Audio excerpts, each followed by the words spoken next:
There we go. There we go, Sam. I'm so tired. So tired, everyone. I eat it too much and then fell asleep and then had to wake up again. The sin. I am filled with sins. Oh dear. How are we all? How are we all? Good to see you. I'm not too late. 3 minutes! How dare I be 3 whole fucking minutes late? Oh no.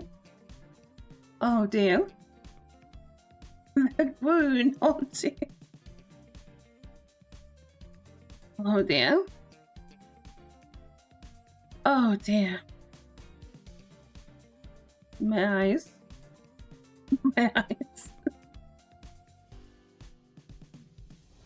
Oh, see, part of me was in two minds. I was like, do I stream or do I just go to bed? I was like, no. The show must go on, even though my tummy is full with burgers and nuggies and chippies and lots of vanilla milkshake. Gwooge. Gwooge. Oh dear. Why? Thank you so much for the 500 bits. Shout out to Cutie Pie, thank you so much.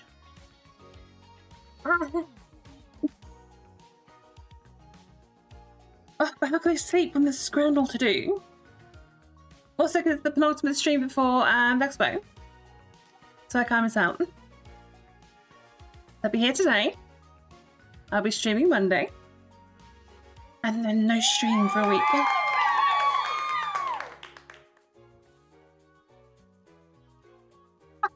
Thank you so much for the 5 gifted. You have to do that. Smelly. The compliment why Grammy does it. It's like, you stink, bitch. Thank you, but you stink, bitch. Empanadas. Ooh, yum. You're gonna breathe force 10 minutes. Ooh. Cyber, thank you so much for the 500 bits. You're not stinky. That sounds like I'm bribing people. Like, give me bits, I'll tell you you're stinky. That's not it. That's not it. Why am I blue? Why am I blue? Oh, it's just gonna be one of those streams where we've been off my original plan. You fight on the bug front. Because I did have a loose plan today. I would like do a bit of Scrandle. And then just a little bit of Debbie Com of Blood and Sand. Jesse, why are you blue? Wait, how long have we got until the bugs fuck up everything? Because I know I won't be around like quite a bit of tomorrow. I have to go outside tomorrow to get my hair did. But I didn't look at like a total pile of rat shit for I feel like the next week up until the expo is just damage control. Minimize just how fucking scuffed they look. I know you wouldn't complain. Look, cunty, I just don't want to look shit. I can worry about cunty when I've got to the bit, like, why don't I look like dog shit? Where with the handbag? Oh my god. Oh dear, I'll tell you what. We'll do Scrandle. We'll have a bit of Scrandle. Oh yes, I like the upcoming World 1 too. Do a bit of Scrandle. Maybe do a short bit of Blood and Sand, just so I've fulfilled my obligation. It's not an obligation. It's what I set out to be. Oh my god, of course I want another 500 fucking hamburgers. Stick them up my ass, please. Don't do that, please. That's not where the burgers go. Don't stick the burgers up my ass, please. Wrong hole. It's an out hole only, thank you. It's an out hole only. I'm gonna do the burger butt chug. Ew. Right, do I have to move out of the way for this one? Oh, before I do, I should put on a little. Put on a little. I should put on this. There we go. I'm ready. You gotta go fast, Tina. Okay, maybe not that. Maybe not that. I'm gonna wear the goddamn cowboy hat. What the fuck is it? It's Muzu. Good to see you. Hope you're doing well. Ignore me, touch fucking. What's the fucking hat? I can't find it. It's gone. I saw my goddamn hat. Oh, did you go pink or brown? We'll go more tradish. We'll go brown. I'm not feeling cunty enough for the pink, I don't think. Too big. I mean, I feel it's not a question to ask you lot, is it?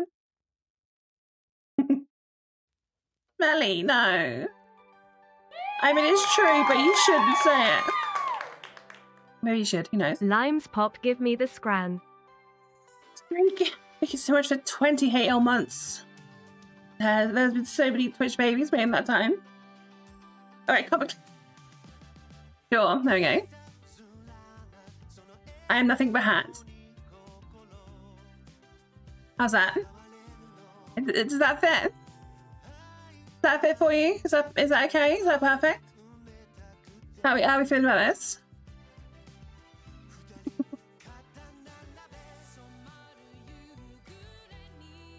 Okay, comically small. There we go. Perfect size. Perfect size.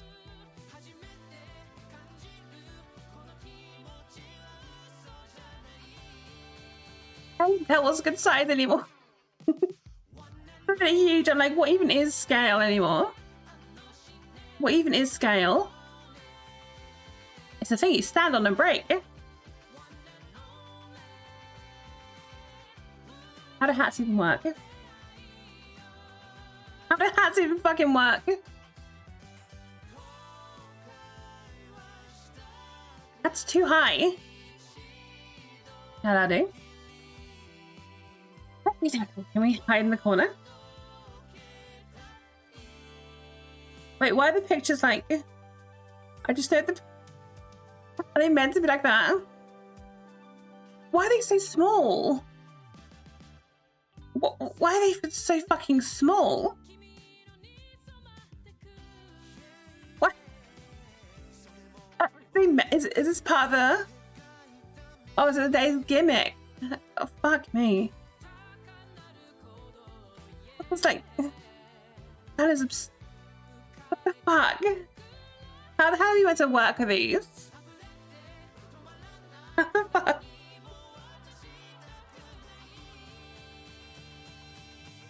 Will I fuck up if I reload? No, I think they're meant to be like that. I think... That's obscene. I hate this. So we can see like the vague shapes, and that's about it. So for Leeds United, we have the Miserable Scran. It's literally called Miserable Scran. Oh, they're both called Miserable Scran. Okay, do we have vaguely burger-shaped Miserable Scran from Leeds for £5? Or do we have from Osaka, we have the £6.20 Miserable Scran, which could be fucking anything. Like what? What even is that? Is that like a wrap and that's like the shit inside? Is the pitch the scran? Sure, fuck it. This picture has more color in it. But oh, it was the kiwi and sausage pizza. I would never have guessed that in a million fucking years.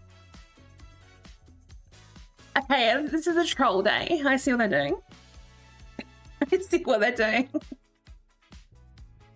Okay, from Brazil we have squinting won't make a difference for £2. And then from Liverpool, England, we have now served as Web P for £5. What the fuck? Okay, so I'm guessing the one from Brazil is like a... It's like a pie. Like 3 whole pieces of pie.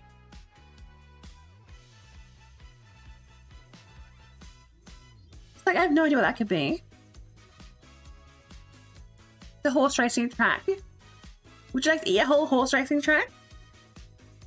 For Liverpool, we have vague beige circle things. It is the penis ultimate. I grow a penis and like do an ultimate all over you. Author's note, that means jizz. Yeah, I think it's just today's gimmick. It's just... Are we eating horse racetrack or are we eating biblically inaccurate circles? I mean, the only colour there is red, which is concerning. I mean, gotta think with the racetrack. A lot more calories to be there. Some of it may be horse meat, but you know. Oh my god! Is that like jizz and tuna? I got like a brief snapshot of that. This was a horrifying image of my life. I was trying to throw up in my mouth. I just ate McDonald's. I don't want to throw up in my mouth. Oh, that's fucking disgusting. Okay, from Leighton, Oregon in England, we have the legendary scran, which is... I'm gonna have to hazard a guess, right? That's like mushy peas. Really shit sloppy mushy peas on a pie. And then we have from Rotherham, we have scran compressed due to austerity, which looks like the same thing, but with gravy. So... we're getting disastrous fucking Shrek cum with pie. Or we're getting Shrek cum and gravy. The Kermit burger, okay, yes. Could be. I make it hello, good to see you. Yeah, it's the post-Brexit economy strand. Europe took all the flavour in the divorce. Which wasn't much, considering. I mean, that's got a pool of something. Nope. No. They both look so fucking gross. Oh, I hate both of them. Okay, from RWD Molenbeek in Belgium, we have Pathetic Scran. Oh, you're such a pathetic scran. Let me step on your scran ball. For £4.30. And from York City in England, we have another pathetic scran for £3. I mean, why does it look like a goat with no eyes? Like a very large dog with no eyes? That's not food, that's some large haunting creature staring at you, making you reconsider every sin you've ever committed. Degradation King Scat. But a scandal? Wait, you recognise the right? I was about to say, is it the Devil's Panini? But that was from Manchester. Oh, it's a shitty sausage roll with a packet stuck to it. What was this, like a pot of bugs or something? Just fuck it. It was snails and white vinegar. Oh, for fuck's sake. How does snails... I mean, I guess the sausage roll would have literally the fucking package on it. I mean, it was bugs. It was just snails instead of like crickets. That's a different genre of bug. So from PEC Zwol in the Netherlands, we have miserable scran for £7. If we see current women, none of these former women or no, future women. These are the women of now. I can't see without my glasses. It's the not curryverse. I mean, somehow it's clearer. I don't know how. Somehow it's even clearer. So we've got not curryverse for $16.50. I think. It's apparently not curry. Okay, how much do you want to bet there? Pulling a fast one on us. I mean, it's an American team. I don't recall any of the American teams serving curryverse in the past. Or stretchy wet. With some coffee. What the fuck is chode in the hole? Fucking hell. So this is like the biggest like chode hot dog and a bag of crisps. This is like some overpriced shit usually. A pack of crisps. It was a meatball salad. Oh, chicken. Oh, the chicken nachos. They actually look good. Oh, I hate this. Friday specials, £8 from Arsenal in England, and then now served as a web pea for £2.60 from Fredrikstad FK in Norway. It's just, what the fuck is that? Is that like a wrap with like cheese in there maybe? And then we just have just fatty meat. It's right there. Okay, can anyone tell me what the point in web pea is? Apart from to annoy me. Because I'm assuming there's a reason why there's such a vast like rollout of web pea. It's just a better JPEG. Can't people just use PNGs? Stronger PNGs. I go to a restaurant where the only made a very tight back alley. Saving the Friday for a long weekend, completely packed with cars. Oh no. It's a huge chunk of the way. Oh, good on you if you're confident driving. JPEG with butter. I mean, if it was a JPEG with butter, then I wouldn't mind. Takes up too much space. That's half the fun. How the fuck are you meant to choose? Right, I've been wrong this whole time, okay? So, my instinct is to go for this one. It's got more colour in it. But I've been wrong every time. So, whatever the fuck this is. Oh no, not the dookie kebab. Oh, not the fucking dookie kebab. That was straight up human shit. Oh, that's disgusting. Ugh. But dear. Yeah, the hot dog and waffle didn't sound or look that awful. I mean, the dog was a bit pink, but I'll just start demanding artists whenever they draw me. Everything must be a PNG, a lossless PNG to take up as much space as possible. So from the Blythe Spartans in England, we have Pathetic Scran for £3. And then in FC Cincinnati, we have Scran, or dubious quality, for £9.50. That could be bacon.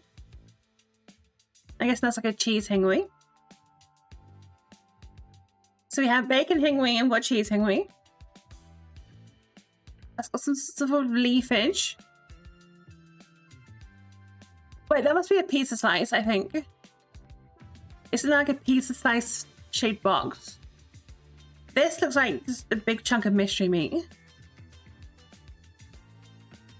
Oh wait, if this is pizza, what the fuck is on top? Why is it just a big, like, cheese slurry? Mustard on top. Oh. Hmm. Oh, Fuck it. The Sky Rosa. It was like a small hot dog bun with cheese in it. On top of a pizza.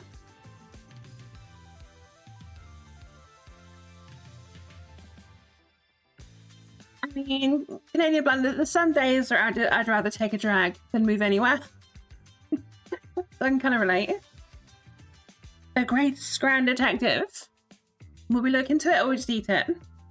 Well, half of these dishes are making me want to fucking retire as a feedie, but fuck me. So we've got 33 pence of scran unknown from Tanzania. And then we have £5.50 of scran of dubious quality from Cheltenham, England. I mean, this looks like a whole thing. I can tell you what thing that was. But it definitely looks like more than like 33p's worth. A lot more. And here you got some sort of like cheese and bacon thing. Oh, it kind of looks like a love heart. Oh, I kind of just want to vote on this one because it looks like it's got a heart on it. Live insect sample pack. Well, I'm not familiar with like Tanzanian cuisine. But fuck, because this one has like a love heart to it, I gotta pick it. Oh no. Squid. Oh, that's just a fucking turd. That is just a whole fucking log. Alright. From Shape. We've got Shape Edible from Arsenal. For £19.95. Oh, excuse me. I mean, I don't fuck with much seafood. It's like a texture thing. And then from Ethnikos Akna in Cyprus, we have Scran compressed due to austerity.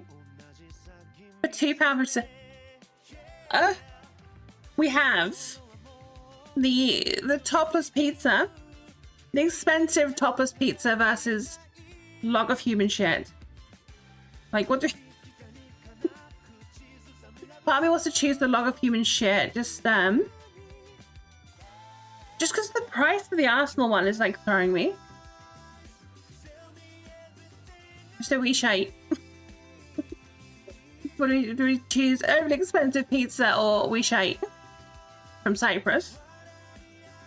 Sure, fuck it. We shite from Cyprus.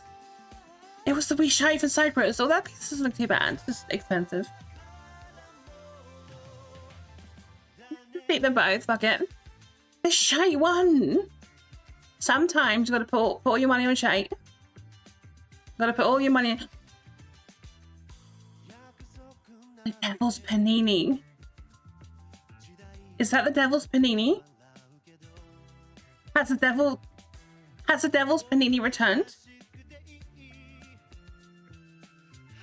It's from Manchester. Although I thought the Devil's Panini was from Manchester City, not Manchester United. But we'll see. Yes, MTK Budapest in Hungary's a Friday special for £1. Do you know what? Out of suspicion of it not just being any panini, not just any cheese panini you'd find at a football pitch, but the pinnacle, the Devil's Panini. Some call it the Infinite Panini. I call it my arch nemesis in this game of shit football food. There it is. The Devil's Panini. We lost the game, but we didn't lose our souls. We didn't lose our souls to that Devil's Panini. We had our eyes on the real prize.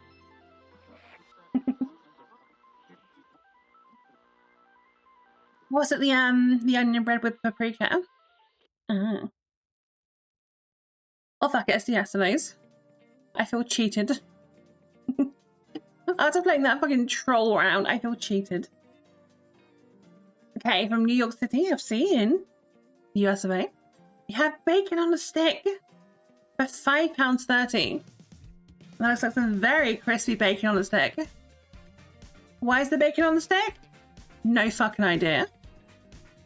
Why would you put bacon on a stick? I mean, it looks kind of, it's got some thickness to it. Not like £5 worth of thickness. Price wise or weight wise. I would totally, you know, I'd eat £5 of bacon on a stick. But, it's a bit much. And then we have from BG Pathan in Thailand, we have a tub of insects for 45 pence. 45 pence. Well, of course to hold it, but it feels like such an odd thing. Like, if you can have bacon, like put it in like a roll or something. Have like a bacon sandwich. Not just ambient on a stick. Yeah, apparently insects are fine. They're affordable. But, do we reckon the population of Scrandall are willing to look past the cultural differences of America's over-attachment with bacon to a pile of, what I'm sure is nutritious insects? Oh, it's bacon. People love fucking bacon way too much. But the bugs fucking won. The bugs won. I'm kind of glad the bugs won. Just despite bacon. Okay, from Vissel Kobe versus Kyoto Sanga in Japan, we have the chicken box for £6. Ooh. Got some chicken in there, obviously. It's a chicken box. We have some rice. Little eggy. Some other things. Those pork things? No idea. Then from Siete Hercules in Spain, we have a slice of Domino's pizza for £2.50. And you know what? That pizza doesn't look half bad. That looks like an alright pizza. But the chicken box, that is nice. You can go to your football match feeling like a schoolgirl. You're running to go watch Vissel Kobe versus Kyoto Sanga in your sailor uniform. Slice of toast hanging from your mouth. You might get knocked down by a truck halfway through. But Domino's for £2.50 though. That's a pretty good price, especially for Domino's. I mean, our Domino's look like that. I know it's about like UK versions of like American food places. Always seem to do better than the American counterparts. I mean, I think the weeb in me is wanting to vote on the chicken box. But £2.50 for a slice of Domino's. Now Domino's is usually asked for like $20 in your soul in like your house for a personal cheese and ham, you know. Although you've not got like Pizza Hut or nothing. Don't know why I went a bit West Country there. You ain't got no Pizza Hut or nothing. Can't be right. Yeah, it's like food there. Food in Japan. Oh. It is quite a thick slice. It's on the thicker side. We do like things on the thicker side. Oh, is Weeb gonna win? Is Weeb gonna win? Because I mean, for £6, you know, they're not exactly skimping too much. You got like 2 serves of rice in there. Plenty of chicken. An egg presented like a cupcake, which is kind of cute. I didn't even eat egg, and I'm vibing with this. It just like good food. So fuck it. Fuck it. We're gonna weeb. Weeb won. Yes.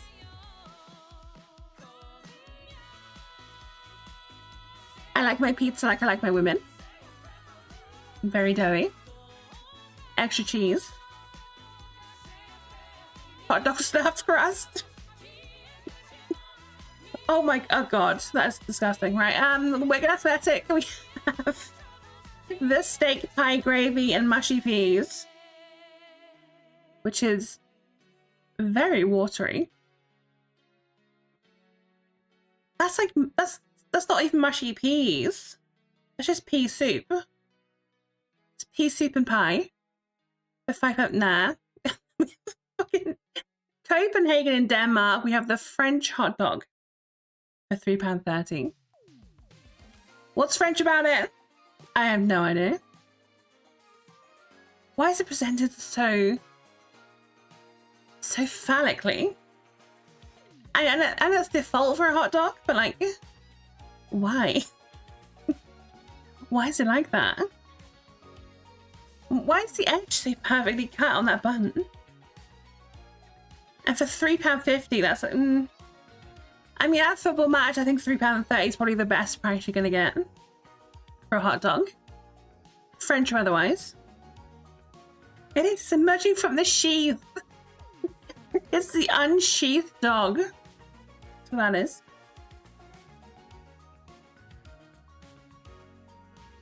Ugh, these both are kind of crap. Not gonna lie. That's the point. How far does it go? Well, it at least goes down to the person's hand, which is like twice that length, I think.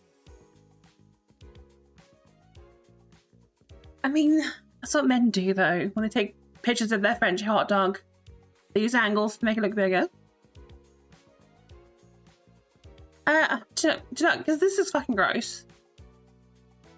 Those mushy peas aren't mushy, they're just wet. They're soggy peas. The gravy looks fine. The pie you can't tell shit about.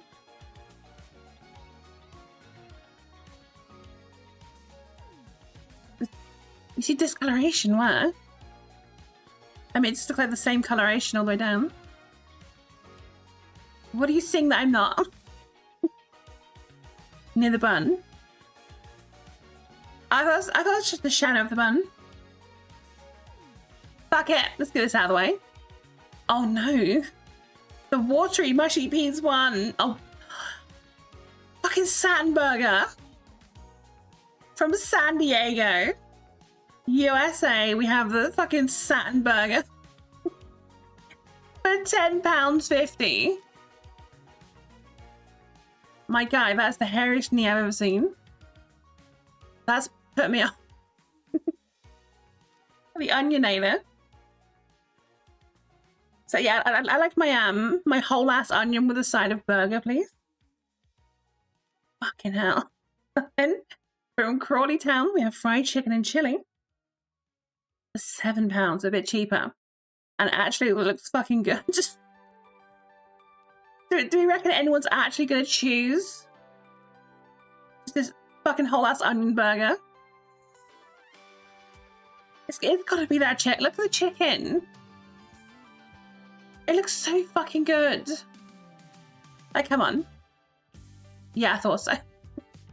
95% to 17%.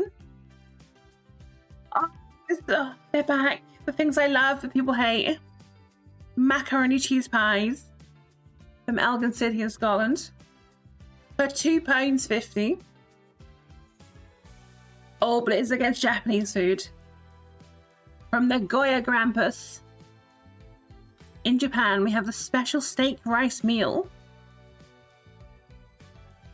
A whole pay shocker of that shit for £7. So quite a bit pricier.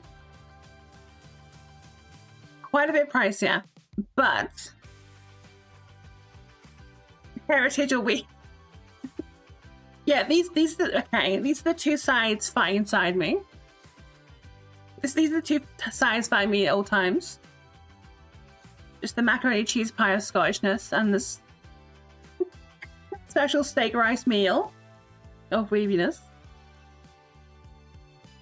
Yeah, imagine serving restaurant quality food at a football match is insane.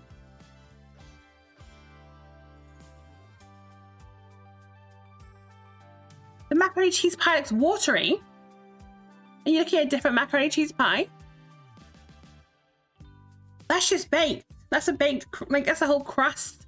That's dry as shit. That's just a reflection of the light. But you can see here that they've used the flash. And so they're darker and that's like really light. Stretchy wets, yes. Oh, I want it to be the macaroni cheese pie. I love those things growing up.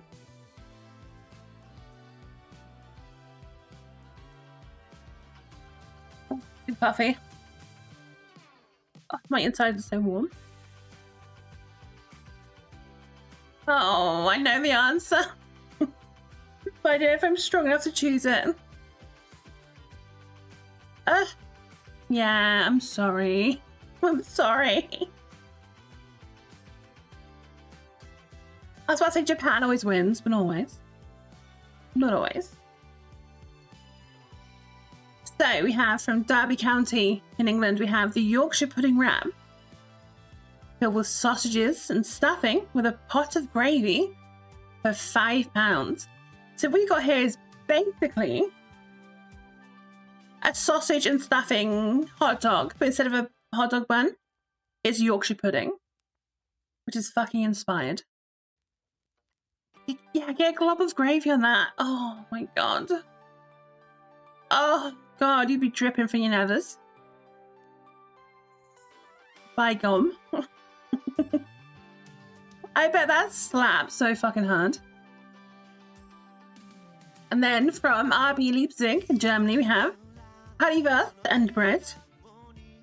She said currywurst and Brot. They didn't. How dare they? For £3.70, so it's a bit cheaper. It's a bit cheaper.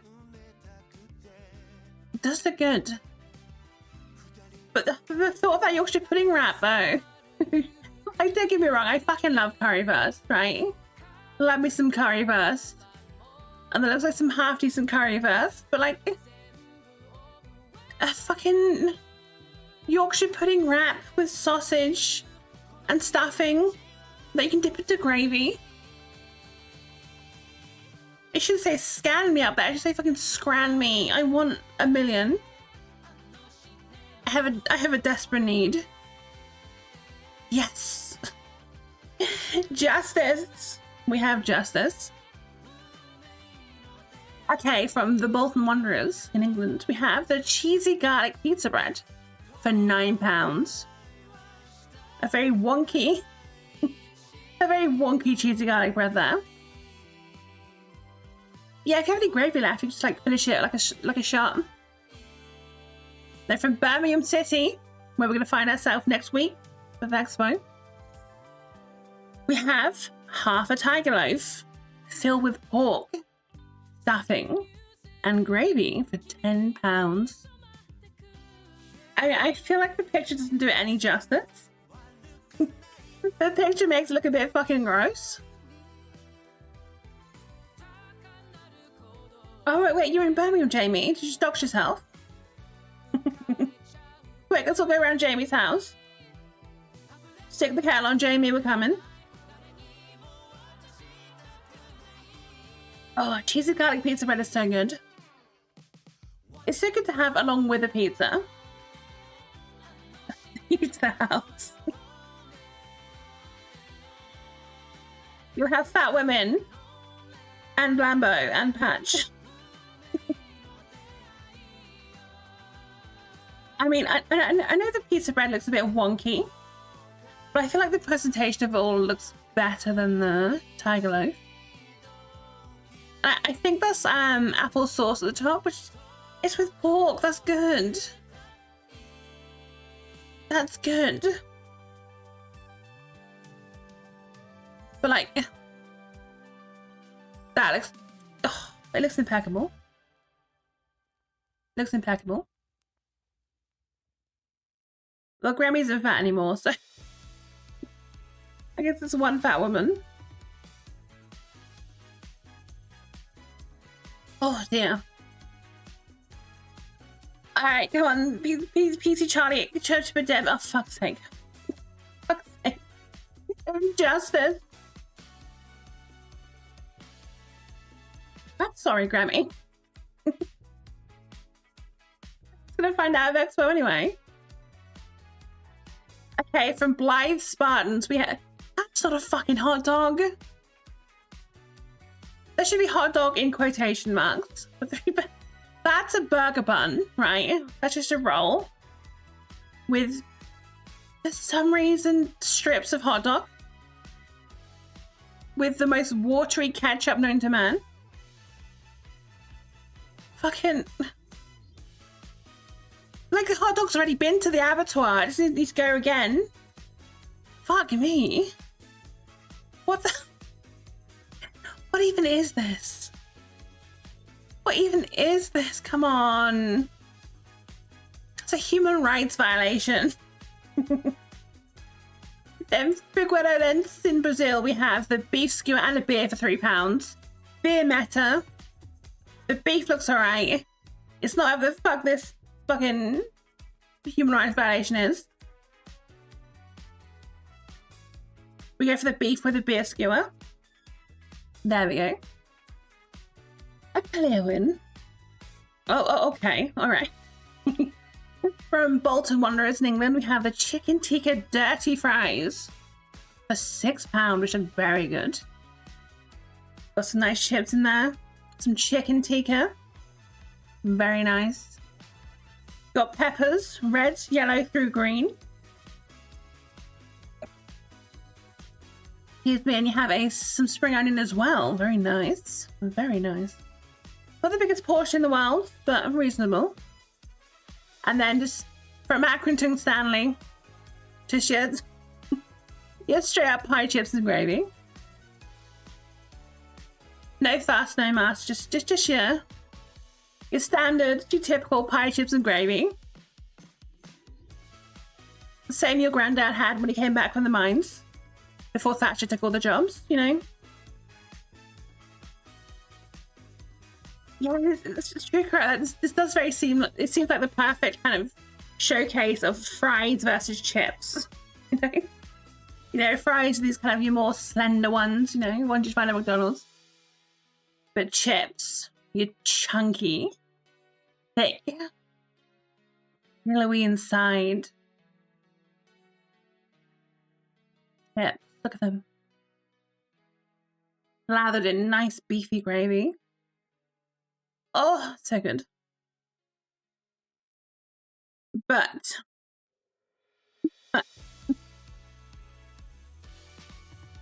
what's the difference for it being part of the meal to being a side to the meal? I don't get the distinction.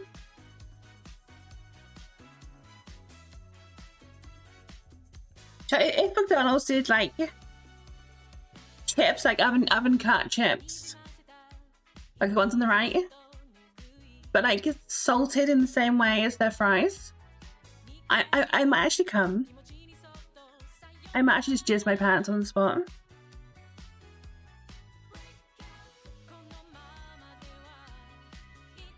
Looks good versus look great, for fuck's sake. Right, don't get me wrong, I'm not the most patriotic person in the world. But to me, the one on the left, that's Instagram food. That's food that's probably gonna taste 5, 6 out of 10, but looks good on your socials. This on the right, this is food that's good for your soul. This is food that has history. This is the meal your family lineage has been eating for centuries. Warm comfort at the end of a day of long hard work. You come home to your family, nice pie and chips with gravy. Heals your soul. Wait, McDonald's studies pizza and spaghetti? Oh. I'm steering towards chicken tikka dirty fries though,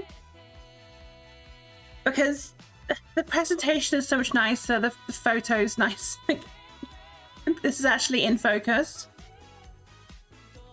But my eyes say the chicken tikka dirty fries. My soul and my heart says the pie, chips and gravy. There we go. Fuck me, that's the biggest pretzel I've ever seen in my whole life. Why is it so big? From Bayern Munich in Germany, we have pretzel with a big fucking red label on it. This is a fucking steering wheel. Just plug that into your PC and fucking play Euro Truck with that thing. Just £3.70. Surely that's gonna be dry as fuck. Does it come with anything like mustard? The flavor price tag. Yeah, it's got like sauce hidden within. But from Nashville in the US of A, we have just hot dog. Just hot dog for £11.50. But those are like two very different dogs. Like one looks like a much more basic, just straight up hot dog with your relish, your mustard, your ketchup. The other looks like some sort of like bacon chili dog mess thing.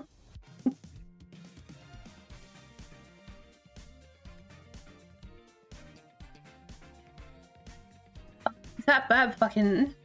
Oh, that was coming.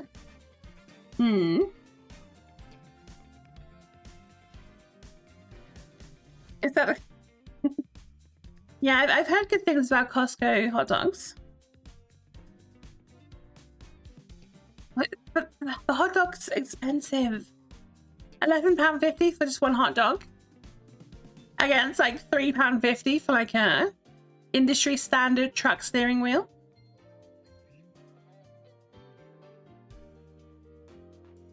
Oh, I stick the hijack on me. I might finish my coffee. Lather her up a bit.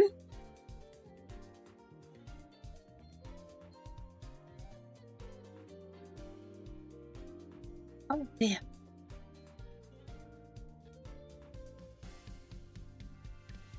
Biggest world record. Oh wait, the Guinness World Record says the biggest pretzel measured 8.93 meters by 4.6 meters. Ooh. I would give it a go. I would try. Give me like a big enough pot of mustard and I'd work my way through that shit. Oh, that was hard. Well, honestly, part of me's bang for the pretzel, but like, maybe people are gonna see the picture of the hot dogs and think like both, you get both hot dogs for the price, even though it says like hot dog singular.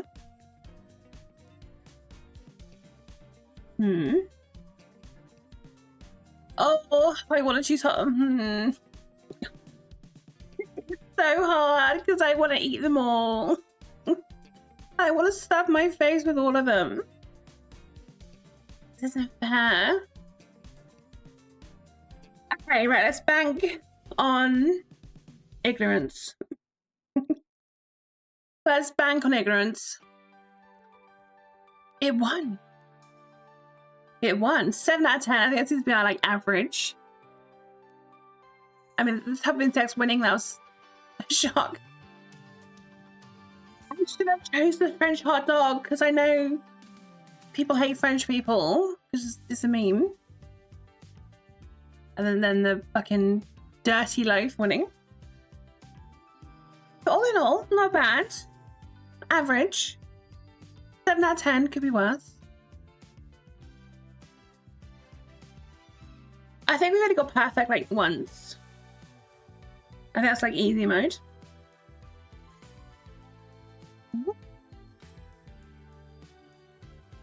Oh, I was pressed the wrong button there. Right. Righty, righty, shitey. Shitey, righty. Righty, shite. Oh, it's getting warm in here. My head. My sweaty, sweaty head. Oh, excuse me. The Barrett. For fuck's sake. Not the Barrett. Oh no, it's gone silent. I wonder why. I wonder why. Cowberry. Very good.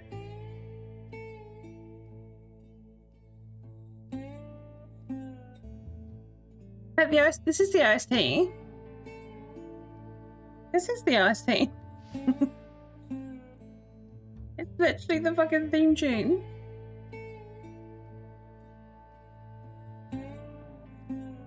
Now I might be cheating a bit here. I might be cheating slightly. Because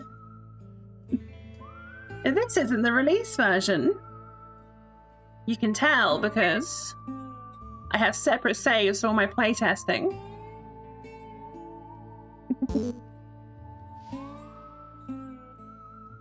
Grill? Hell yeah.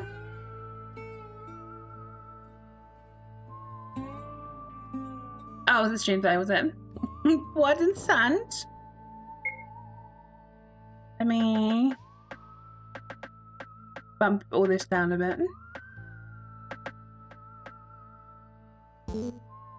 As much as I love the soundtrack, I don't want to burst all your eardrums with the other RPG Maker sounds.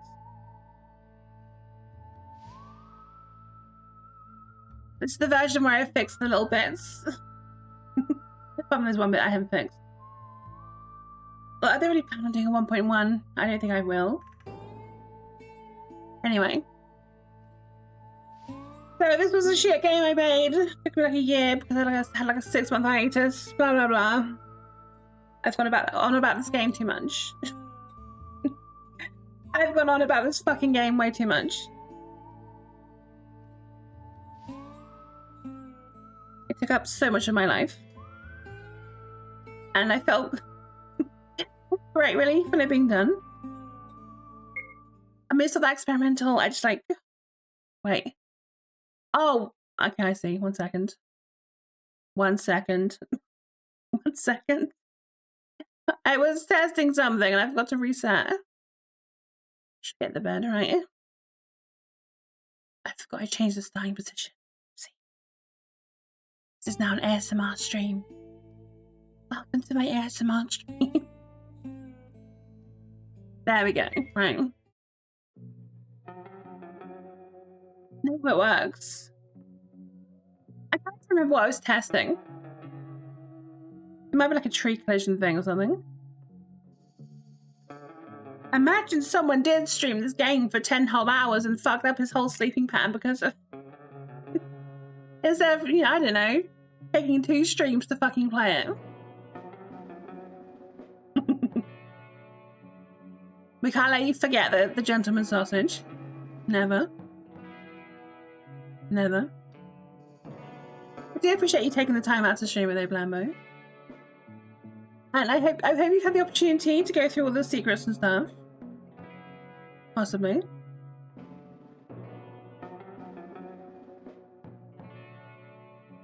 Excuse me.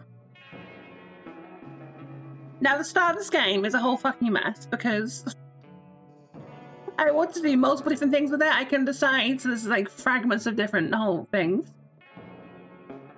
But I had to have the warning because for some reason I thought we were better off. No, there seems to be an assumption that when people make RPG Maker games and they haven't been playtested extensively and they're made by someone who is in no way a decent game developer, everything's gonna work fine. Because it doesn't. So, instead of holding myself accountable, emphasis on clown, accountable, a warning, to make sure people save.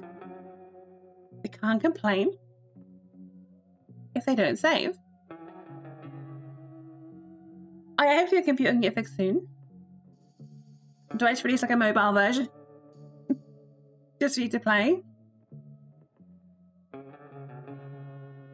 Also, you don't find out who this is until like the end of the game. The spoilers is another variant. It's the Australian one.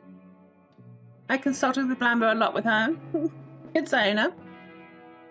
And yes, I did use Hero Forge because I can't 3D model and I refuse to use AI. But it works sometimes. Looks a bit shit, but like...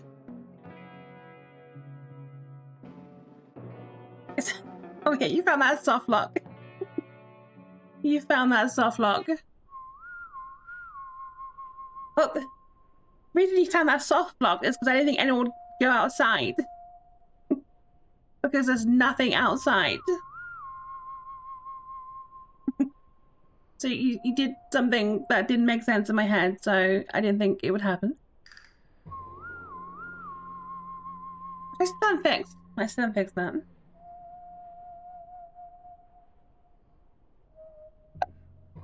Oh, excuse me. Once again, poor use of Hero Forge. I was originally going to have like a whole prequel mission, which is just the events of what I describe here. But because I wanted to get the game done and out after having like it be in development so long, I was like, fuck it, get it done. Get it done. If only mods can do that. If only mods had the power to do that. That's fine, I got it. Thank you, Ruby. 3 years, goddamn. It basically just kind of runs out. I'm not gonna read it all. Yeah, just if you play it, you can read it yourself. Which if you can't, is it because I've not set up the thing? That might be why. Is it because I'm stupid and didn't do a thing? There's not a button, I think it's a command. I'll look into another thing.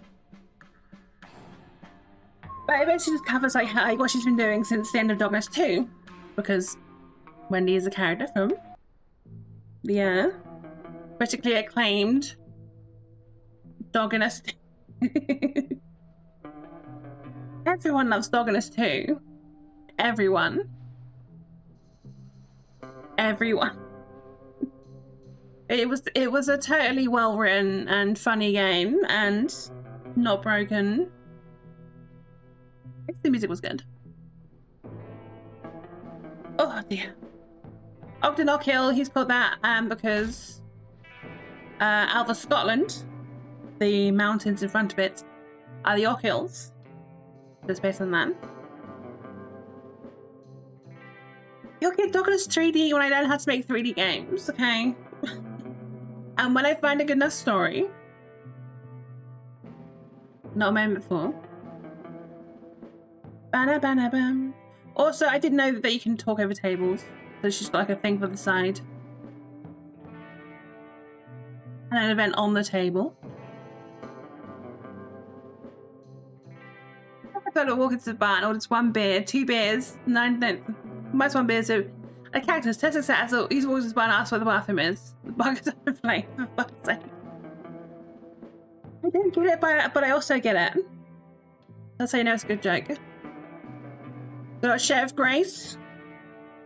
You find out more about who she is. Even though this is the only time you get to see her. Oh no, okay, no, it's not the only time you get to see her.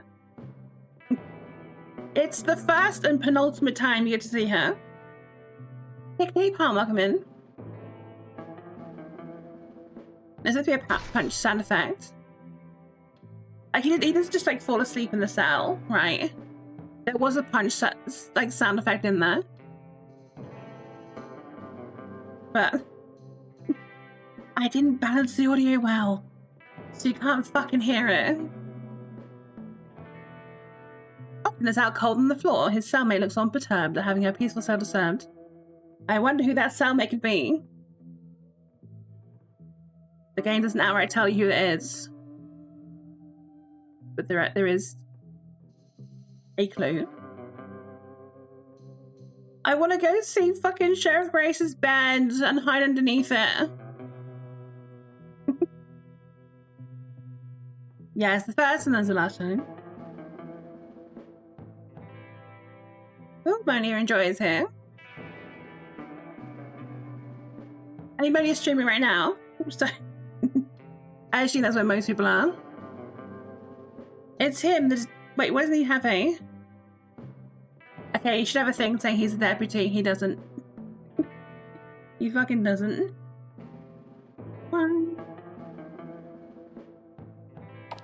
There's nothing interesting here. Okay. Who is familiar with Brian David Gilbert? Wait, is Twitch backing up for you? Is Twitch doing a fucky wacky?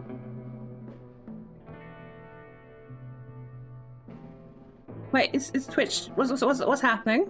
What am I missing here?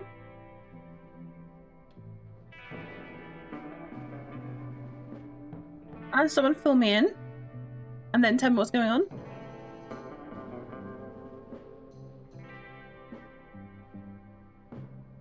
I think he does. Is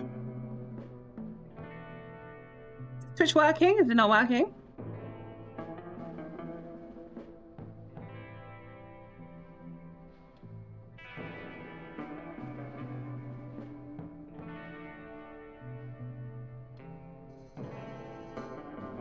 Oh, I see. Right. Fuck? What the fuck?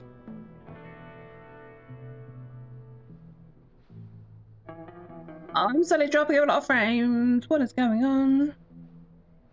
Let me just check something. Just something is internet going. Maybe. Okay, download's fine. Download is fine. What about upload?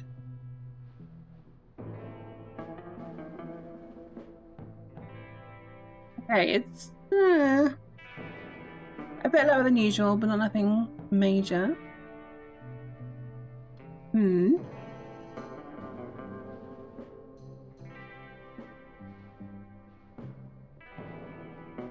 What the fuck is going on? Why is it doing this? Why is my stream breaking?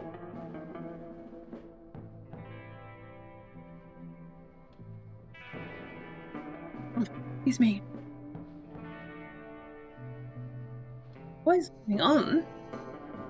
Why are we dropping frames on it?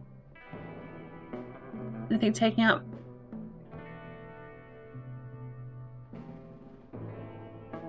Okay, Ether's just flatlining. Oh. Now it's fixed itself. Okay. Something happened, then it stopped happening. Something was happening and then it magically stopped happening. I think we're back. I think we're okay. If needs be, everyone refresh.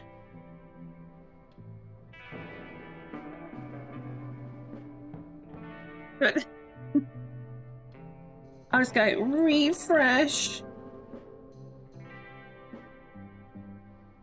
F5. Hot piss. Oh dear. I love when things work perfectly. It's my favorite thing. My favorite thing. I love it. Oh. I'll explain what VEXPO is when I know everyone's back. We all good? Oh, Grammy can just explain that. That's fine too. We all good? Has everyone left? Someone fucked off? I assume so. Jesus, yeah, I think everyone has.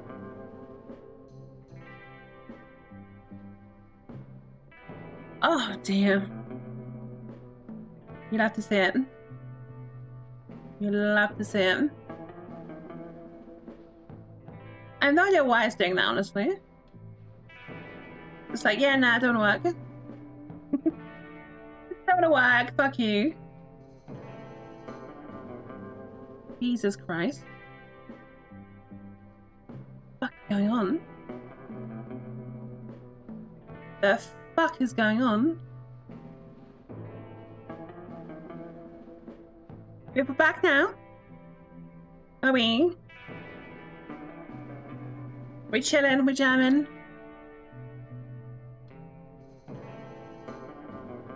Yeah, I don't know what it is, but like suddenly just all my frames started dropping out of nowhere. I ran a speed test and it was fine. And it wasn't until I opened Task Manager and checked like the internet activity that for some reason it was just kind of like shot up and like but then it fixed itself. Blood Sand should be too powerful. It's an RPG maker game which doesn't do anything technically proficient. In theory, it shouldn't be. Oh, I think we're okay now. Or is just Twitch telling me, don't play Blood and Sand. Don't do it. People don't care. Do something people actually give a shit about. He's 16 gig around. Oh no. That's like, how unoptimized can I make Blood and Sand?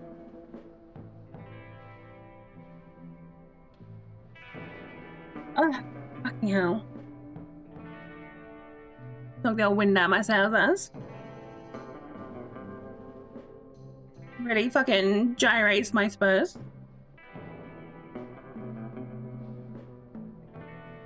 I can tell that everyone's back. Did everyone refresh? Probably not. Is there anyone actually here? Probably not. Don't even know. Oh god. Oh dear.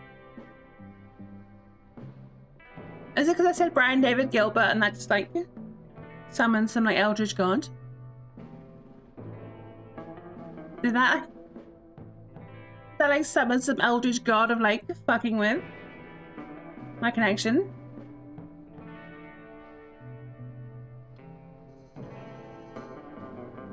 Oh, thank you, Cody. I'll just stretch you out in the meantime. Because I am thirsty. It's getting warm in here.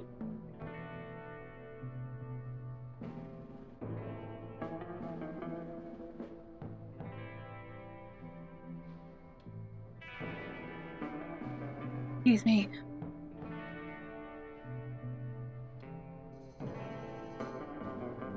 Oh dear.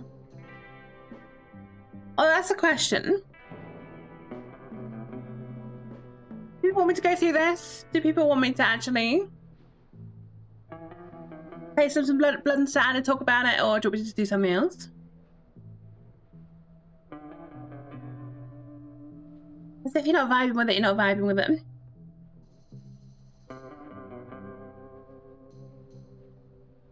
Also, I feel weird playing my own games, you know? I feel weird playing my games in front of people because I'm just like, I just feel shame and sadness. Oh, this could have been so much better. Oh, I could have done this, I could have done that. Wow. I am sweating.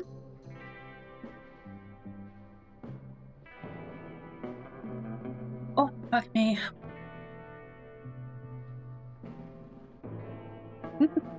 I can't feel good about anything I make, you know? I just don't. It's hard. It's fucking hard, okay? Oh, but yes, the first collectible is Brian David Gilbert's Pumpkin Cowboy. It's literally the whole song. It's the whole fucking song. The whole song is there. Fucking song. Neck slash wings. Oh, he raised that. He bought the boom, of course. That's why I put that one. He Douglas 3 overlived. Thought I'd die sooner. Since I'd never make the Douglas 2. These are all shit jokes. They're all so doody. Well, I want the pig to make the noise.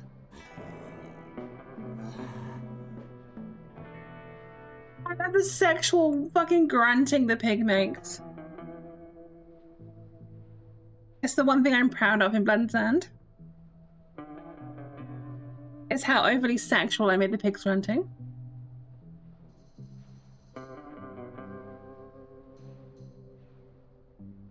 It's so stupid.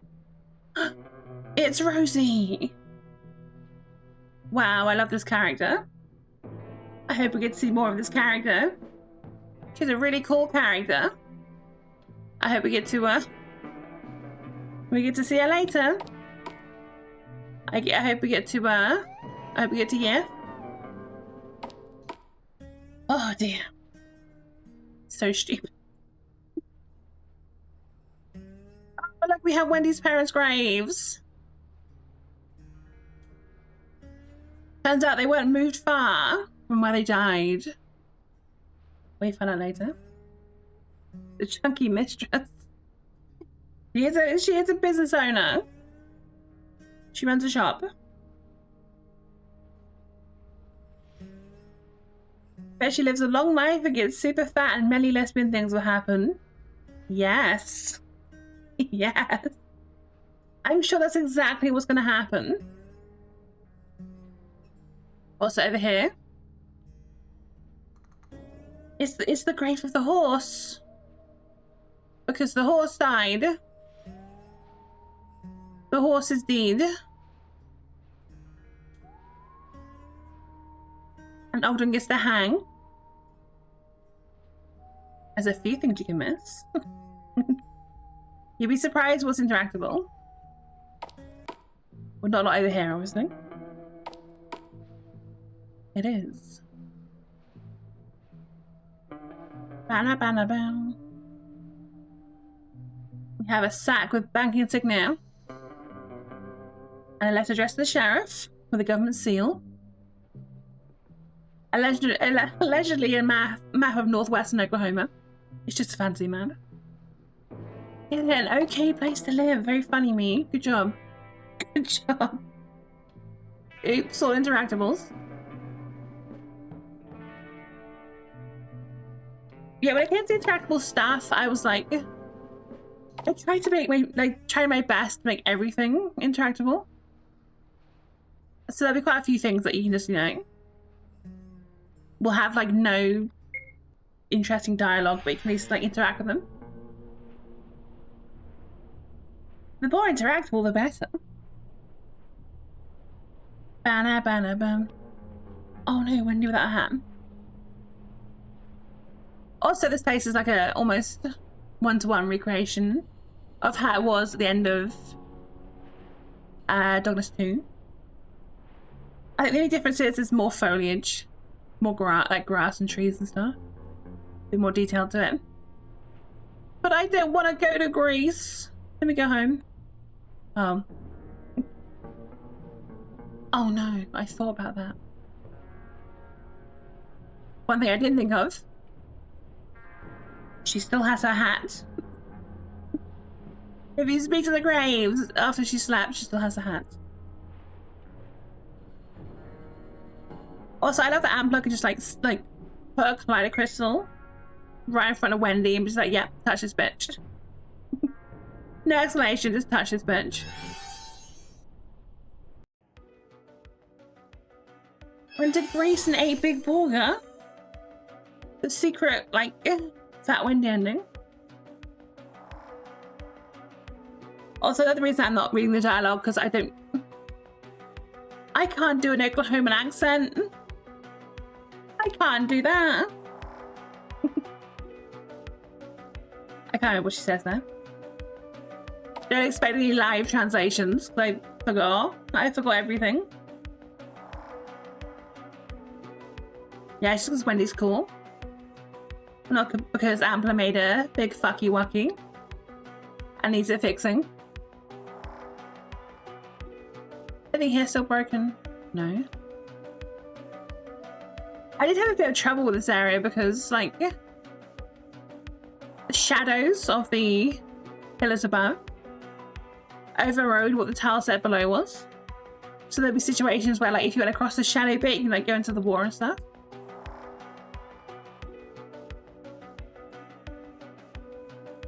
No, I don't want to do that. I don't.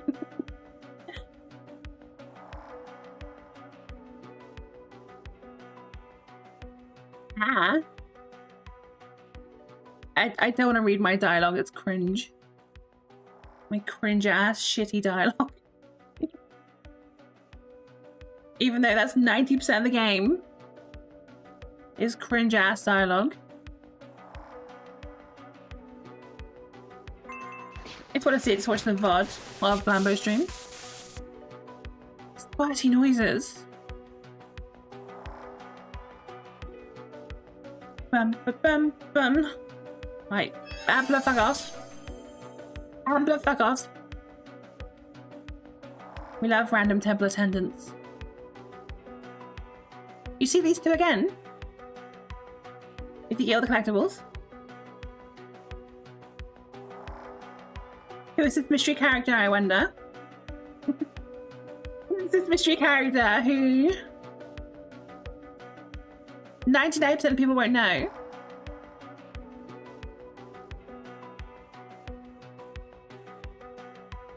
Excuse me. A smooch? Big smooch for you. Big smooch. I deny it because it's true, Grammy. I deny it because it's true.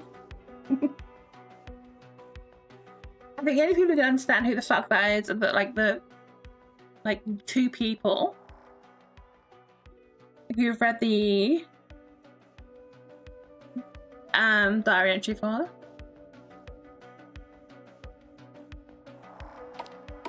Not that spooky. Also, in Temple I actually made sure, like, the portrait changed, like, after speaking to her. So, like, going to it, it's like, oh, it's the old one.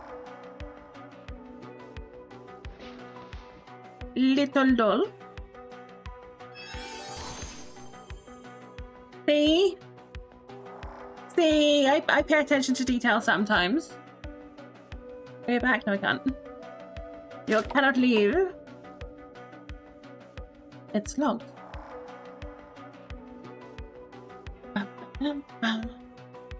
Random things. What they say is more entertaining in the post-credits.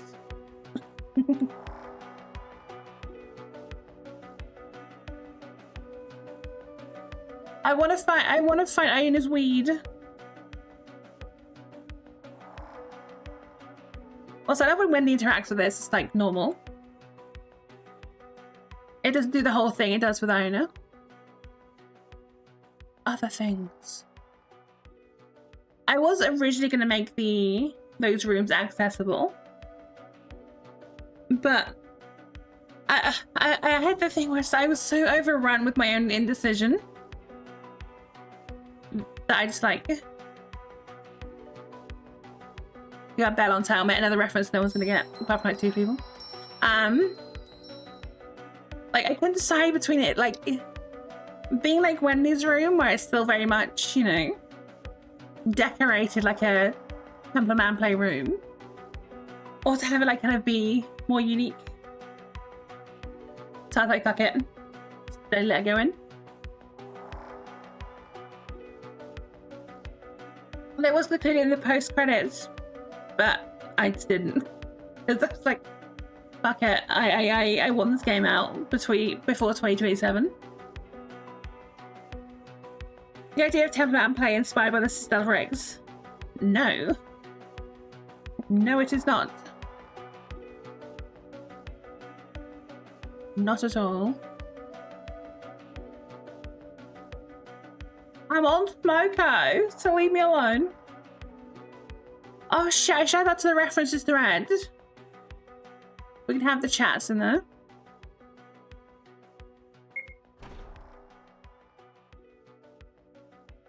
I would have done like the original build, but with some custom things in there, but then I would have had to make like a custom tile set for each room. And I'm way too fucking lazy to do that shit. Well, I fucking didn't. Bellend. Want to get a room where like most things are interactable, but like, why? I say that as nothing is interactable. Yeah. Iona did used to drive a 6-liter GTR before Ampliboron. Sleep.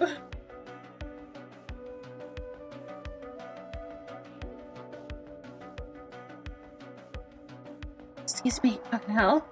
That one came for me. That one came for me. I just like doing doughies in the gardens.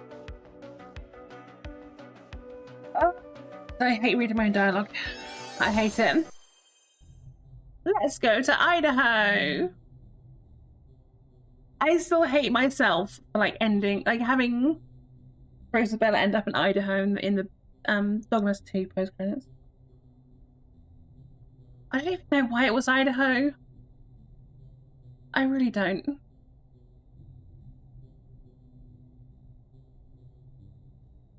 It's like, oh, let's put it up in Coeur d'Alene because it sounds like French. So like, you know, Rosabella was like, oh, we landed somewhere, you know, nice and refined. Like, no, bitch. You're in the woods. You're in the woods in Idaho. Oh, dear. I mean, you gotta be careful reading about Idaho. There's a lot of,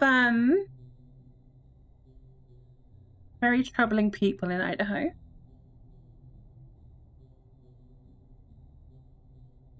But it's fine, because they all canonically died. So it's okay. It's okay. Yes, for real. Which I didn't find out until I was like researching stuff. Like maps and stuff.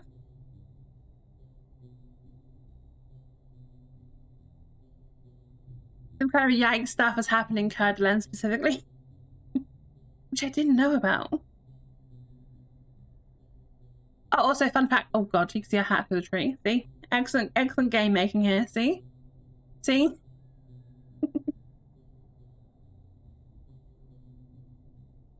Also, fun fact, Wendy's first words in chapter 1 and last words at the end of chapter 7 are both Wizards of Oz reference. Yellow one. I should not be allowed to make games. Look at this shit. I literally play tested this like a million fucking times. But somehow didn't catch this one fucking tree here. Why must I be so terrible at everything I do? Why must I have no skills? No talents? No bitches? Oh look, it's Ashley from Resident Evil 4. But she's dead.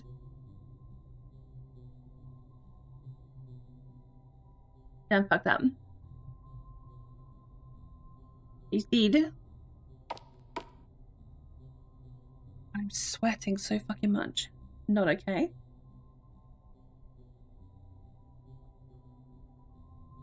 Oh, Jesus.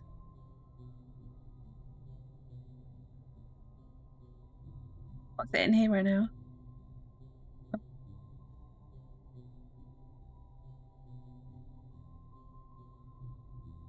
Oh, yes, stretchy West time. Is that Leonis Kennedy?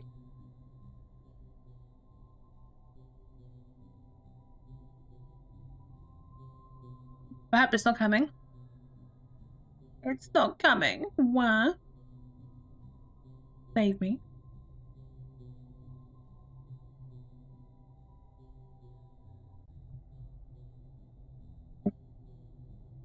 Excuse me. Lowen Kennedy.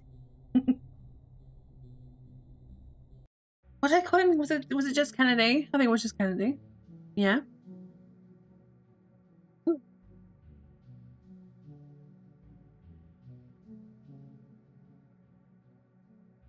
Are we still having the pirate software thing? I can't wait for the day where just like shitty people just disappear. We don't have to talk about them. And they just cease to exist.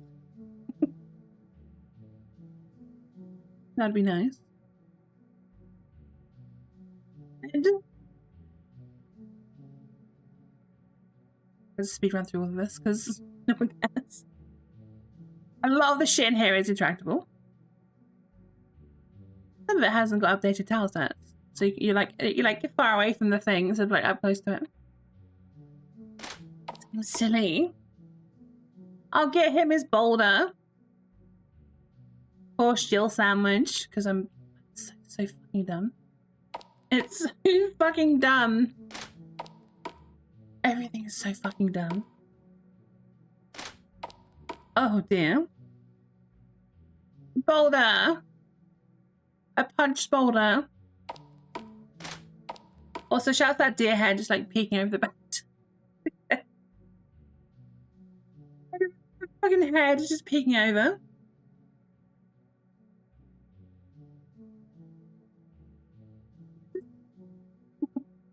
Just spying on you from the back of the room. Also, who interacted with windows? Not much can be seen through the window. Outside is gloomy and murky, coated in mist. You can feel something watching back, though. I wonder who could be peeking through and watching you.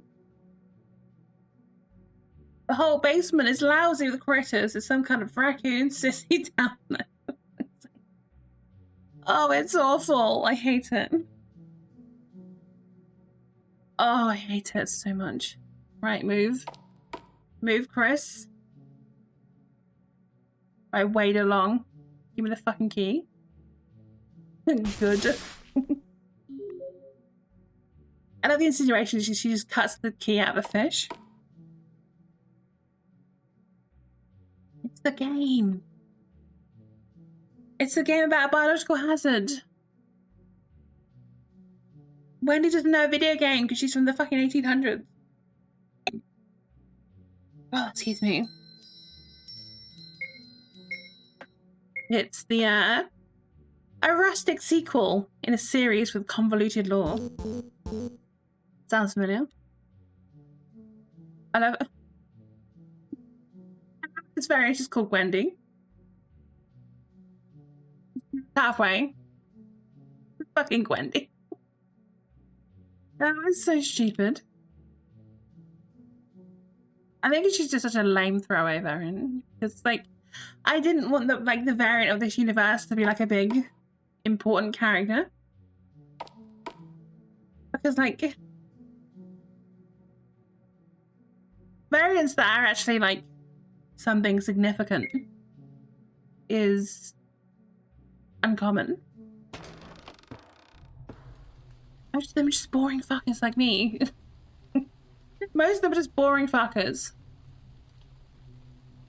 Log. Log. The wind is steady and strong. The character of Alexandra Thorne lies ahead.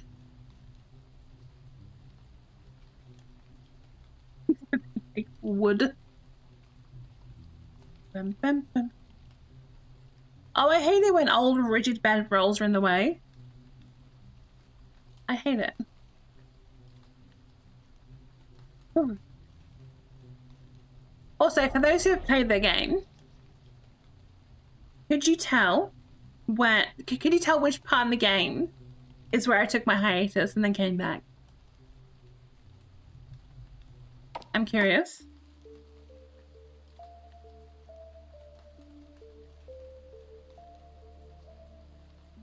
As for me, it's glaringly obvious. To me, it's glaringly obvious at what point that happened. Well, Blambo, I told you, but could you tell? When you got to that bit, could you tell? Speedrun. There's actually nothing to find out here. You could not tell? Okay.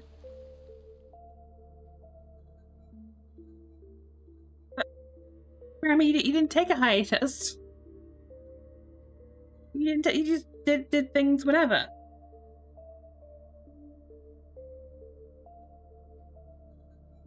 Bum, bum, bum, bum. Also, can you see the fucking... That curtain was meant to go up the whole tile. It, for some reason, didn't. Oh, dear.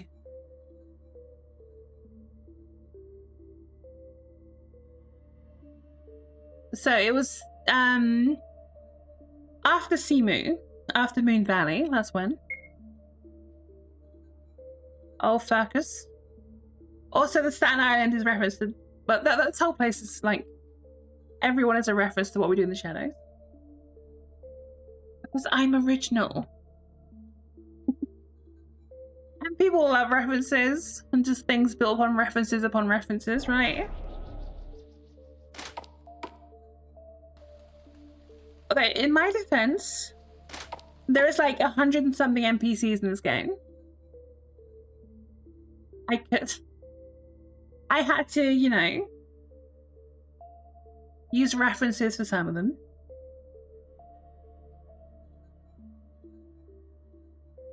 I call him Johnny Tucson.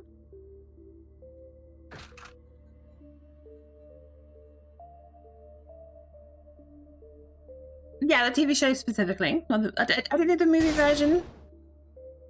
If I'd made Rexburn bigger, I probably would have. But I didn't. There is too many references in this goddamn game. Go on, Shindead. The fact there's no combat in this game, you can fucking tell. You can tell so much. It's so glaringly obvious. Is it pool or is it snooker? I can't tell. It's gonna be poker. It's the poker table. Oh. Oh. Yet another thing that's broken. Excellent. I'm so good at making games.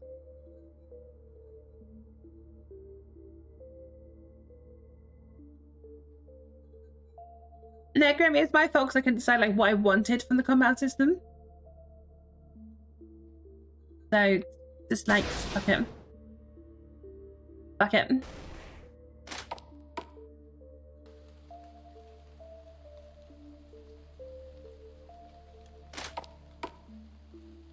Because I want to do something around the mechanic of like having 6 bullets before you have to reload, and then using the stake launcher when the health is low. But that just like never came to be. Also, look at that! It's the Thorn Kingdom flag. Totally not a default in the tile set.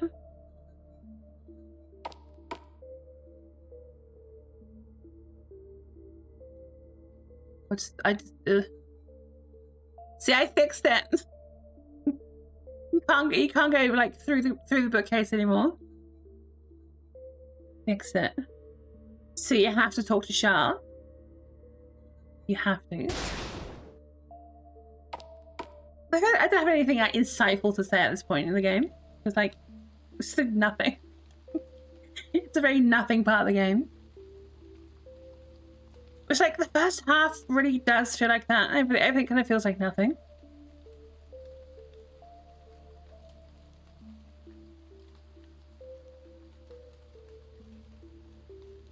Oh dear. Oh dear. Also, the Rapids is a real place. Rexburg Rapids. It's a real water park. Does not look like this though. It's an outdoor water park. But I had my fun with it.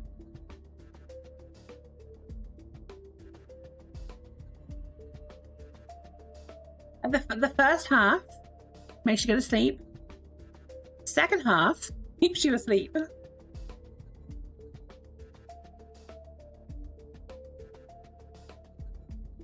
Alright, so the Fergus fight was always going to be a one-shot kill thing.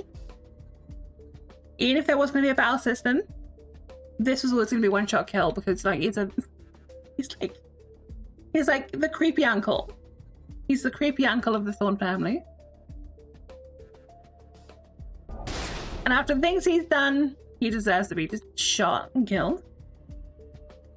Yeah, let's get to Rexburg Rapids and have a meet and greet in the middle of fucking Idaho.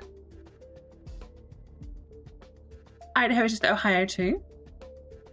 Exactly, the family crackhead.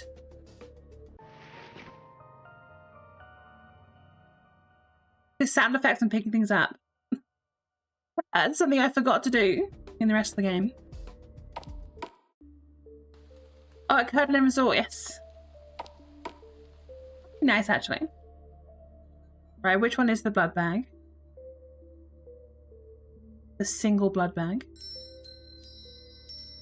Is it this one? No. This one? Yeah. But yes, I have. Such dedication. See, when I wrote such dedication, I had the such devastation line in my head. Final Fantasy 14. Unless you lied, in which case rude. Like fucking 3:20 in the morning in July. So that's how close this was from release. I got lucky, I'm sorry. Oh well, continue on with the game then, liar. And then you can't talk to it again. Oh yes you can. Oh, you can't, okay. If you lie the first time but then tell the truth, you can talk to it again, but if you tell the truth the first time, you can't speak to it again. It's him. It's Gizmo.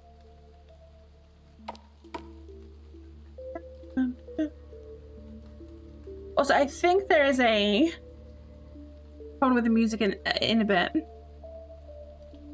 Because I think, like, what I planned for, like, the music and the falls to play, it starts, but then just goes back to the normal music again. The fucking forged portrait. So funny that's still there. Yeah, this part of the game's music kicks in here.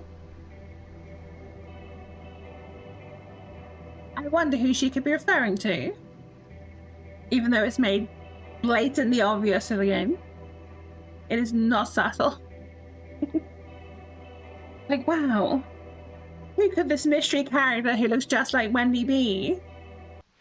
That Rux is kind of... Yeah, that just goes back to the normal music there. This mysterious character. Who the fuck can it be? It's her, Runtandra. The runt of the Thorn family. I'll go to the Hero Forge face. It's funny. There we go. Because at one point I was going to use Hero Forge for the things. Excuse me. Although that fucking... That Wendy model is fucking rough. I've improved it since then. But that one is rough. She looks like a fucking psychopath. I love the cunt of the letter. See, there's the actual music. Grove Street. Or at least it used to be.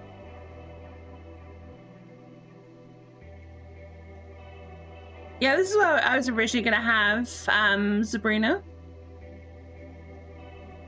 But like, I had like no inspiration for the place. Like I had like no idea like what I was gonna make from this place. So I thought it was a kind of it was a kind of like an environmental storytelling device, and that it kind of tells you Sabrina isn't all there. You know, he's a couple of colourful orbs short of a full door puzzle, you know? But she didn't always used to be like that. Not always. But her temper is very much like a symptom of kind of what she's had to endure. Also, I mean, that's actually quite easy to see. I was worried the earring wouldn't be like easy to see. A left earring. A very good collectible.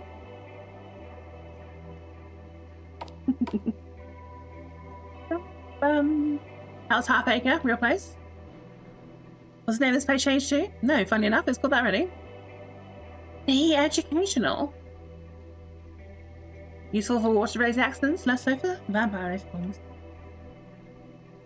I can't wait if it's awesome fight on the bridge. Also, I love that Rux is just not wearing a disguise the whole way through. So here she is, like fucking full-on daughter of the blood, like of like the most powerful vampire family. And she's like, yeah, no one will recognize me, it's fine.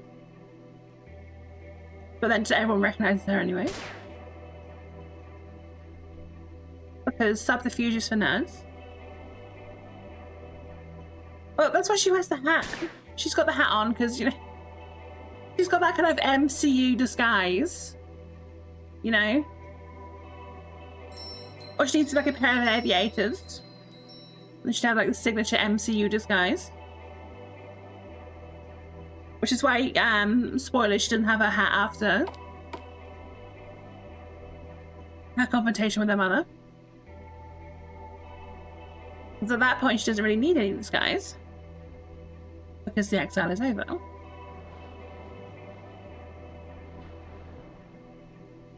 Blah blah blah. More yapping. More funny yapping.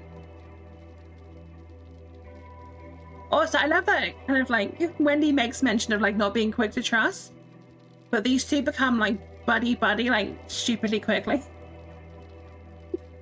And then like when Rux does that thing in a bit, it's just like, goodness. You didn't tell me you were going to do something very Thorn. Also, I think Cody asked about this body here that you cannot interact with. It means nothing, it's just the body. I was going to put like a clown back there. Like a spooky clown hiding in the woods. But I thought that, fuck it, dead body. And that belongs, that's a character model that belongs to the tile set. That's the only time that one of those is used.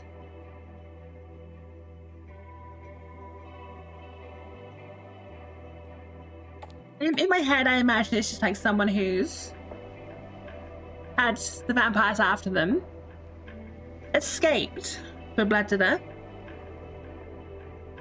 It was a vampire clown, no? Okay, wait for the next collectible. This is a reference only like 2 people would have got, and that's Blambo and Grammy.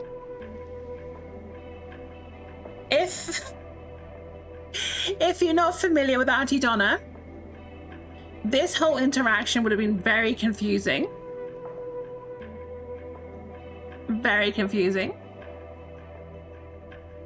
Oh, we should look at Auntie Donna like watch party at some point. Just do a watch party of like every reference in Blood and Sand.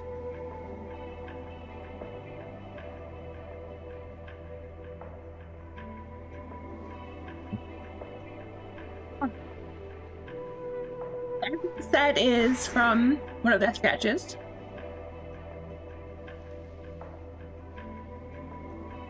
Or it's adapted, like this one. This is from Pud. But I adapted it to the lanyard. Man-beast. There we go. Oh dear. Right, move. Bitch, in your cool beret. Why didn't this guy have a beret? He should have had a beret, but he didn't. Wow, look, it's an off-brand Monia. It's the off-brand Monia. Also, Wendy doesn't know what a hot dog is because she was born before they were invented. I had to look that up. I had to actually look up to see when hot dogs were invented. To see if Wendy would know what it is. Wendy rolled a history check and failed. because it was in her future, not in history. Let me just double check. Hot dogs. Hot dogs in America. So hot dogs were popularized by the United States by German immigrants in the late 19th century. First hot dog stand was on Coney Island in 1867. But it wasn't called a hot dog at that point. It wasn't until the 1890s where the term hot dog became common. From a combination of a joke about the question of ingredients and sausages. And a popular cartoon. So hot dogs themselves have been around, but the entity called a hot dog has not, you know, since the late 1890s. So just after Wendy's time.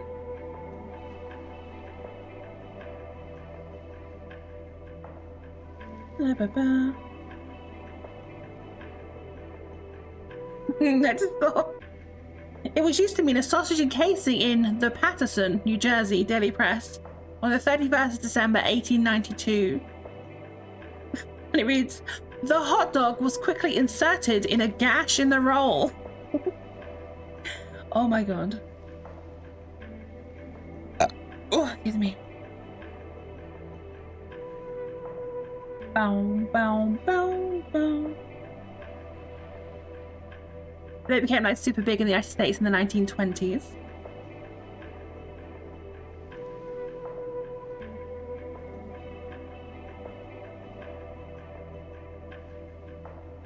And Wendy wouldn't be familiar with them because her family wasn't German. Her parents were Scottish immigrants. Hence why they settled in Alva, Oklahoma.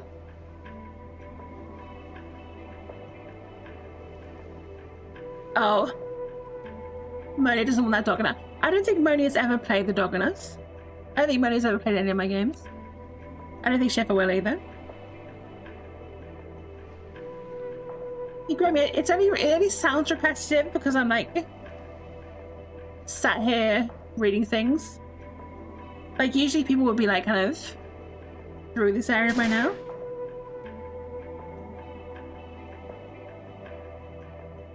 No, I don't think Moni wants to play my games. She's got better things to do with her time. Move. There we go. Bam, bam, bam, bam. The big manor that doesn't exist in real life is completely made up. But this place is in Bingham County. There's that. Sabrina, Sabrina.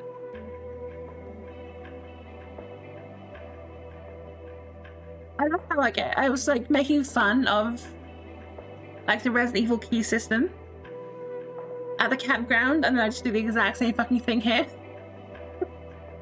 I was like, oh, you need these orbs because Sabrina likes her fucking orbs. Her orbs don't I? No. These books have not been touched in a long time. You think we're the same as him? A book is tucked away in the corner of the bookcase, subtle but stands out just enough to catch the eye. So you thought there'd be something collectible here? A disappointing read. A hole. A rat hole. A hole for rats. I would playtest this so much, I don't need to think where these orbs are. Bum, bum, bum, bum. Let's not get fucking orbs. Although in my head she's kind of... She relies on the orbs for like kind of blood magic stuff. Because she's not like naturally talented at it like her sister is.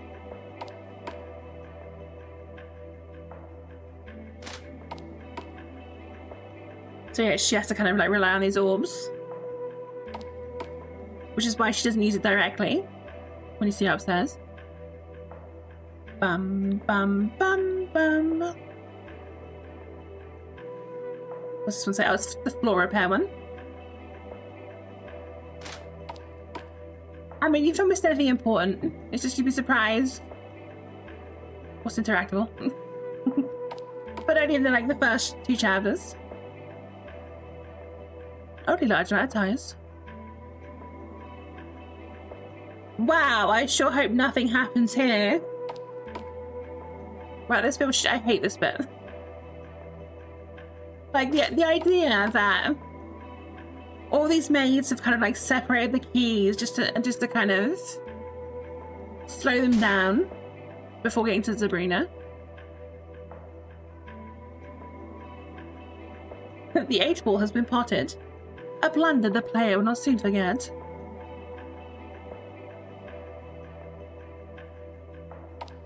Oh, Jesus.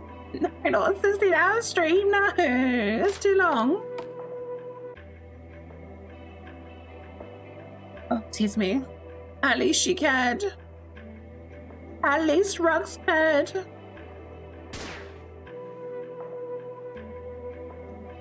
Oh, fuck. Oh, I remember when Blambo found this. I completely forgot about this.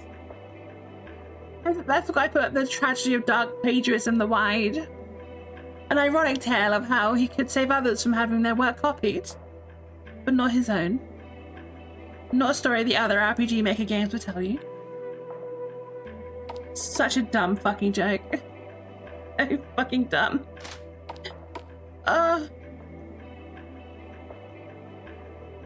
Zen the Stone Zero reference. It's been...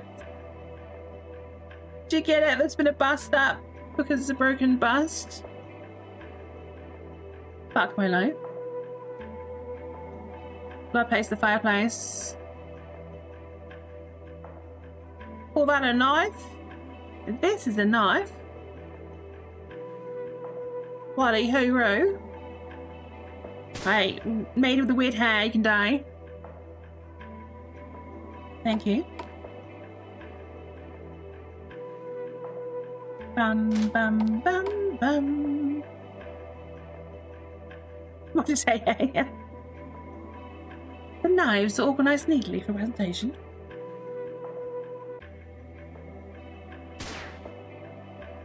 It was so hard. Like it's been so hard not to discuss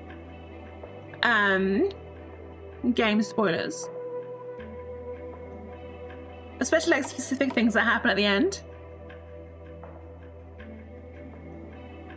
Because when you've been working on a thing for a year, I mean, I feel like the actual development time compressed was probably over 2 months, but it was kind of spread out in the first and second, in the first half and second half. But knowing what happened, not being able to talk about it with the people I know would care, is difficult. My darling girls have failed. Where's your head at?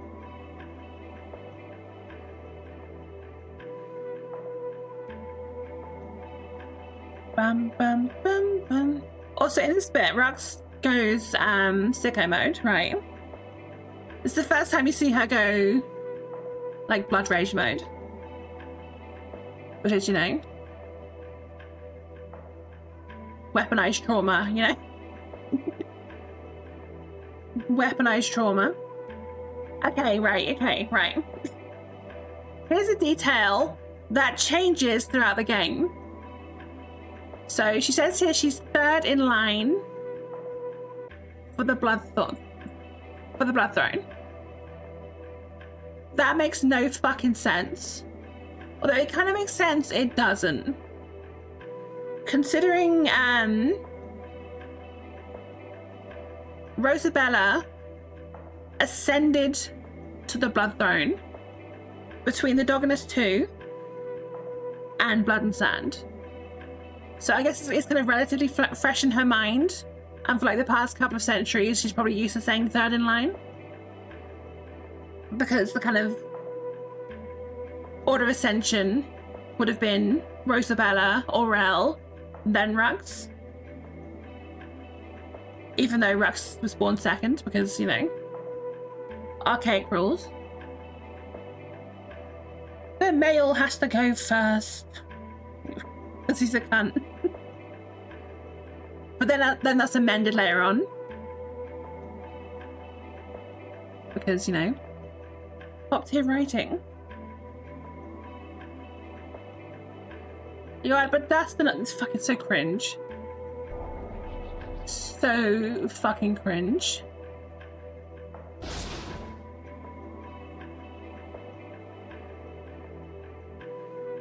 Also, doesn't she say full, like... No, Rosabella says it. I think Rosabella says the whole full line later on when you fight her. Also, she gets called Batwings when she blood rages. An ability that gets completely removed as soon as she overcomes her trauma. Canadian Blunder, I hope so too. I'm very scared because I've not been like out in a very long time. I'm not used to speaking to people in meat space, and it's gonna be very busy, but I'm sure it's fine. Off with her head.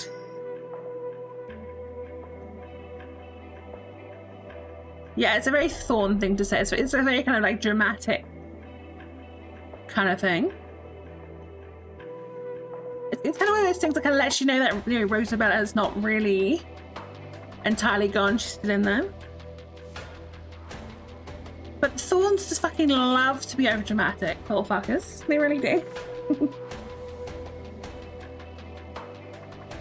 Bam, bam, bam, bam. There is Sabrina. Also, you'll notice, well, you might not notice, Sabrina also has the bat wings, but hers are red. And hers are permanently out. He is the only other Thorn who has that. Why? Because reasons. No, I felt they didn't really fit in anyone else's design. Little cheese hat. Give me out. It did like the first version of this whole interaction didn't have the whole bit where Wendy just shot the orbs and then there was a conversation. I mean, it wasn't the orbs that did the batshit stuff to her. Bam, bam, bam, bam. Right, get to jump over. Make her pissed. Be angry. Be angry at Wendy for killing Fergus. Go on. Come on. There we go. So she jumps over, she summons her orbs. There we go. Getting a magical power ready to do something. Now, in the version where there was going to be a combat system, those orbs would have been kind of additional enemies to fight to kind of depower her. Luna, welcome in. Good to see you. Yeah, the bit where Rux says to kind of disable the orbs, give her a chance to kind of stand down. I heard that afterwards. I felt like the whole fight was just over too quickly because, like, Wendy just like shot everything and then she just fucking died, and it felt a bit empty. So this is the way she says like she has nothing left, and she's fucking dead inside because, you know.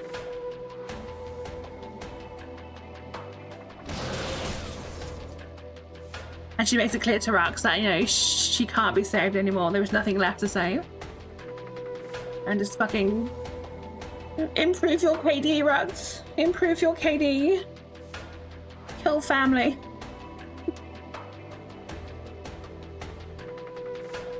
I was like, oh, I need a minute, and then like takes like 2 seconds. Wee. So Tudo, Evelyn. Oh yeah, I know about our slash fat squirrel hate. I'm aware. Not my favorite subreddit. For obvious reasons. Bum, bum, bum. Oh, okay, right. I'm gonna skip. I'm gonna scroll over this yap because it's a very long yap. But this writing this campsite yap part, it kind of gave me the same feeling when I was writing G710 shit, because it doesn't get like super heavy, but it is kind of very. It's a little bit heavy. Oh, gamer, thank you so much for the follow. Welcome in. New people, watch me play a shit game I made myself.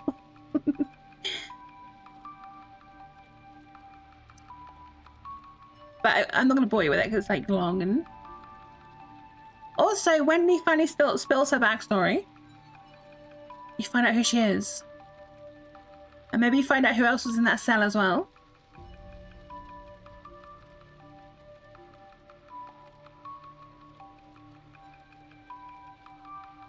I'm not sure if it feels like too out of place, because I know this game is kind of a bit tonally different from both G710 and The Dog and Us. It's like somewhere in between. Oh, God. Oh, this place, Blambo, when you finally realize this was a Dog and Us place, it was so fucking funny. It was so fucking funny. Excuse me. It was. Also, part of the fun of having multiverse lore is, obviously, I'm not going to be the only person in the multiverse. You know, I'm not going to be the only one with variants. So even Bunkus and Mingus have variants. And Ranex and Cerelia do. It's when you saw the you saw the U, and then you saw the I, and then you saw the... Oh, it was so good. Yeah, it's great. We say it's the TWU2 intro. We'll slow down. Also, it's Findus, Lord Findus, who Wendy doesn't recognize because she didn't meet him. It's hello, good to see you. There we go, TD I you. Yeah, give me a second. And obviously we have Raneg and Cerelia's variants.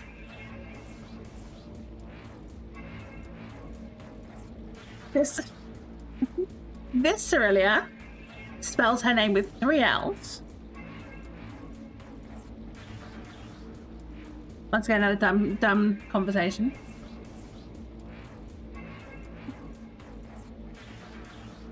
He does say later on that she has some goblin in her family. So maybe she has some latent green somewhere. Also, it's a slightly updated Cerelia too. Because I didn't want to do what I did with the Dog and Us and use the kind of child base just to kind of insinuate something shorter, because she is an adult, you know. She was just meant to be fucking super short.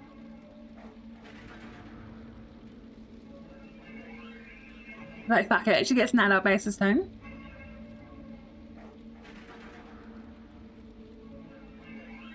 But her skin is still like pale as shit. Leighton Griffiths. I get it out of the way. But neither of them get names the entire game. They're both called Reservoir Vampire the entire game. Of course, it's Blambo's favourite character. A character who should have been a variant but wasn't. It's Veronica Thrunkler. Blambo loves Veronica Thrunkler. Which, Oh, and stretchy ones. Oh, these shrimp. These shrimp. Oh.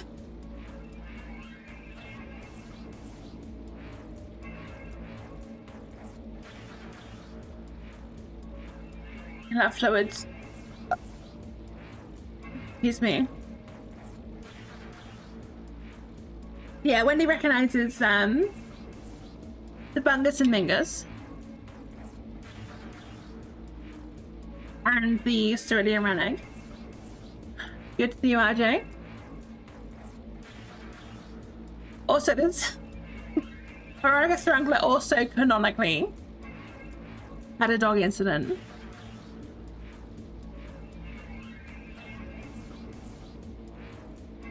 I could have made her a variant, but I thought it was funny if I didn't. I feel like it would have been a very doggerous move to like not.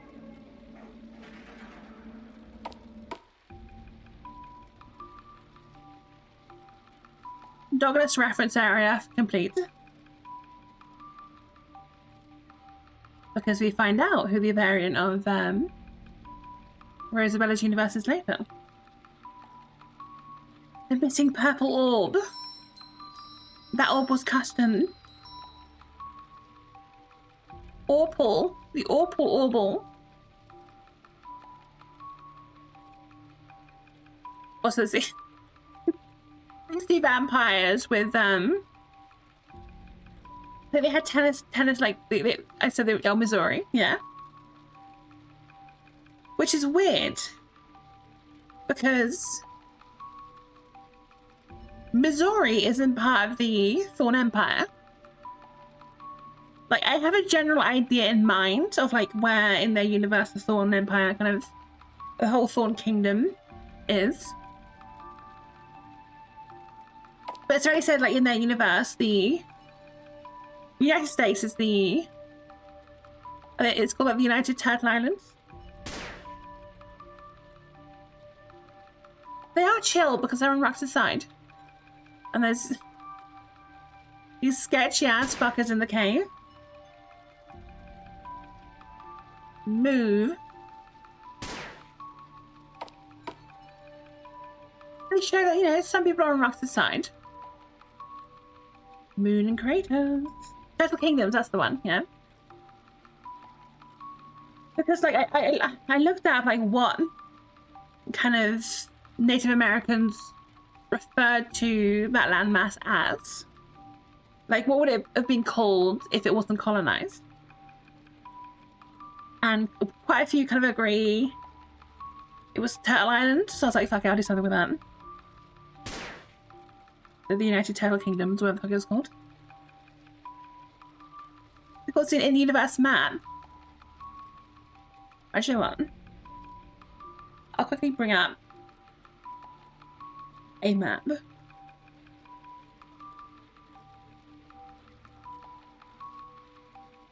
Bum, bum, bum, bum.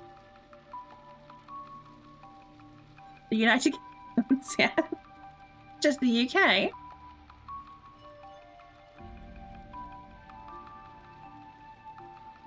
Okay, Google Maps. Right. So,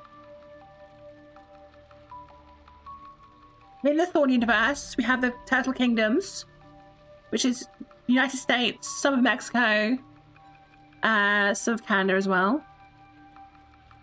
But the Thorn Kingdom is centered in Romania. The start is in Romania. It stretches up to Moldova, through parts of Ukraine and Belarus and Poland. So it takes most of like Central Europe, all the way down to Greece and Bulgaria. In my head, it kind of stops like there, or there. No, there. Like, look, this side of Istanbul. That's quite a good split of the landmass. All of Italy, all of here. France, of course. Most of the United Kingdom.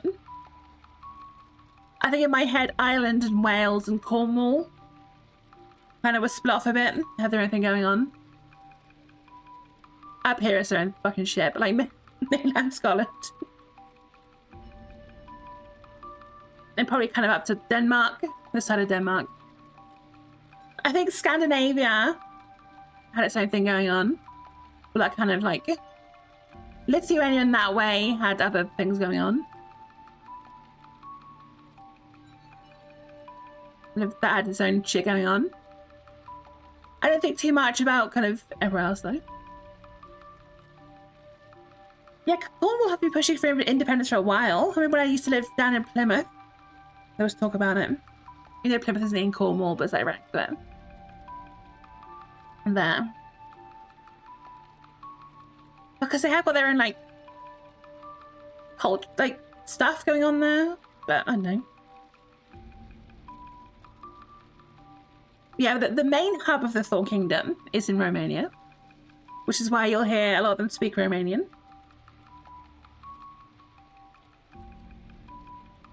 But also you'll hear Scottish people. Because I had to shoehorn Scottish people in somehow. Right. A whole wall of corn. I mean, corn is pretty tasty. You're both allergic to bullets. Move. Is this where the mama got buried? No, that's the next bit. I thought one of them was still standing up for a second. Oh, God. Oh, excuse me. But yeah, there's a specific bit later on where you meet a Scottish family. Which are kind of like half based off real people. Also, just in case she misses collectible, there's a big fuck off arrow. There's a big fuck off arrow. It's Expand D&D. Also, do you like my fake tabletop names? Are those good fake tabletop game names?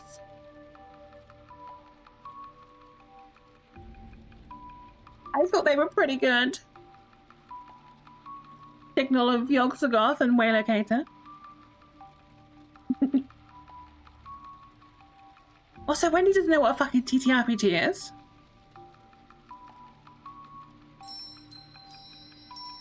Also, Rux wants to expand D&D, but he's into it. He's fucking into it.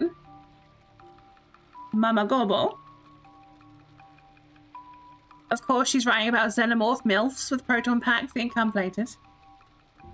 Oh, she is. Right, you fuckers move. Wee. Yap.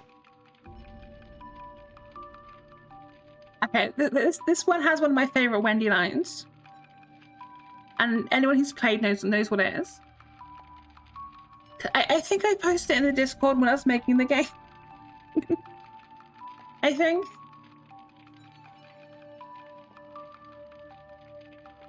You think Wendy's a bottom? Really?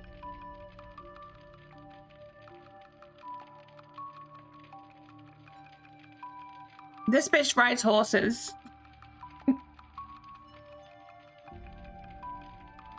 Right, so Rux explains how she lost her eye. I just got it blown out by, you know, this mysterious person.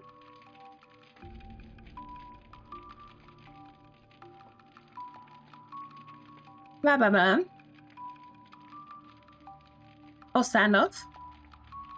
A whole ass anime fight happened. They literally fought for 3 days because, you know. Rux at a peak form. Exactly, she got her eye blown out, then her black one.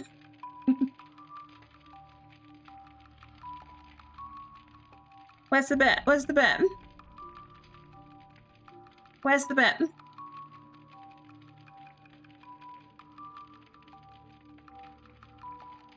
Come on, you and her. I wonder why.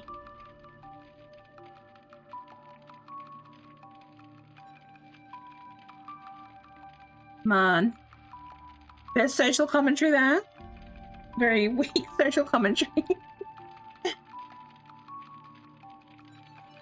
Thing led to another, and then we got y'all fucked. Y'all fucked.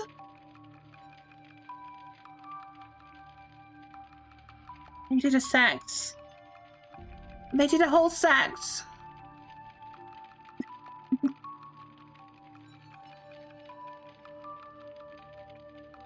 It's funny because like Wendy's like not often. She's not one who kind of.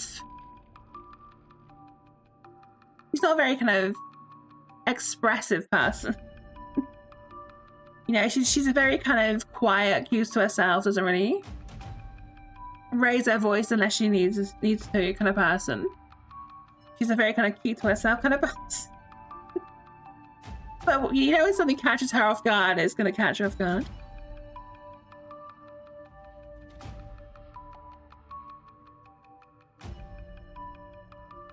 You know, candlelit dinners are so vanilla.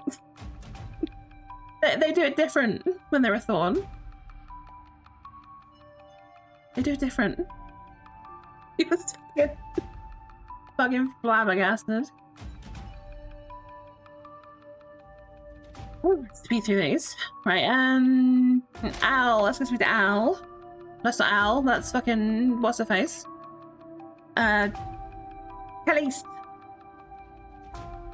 Khalees the jailmaster. Being an absolute bitch. Even though she's secretly on the same side as Rux. There's Al. Al, who totally doesn't have a secret thing for trashy romantic novels.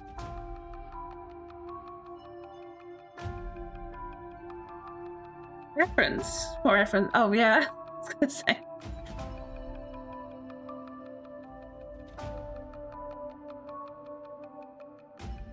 Also, I thought it was cute, the idea of like baby Rux building book forts in the library. I thought that was a cute idea. It's like, Orel would be found fucking dead in the library. He spends his time in front of a fucking mirror. Rosabella, she's done her queen shit too much. Although she does have a soft spot for flowers. You know. Yeah. Twilight did have like collectible vibes. But because it's specifically a quest item, it's not. It doesn't count. It's Rena. I may have slightly called her that because Rena from Zenless. But it's Rux's old babysitter. Because despite being a massive kingdom, the central belt of it all is very tight-knit and everyone knows everyone. Then the butcher. Rux has testicles confirmed.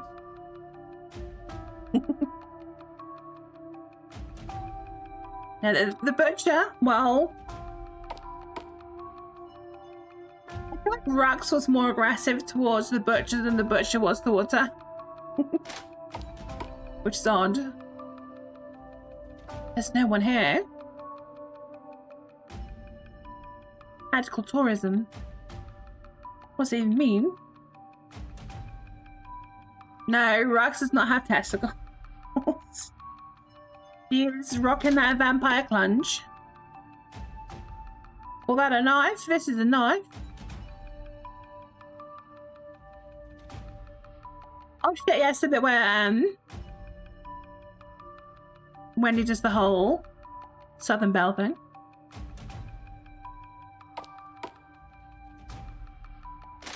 Just to implant the idea of fat Southern Belle Wendy into your heads. Rita enjoys snacks. How come she's not obese? When will we get the Virgin Blood and Sand where Rena is fucking huge? That's real pretty. That's real pretty. That's a real pretty brooch. I'm sorry, intersex rocks isn't real. I'm sorry. I do declare I'm big and I'm fat. Hooey.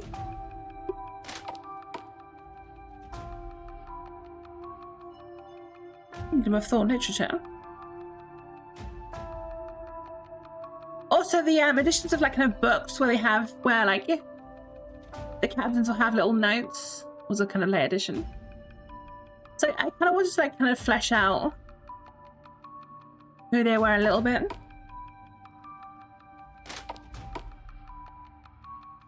And there's the whole interaction. Khalees is like, oh, I brought you here to kill you, except I didn't because I'm angry because you were right. And I don't know what to do with that.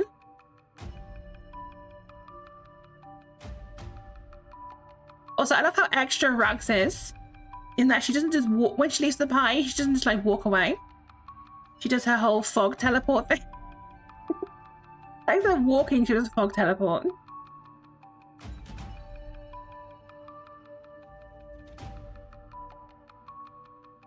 There she just calls Khalees down her bullshit. It's like, kill me then. Do it. Now I say, mister, is that a whole buffet of food for little old me? And now I do say you just know how to get my heart just right. Right, let's get the fuck out of this house. I do declare.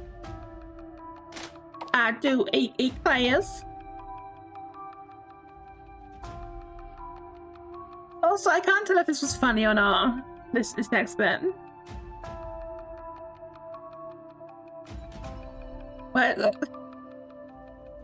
There's a stupid joke in here. Not the bit where he calls her where she calls him a knuckle dragger, but yeah. Okay, after this, who is gonna have the cut of breast is easier on the teeth, but the thighs where the prize lies? Who's gonna put that in their dating profiles? Who's gonna slide that in their Tinder, in their Bumble, in their Hinge, in their Woo Plus?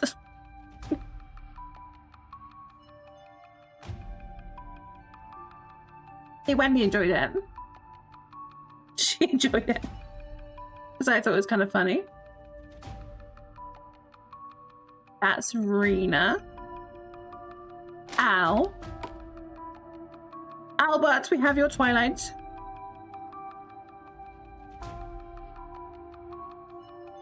Also, there's the whole stupid joke, the whole familiar joke, which definitely outstayed its welcome.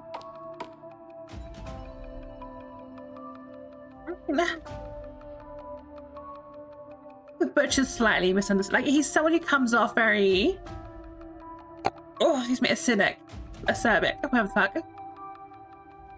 But he does give Rux some very good advice about how not everyone's going to be on the same page as you on the minutia,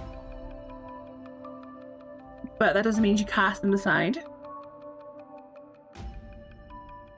As long as they're with you for the big picture stuff. Oh yeah, for who the bell tolls. Or is it him? Not the Metallica one. Don't sue me, lads. Don't sue me. Don't sue me. Well, there's the running joke where usually like someone will accuse Wendy of being a familiar, and Wendy will be like, "Oh, we've known each other for so long, but we're not that familiar," kind of thing. Large is gay, Robert's gay, but the gayest is James.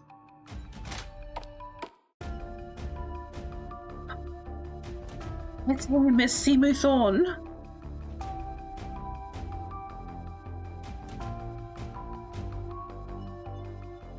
I so prefer his new design to his old one.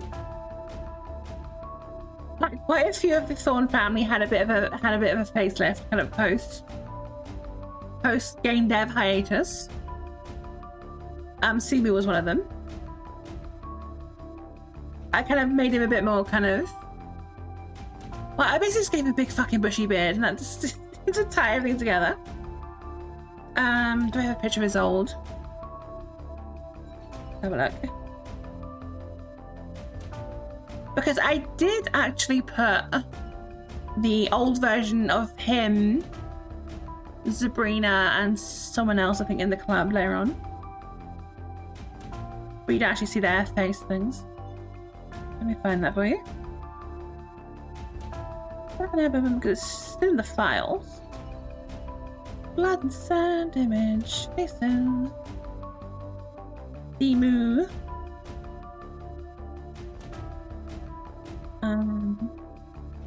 Oh yeah, it looks fucking dog shit. It looks so fucking look like that. Okay, that's how he used to look. That's how he used to look, and then I kind of changed him up a bit.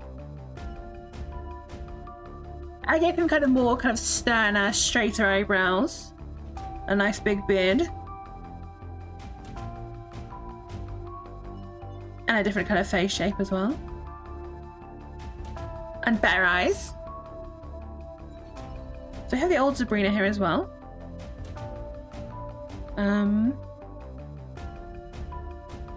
Oh yeah, here we go. It's the old version of Sabrina. What she used to look like. Stupid. She looks so fucking stupid.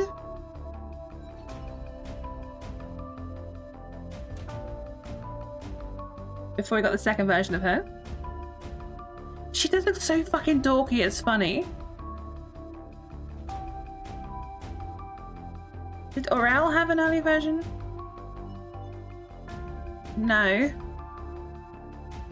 Yeah, because he was one of the last ones I made. So I've just got the kind of illusion version of him.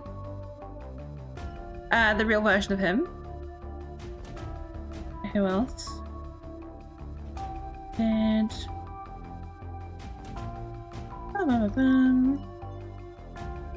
Darlene, maybe.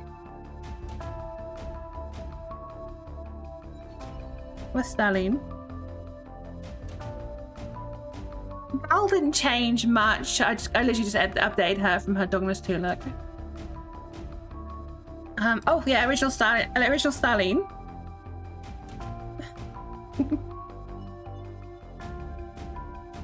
There we go. Yeah, see, because I originally was gonna go for the more kind of kooky art teacher Aunt Vi, you know, Aurel, big Aurel, then big, big. Exactly.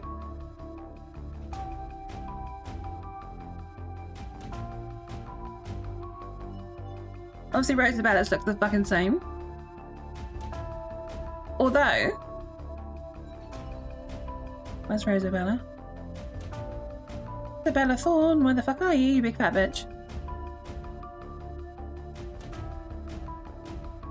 Also, I do like the forbidden thin Rosabella. Although you can tell she's fake because the stammer on the flower is the wrong colour.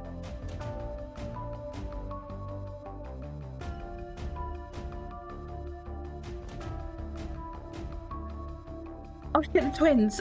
Okay, the twins had really shit fucking old designs. It was Gabriella and Gabrielle. Have a look. Gabriella, Gab. Okay. Oh, that looks fucking awful. So this was the old Gabriella. That was the old Gabriella. Because I was going for like a more creepy twins kind of vibe. And then I just fucking full on ditched it because it looked shit. And that was the old Gabriel.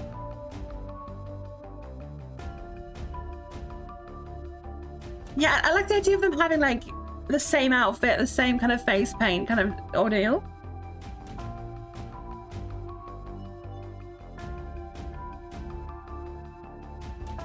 They were definitely kind of more kind of creepy, more than very Gen Z vibing.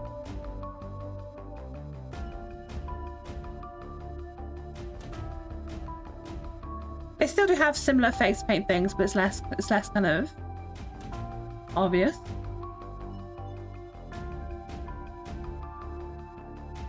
They've got the kind of more straight line thing going on.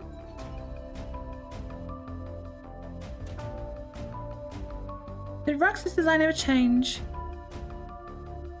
I know I had a version of Rux before I kind of fleshed out the story. And I had a vague idea of what I wanted to happen to her, but then I ditched that.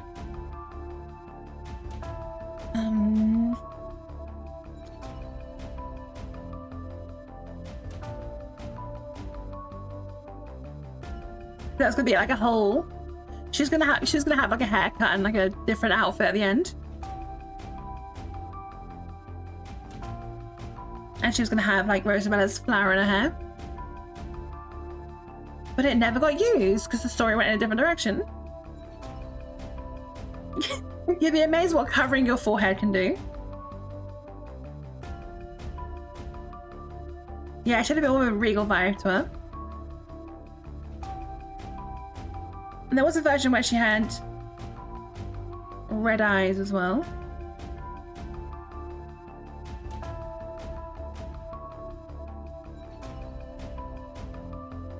But the story didn't get that right. So instead we got purple rugs instead.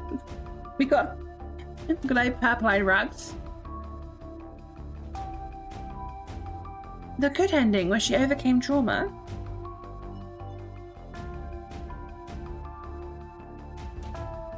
See, look how happy she is that she overcame trauma. Look at her.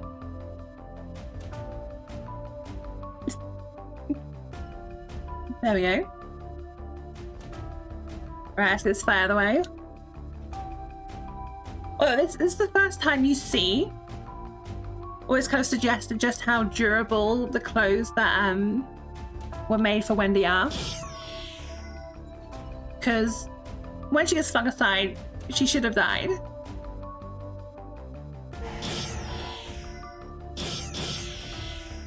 Really? Also, her hat falls off when she falls over. Well, Blood Queen Rux was a possibility. So, I had kind of like a slight idea for where I wanted the story to go early in making it, which had that kind of version of Rux. But then, later on, post-hiatus, when I did the poll with the numbers and everything,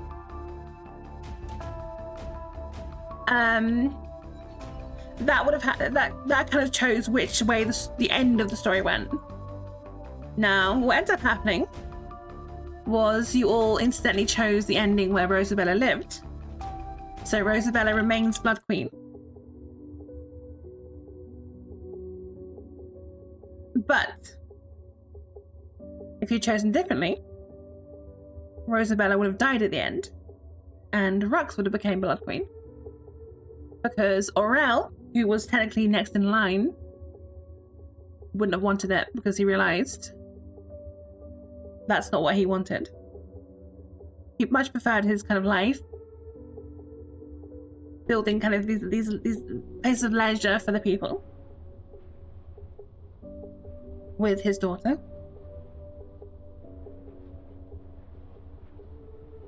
Who is Paul McCartney's favourite Thorn family member? Fucking hell. Who? I feel like I should get this one. For fuck's sake. What if Simu had a stand called Sea Moon?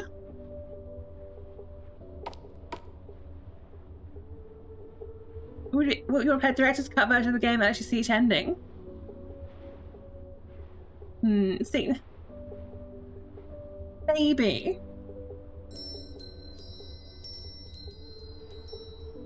Maybe.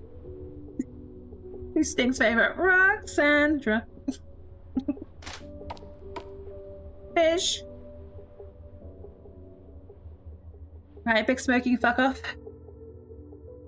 old school friend. Breakfast. And his fat little sister. With the ironic name, Little Smokey.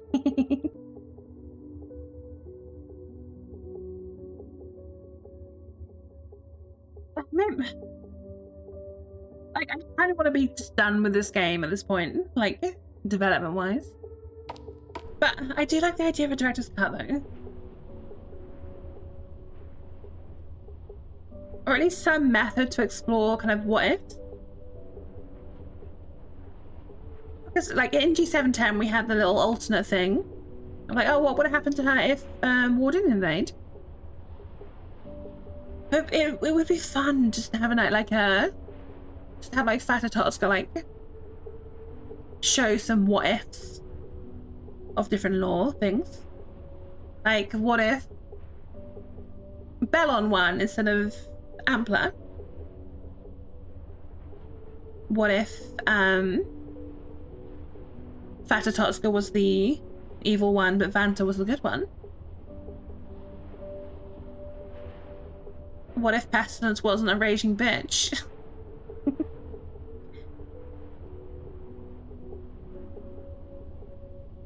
Yeah, what if Rosabella was killed? Because it is kind of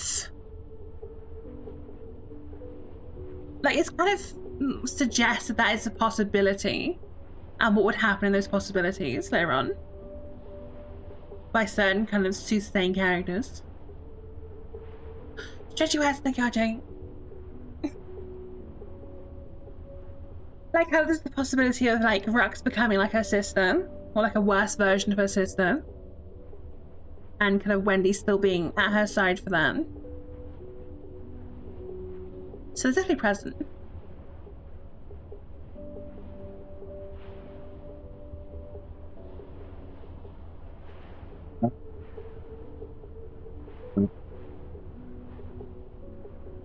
Honestly, if I was going to make a remastered version of Blood and Sand, I wouldn't want it to be an RPG mech again. I would just like love like a whole like 3D shoot 'em up. I think it would be fun. That evil Rux with the lesbian Wendy harem. See.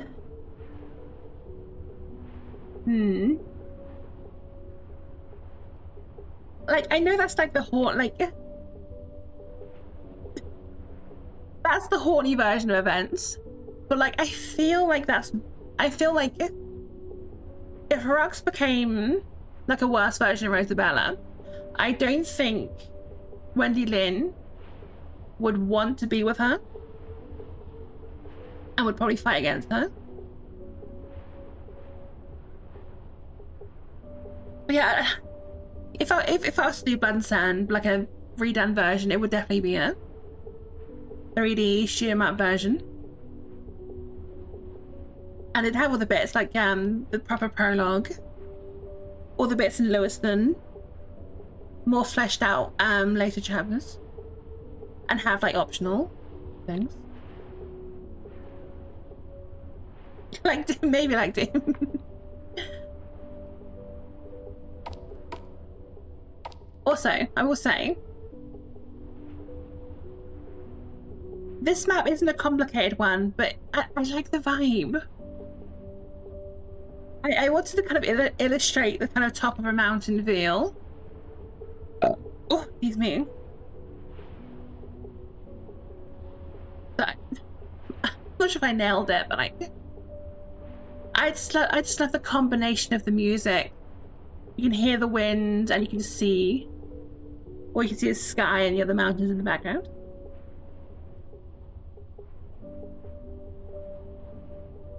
And like when I described what I wanted for the music for this kind of area of the game, like between, like from the start of the chapter to Du Bois, where this track plays, I literally had this map in mind.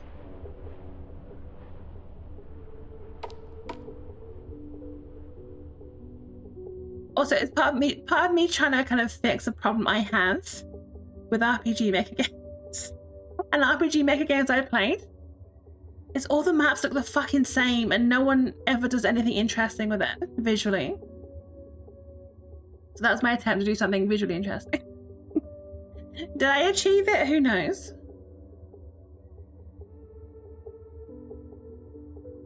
I think all I ever want is my games not to feel like default RPG Maker game, you know? A key! Ostentatious vampires, you love them.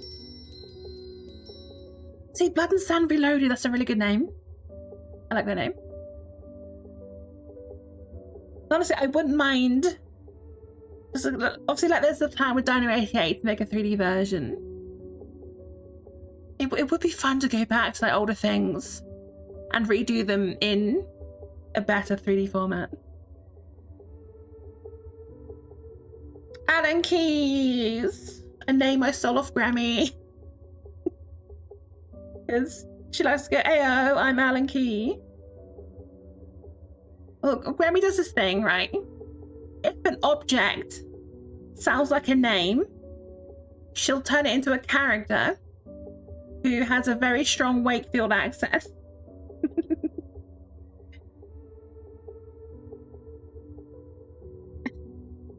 Which is why when you see her in the club, she goes, Ayo, I'm hungry. Also, this tells you where the other key is.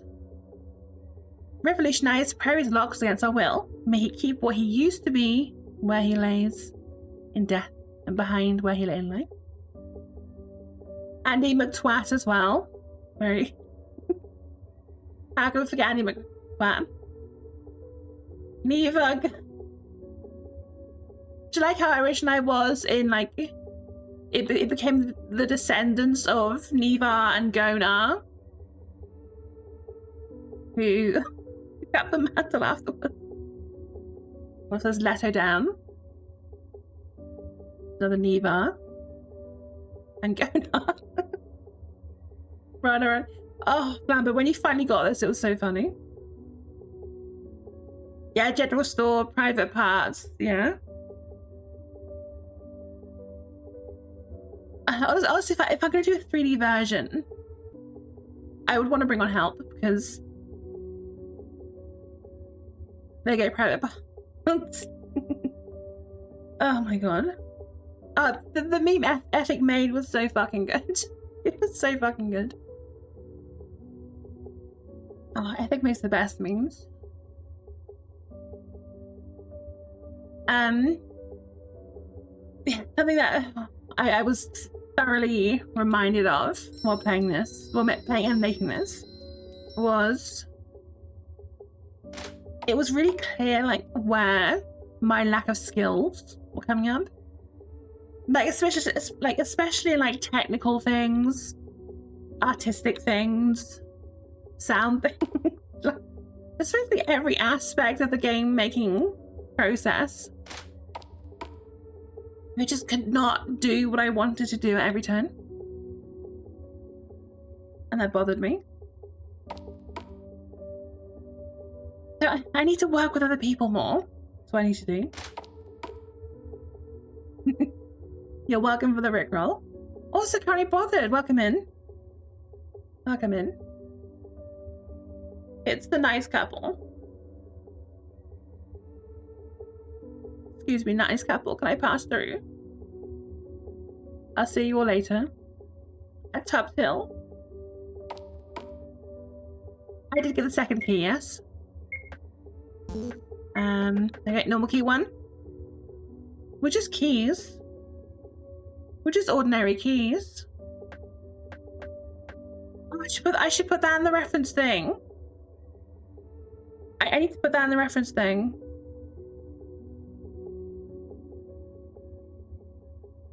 Because it's we're just men. We're just normal men. It's a reference to that. Ooh. What food you plan on making? Oh, okay, right. The collectibles here are so fucking stupid. So of course we have Betty the Hoover. Has come to bed eyes, a joke I stole from Grammy. Fish and baked potato. Ooh. So they came about because I didn't know what collectibles to put here. It's like, what kind of things do I put in a Dan? And for some reason, my first thought was Hoover Dan. So I was like, do you know what? Fuck it. It'd be funny if I put Hoovers here. And what other Hoovers could there be apart from Henry and Hetty Hoover?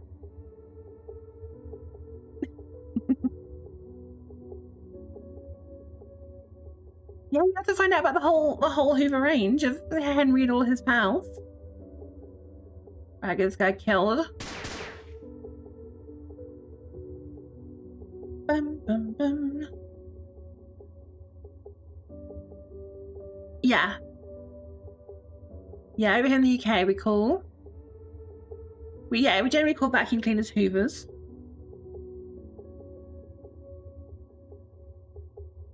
Like 90% we call Hoovers, the other 10% we call Dysons. I feel like if it's like one of those Hoovers where it looks like a Henry Hoover, we'll call it a Hoover. If it looks like a Dyson, we'll call it a Dyson. That's both Henry and Hattie.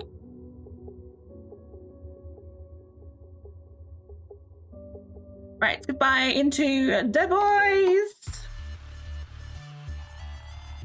When if I raid anyone after the stream, should we just go in and shout the boys? The boys. Also, okay, right, the collectible in here. The pork medallion is a very stupid joke. Do Americans have pork medallions? So is that like a UK thing? They're popular because they have the face. It's not about the sucking power, it's about the charisma. Some pig jewelry. A medallion. Pig in it. I don't know why Rock says in it. Like she hasn't got like a British accent of any kind. Like she's not got like London accent. The pork medallion is like a cylinder of pork meat, basically. Oh, excuse me. Rock actually has a Romanian accent because that's where her family are based and have been for centuries. It's not actually blood, it's just smashed yellow cam. It's her. The porcine vampire. I'm sorry you can't equip the pork medallion and have like pig girl TF adventures. I'm sorry. Okay, you know what? If I ever make Blood and Sand Reloaded, I will try and remember to make that a thing.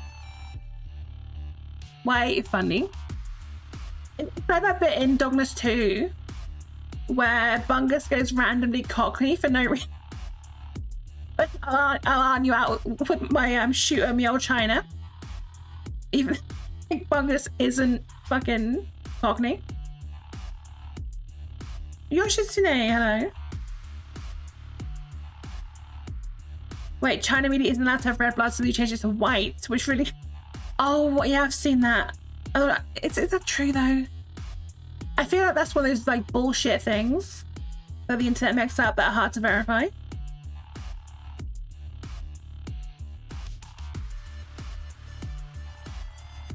The twins.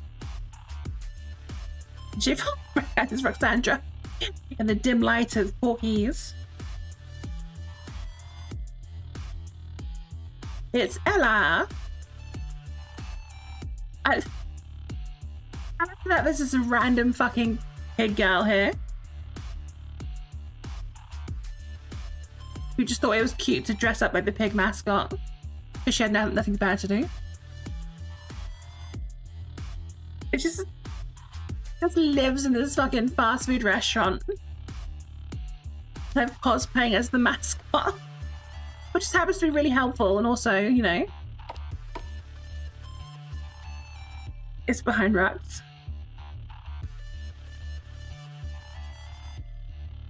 Also, we have to see the cameos.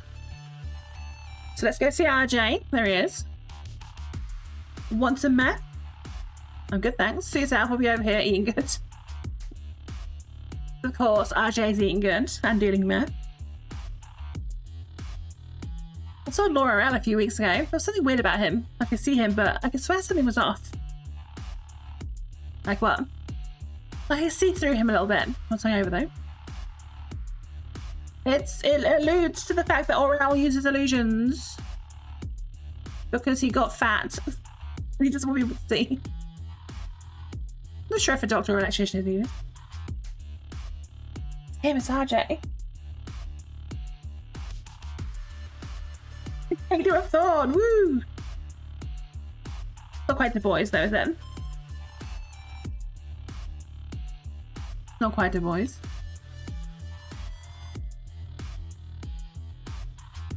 I like this MP seat, she's cute. I like her design. Even though I came up with it.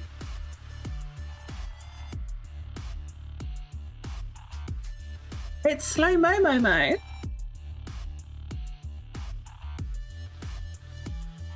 I do have to put that on my kind of to-do list of games. I'm down to the blood showers at Lost every Monday, Wednesday, Friday at 9 PM. That's my stream times. Show cancelled at Club Aqua, the deck collapsed and someone got beheaded. Go to Club Haunted House instead. No, you're over here, RJ. You're over here.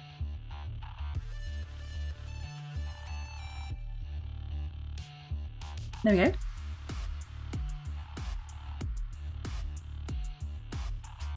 Ba-bum, ba-bum, ba-bum. I feel like if you get the collectible, you can unlock like a secret like menu thing where you can access it. With Tim Robertson watch along, maybe. A human, cool. I love the concept of dry vampires that are both drunk and high. Because it's the boys.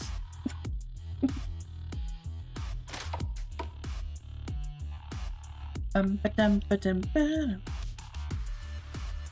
Oh, actually, you can have it like... You pick it up and Fatty Tots Play shows you a thing. Well, CRT monitors like a liminal space in and of themselves. It's fucked up.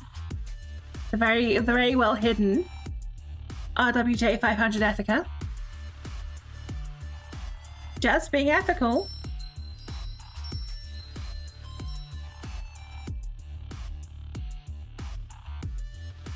What's the name? But you don't find it to the end. I can't remember what her name is though. What's her name?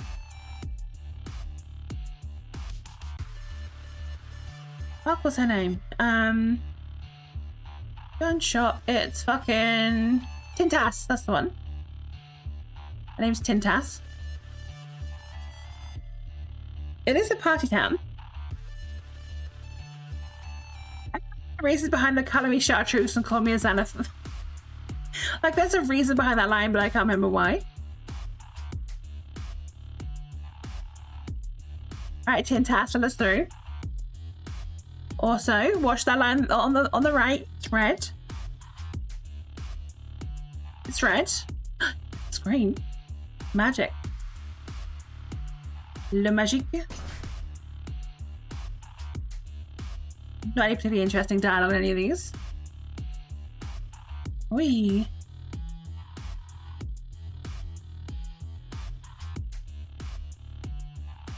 Is it not for blood we're watching TV? Wee. Sac magique. Oh, look at that.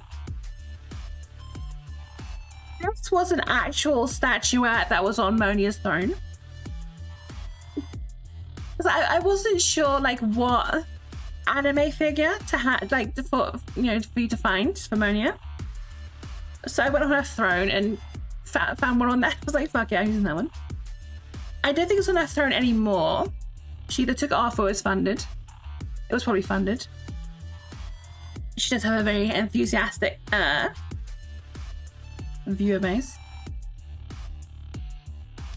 But it's what's her face from Overlord? I forget her name.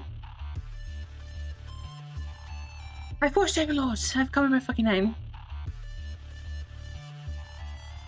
Bam ba dum ba dum ba dum. Albedo, that's the one.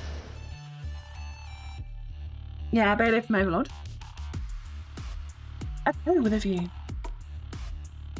There is like some interactable dialogue where I feel it's too dogging us, and I feel like that was a bit too dogging us. No, don't spend anything on my throne because there's like nothing on there for a reason. 1, because I can't really get things shipped here. 2, because I do nothing to deserve it. Wait, where's Cody? I don't see Cody. Where's Cody? Where's Cody? Over here? Cody over here? Where's Cody? Where's Cody? I'm joking. Okay. Is Cody a good girl? There is a correct answer.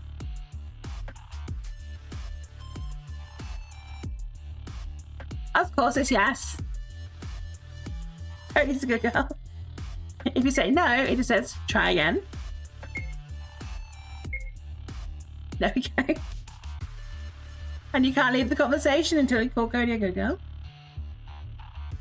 Oh, dead. Open inside. Walking Dead reference. Oh, here's the guy that sells you Pearl.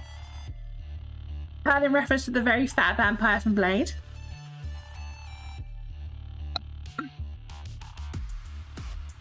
Who dies from getting UV light blasted in their face. Oh. Fucking crimson. This little fucking box, right? This fucking box. So, before I put all the collectibles in, I had placeholders where I wanted the collectibles to be.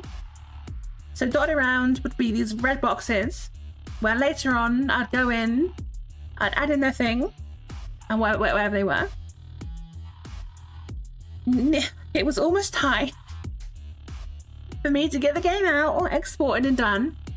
And I saw this fucking thing and realized, oh, I was meant to put a collectible here and forgot. So it's just here.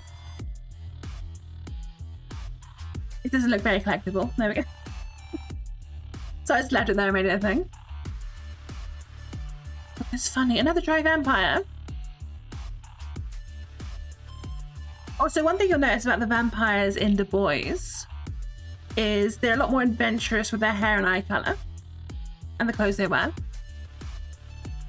Outside of The Boys, they're very kind of strict with their kind of black and reds in their clothes, and their hair's usually red or black, or maybe grey if they're kind of older. Get Wendy a hard sarsaparilla. I didn't have any specific collectible. I just wanted to put a collectible there because I'd go through the maps and see like where would be a good place to put a collectible and like kind of fill that in later for most of them. Yes, exactly, because it's more of a party town. Da boys! Exactly, it's mentioned later that they dye the hair and have contact. Because it's kind of the more kind of younger, more partier people. The boys. Boise. Boise. Boys. Da boys. Oh, mention of Brando. And also doing shots from Gabriella's belly button. A very special little cameo here. Fancy some gum. Just gum, how bad could it be? Just a little berry flavoured gum. Of course, a girl never puff, kisses, and tell.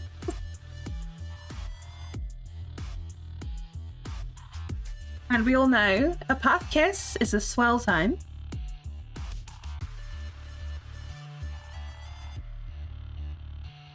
It's Cassie.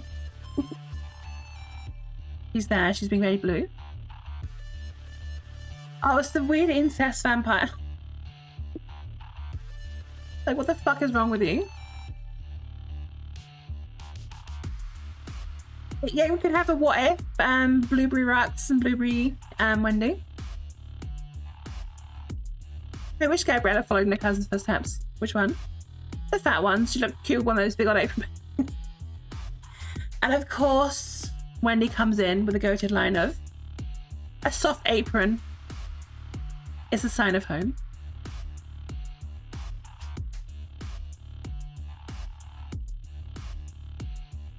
Falling apart. Also, I love that like, the vampires just can't drive for shit. But there's like crash cars everywhere. Alright,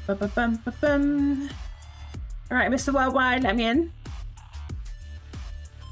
Oh no, where are we gonna get a VIP pass? I wonder. If only there was a convenient NPC up here we could speak to.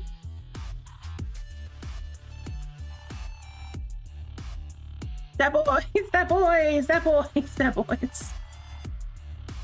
New club opening into boys. Da girls. Ladies' night every night. What's this vampire flirts with Wendy because everyone flirts with Wendy. It's Stabby. Yeah, they forgot the PSA of don't drive while dry. Da girls. You ever just think about vampire lords with fat man boobs? I do. Rax has thought of man boobs. We stand a bisexual queen.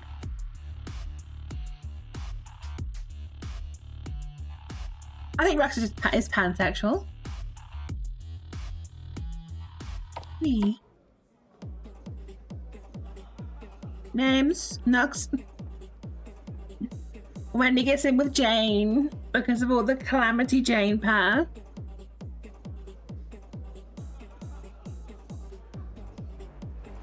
Also, Rock says Nux because in the files, all the pre-purple versions of Rux's like face images and character sprites are called Nux instead of Rux.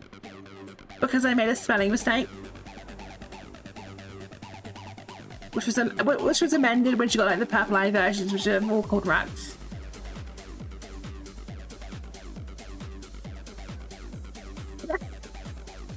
I'm sorry for making you do a full track. I'm sorry. Also, these two are very confusing. If you've never watched, I think you should leave with him, Robinson. Sometimes you gotta turn a spelling mistake into a fun reference. Salut, j'adore Oopie Goopy, it's Drake. And there's Faye. Vampire Faye. Remy cooks so fucking hard on the soundtrack for this. This is essentially, okay, this is a like dope soundtrack with a RPG, make a visual novel attached.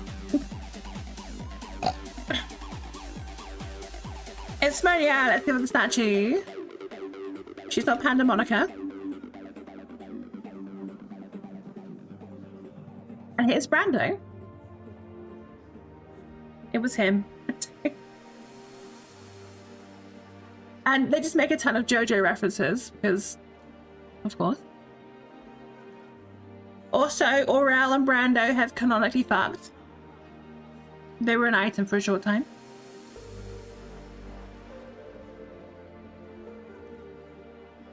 Oh, they're having refrigeration issues. You can see by all the blood. It's him, Miss Slow-Mo Momo. It's him. You see all the Slow-Mo Momo graffiti you see all over the city? So that was in the tile set. It's slow. So they've got like all the like markings for the road, and one of them is slow. So I kind of just like combine them all to be a slow MMO. And it's like a as well as this whole like graffiti tag across the city. And I thought it'd be funny to put the actual slow MMO guy in. Remy has made some fucking bangers in their time. Rune being Silvio Al Ragazzi Oliat Picto di Nume de Parati, the 9th of Taravepostolai.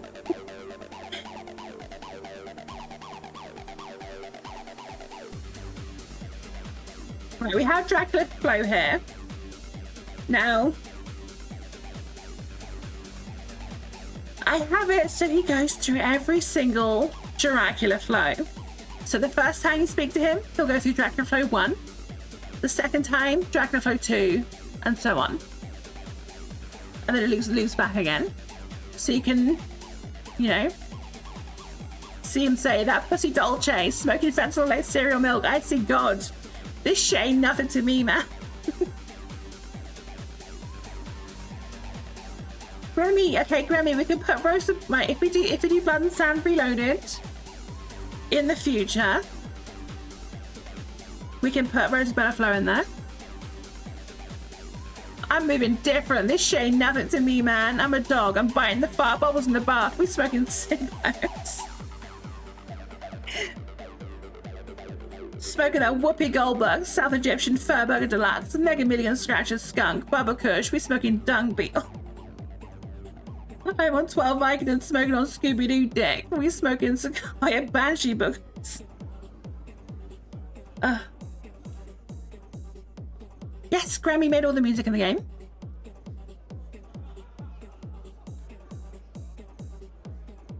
Okay, we have Proto Simu here. There's Proto Zabrina here.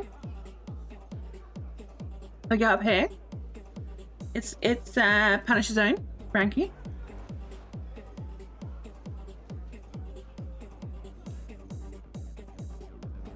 I think, oh, these two, no. This one and... Oh yeah, so we got old version of Gabrielle and Gabriella here. And here. Stretchy webs.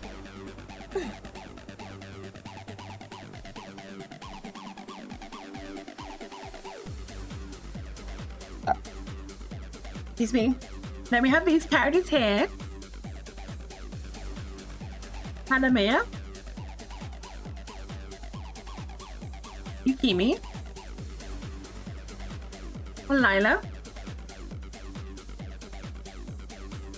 Now, Grammy, are you gonna explain to the class who these three characters are? Are you gonna tell everyone who these three are?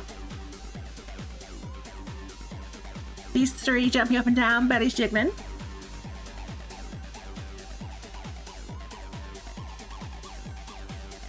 You're not. Oh. Oh. I know who they are. I know who they are. Of course, our little J-Man reference. The mind is suddenly filled with leaping images of small passing ninjas. The elemental power is green.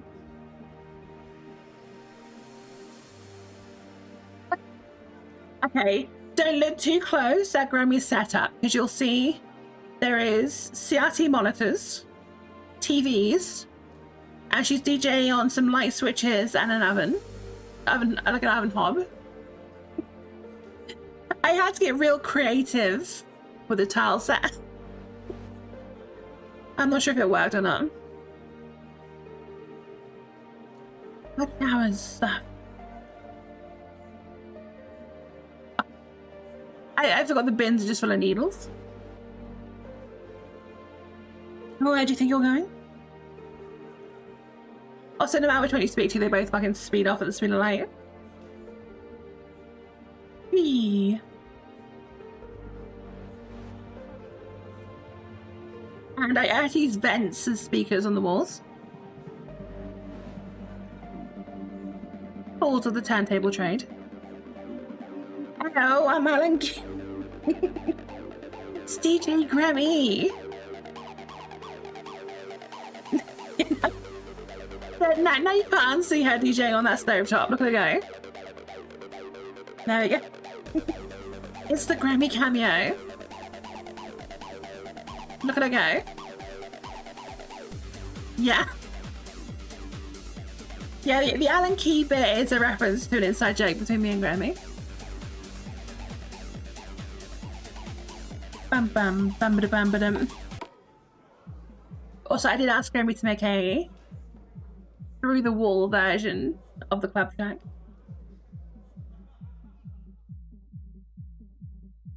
Okay, I low-key hate this conversation. I think it's because of how, like, painfully uncaring and Gen Z Gabriella are. They're boys. Which is part of their character. It's what they're meant to be like. But, like, they annoy me. They annoy me so much.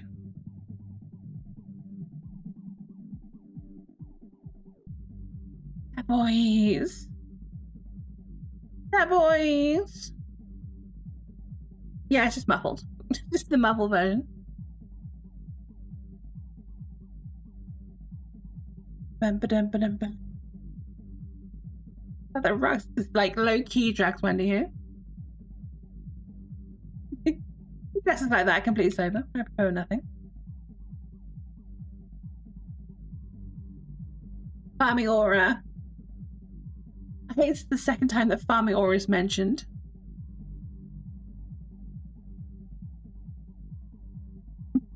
Yes, the high pass filter to keep those. I'll skip this conversation because I fucking hate it. But both of them don't care what's happening. They don't care their mum's dead. They don't care that their dad's now dead. It's like, yeah, fuck it. We'll go home as long as we can have another club. And Wendy's like fucking with him the whole time, pretending not to know what a lesbian is. Something that they're both there kind of making jokes at her expense the whole time. So she's like, fuck it, I'll have my own fun. B. He did slow down the Du Bois theme slightly for this bit.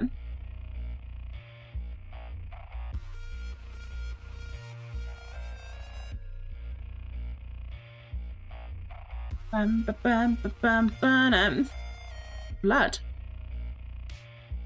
Bins.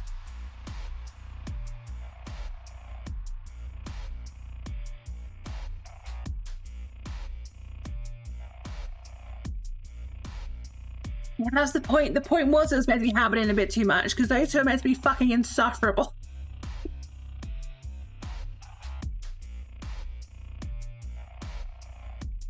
Like, if you didn't go away, just, like, despising the whole interaction with both of them, then who they are as characters did not come across well enough. So if you hated that bit, good. It worked. Success.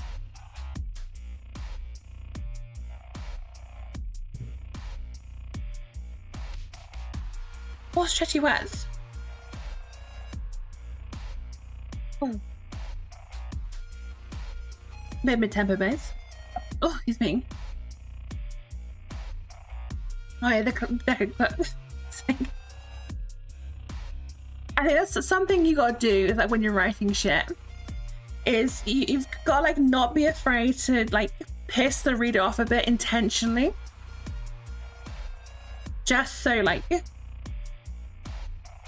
so like I can feel just like how stupid these characters are.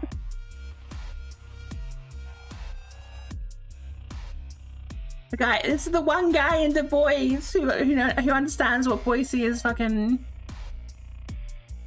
how it's pronounced.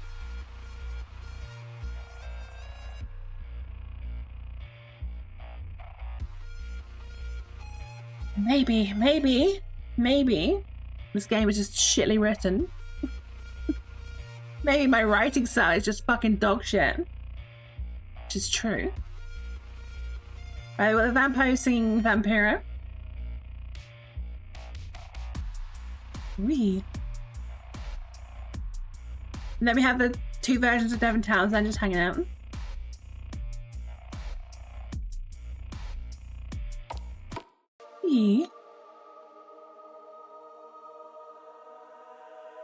Now on our way to the Empress.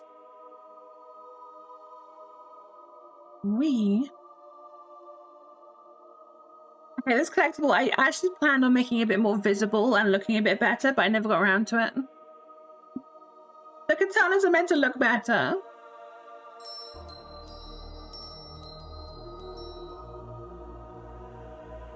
Right, you two can fuck off. You two can fuck off. Leave. Lake Cascade. Also a real place.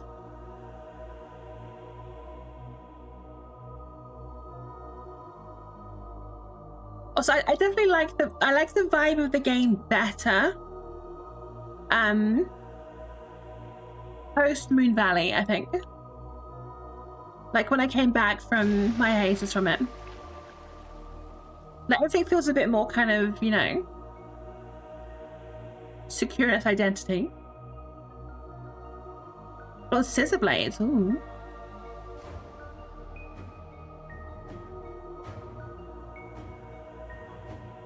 Bum, bum, bum, bum, bum.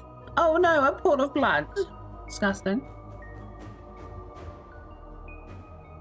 Although you would get slightly taken aback if you just walked into a room and there was just like a massive pool of fucking blood with bodies around it. That is slightly disconcerting.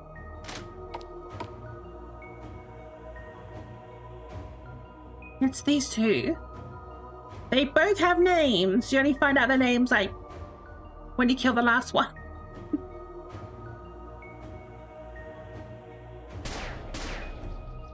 What would I call them? They're both named after the girls who played the twins in The Shining. So you know, there's that bit where there's the twins standing at the end of the hallway. I named those two after them because how'd you meet them standing at the end of a fucking hallway? No, not Mary Kate Ashley Olsen, you dickhead. No.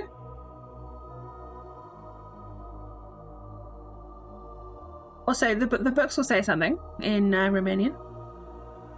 Yes, Berry Bait and Bashley Bolson. There you go, you got it. Oh, excuse me.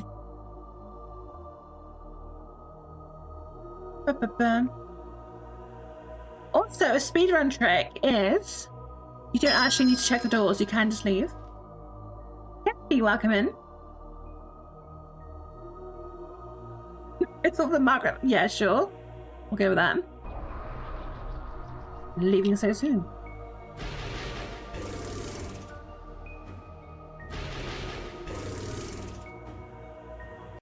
But they both should have been ready for that.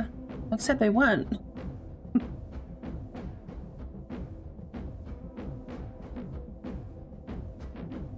Oh no, Wendy's fucking dead. Game over. Wendy fucking died.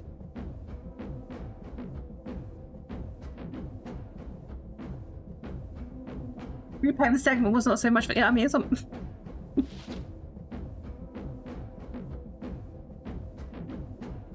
I mean... You know? It's part of the sequence. It's part of the, you know, oeuvre.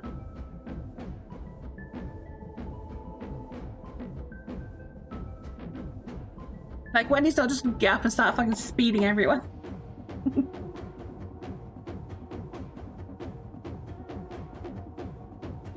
Bum. It's the fucking time bridge.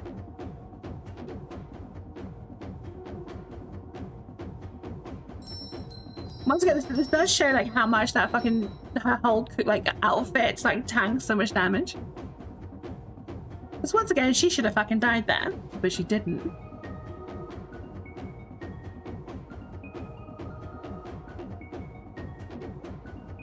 Hi, friend. Just nudge into you a few times. I hope this guy doesn't see me. I hope this guy doesn't see me.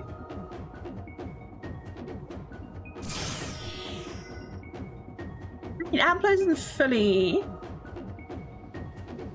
He doesn't deserve full credit. Ampler gets partial credit. I only get most of the credit. I'm thinking Wendy doing the Earl run towards these vampires. Oh dear. Get him stabbed. Fuck off. Solid steak. Yes, I love that. Perfect. Also, did I did. Get your clothes on. Yeah.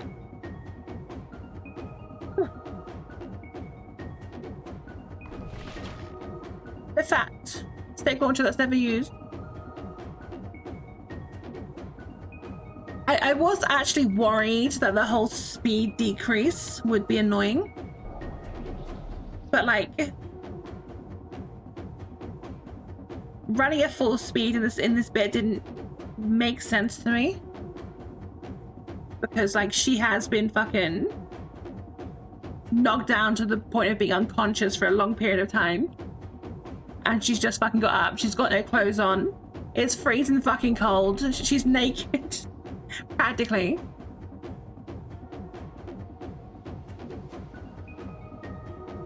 That's why I kind of try to do something like kind of slows things down too much. Take the hat back. There we go. Whee.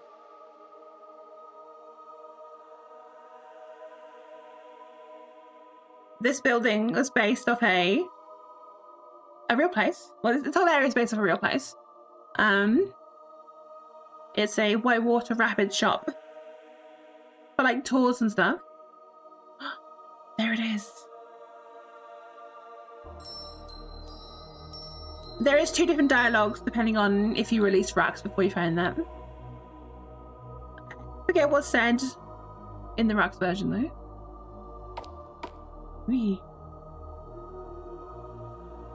You've done the second 3 times? Fucking hell.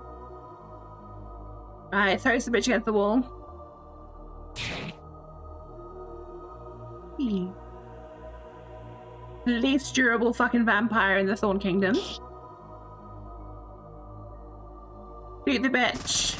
Okay. Wee. Look at that, Rux. You're very dedicated.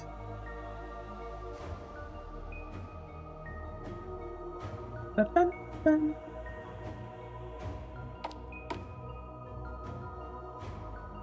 Also, I feel it's the last part in the game where Rux is kind of like helpless. Obviously, you find out why in a second why she's been like quite weak. It's because she hasn't like fed on anything properly in a long time. And she's kind of running on empty. Even though like the thorn, like being a thorn gives her the kind of the unnaturally good kind of blood economy compared to a normal vampire, but like she's still kind of at her limit.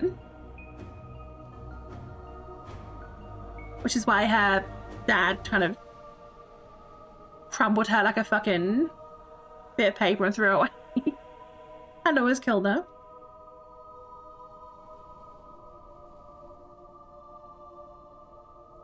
But Wendy's like, fuck it. I need you strong, bitch. Take my blood. Take my blood. Promise it won't turn me into a vampire and take my fucking blood. Hold her like a texture, exactly.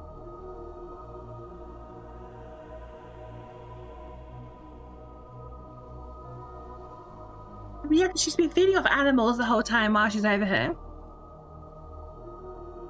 Because like the only blood she's taken for the last like 90 years is either been in times like this where she had to rely on animals, and even then not kind of draining them completely, so kind of limited there, or from willingly, like kind of willing blood bags. Because that's like a whole thing. She doesn't, you know, she hates the whole unsustainable nature that the Thorn family's been going on about. She's a bit of a hippie, Arax. She's a bit of a hippie. She doesn't like the kind of conquer and spill without thought kind of way of doing things.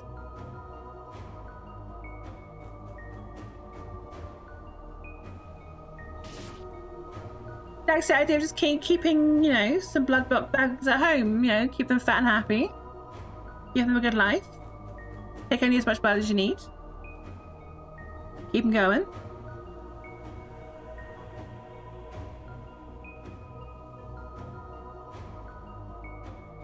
Which we find out Veronica Thrunkler's been doing.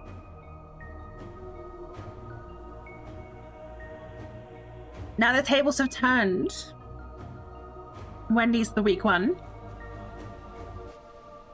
She's all EP. EP Wendy. Take a big sleep.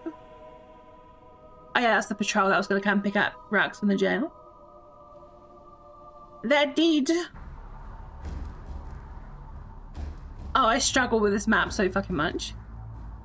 I didn't know like what to put on this fucking map, because like the real Grangeville is like such a fucking nowhere town. Like if you look at Grangeville in Idaho, and then you just like look at some random town in like the most remote parts of like Russia, it looks exactly the fucking same. So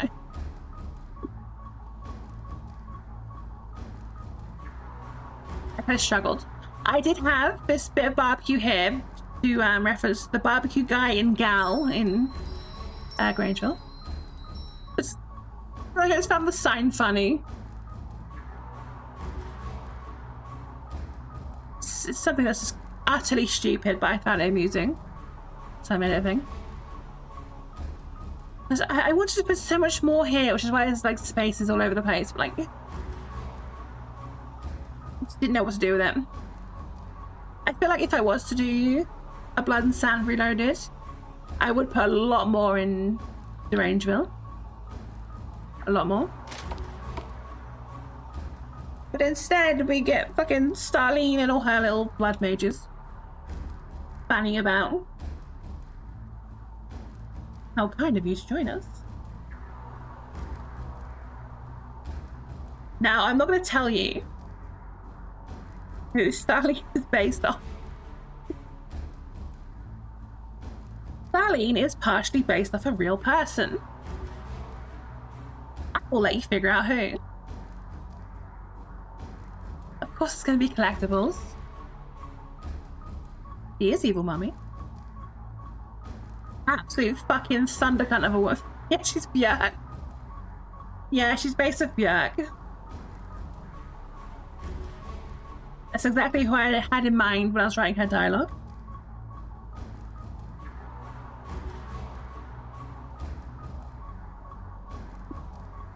I'm not doing the Björk voice, Grammy. I reserve the Björk voice for you and you alone. Because it's stupid.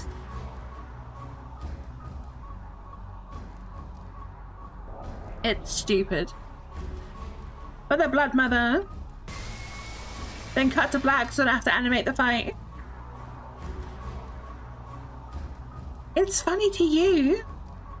But to everyone else will be like, what the fuck is this? The smell of death rises from beneath the floor. Oh, excuse me. Whilst what is in the gloom cannot be seen, it's some more relief. Probably because there's a mega fuck ton of bodies beneath the floorboards. Blood magic tomes. A door you can walk on for some reason. Oh, I forgot there's corpses in the lockers.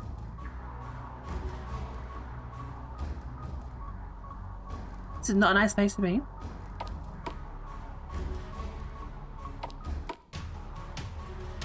one of the few interesting places in Grangeville. It has an airport. You can't actually see the airport on Google Maps. So I had to make the sham. Starlene! Come hither. This might be the most NPCs on screen at once. At least until... No, wait. Does Tubsill have more? I mean, Tubsill has, like... They're more spread out than here. Bum, bum, bum, bum. Go on, Rox, do your thing. Do your thing. Go for what you like to sit. I was worried. I was worried people would hate this. I wasn't sure if it looked good enough or like the dialogue kind of worked.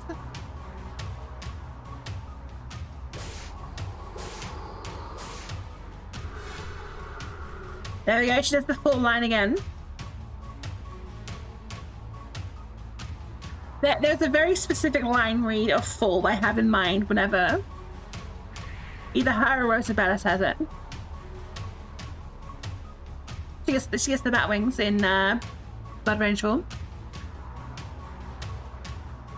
Only her and Sabrina have those.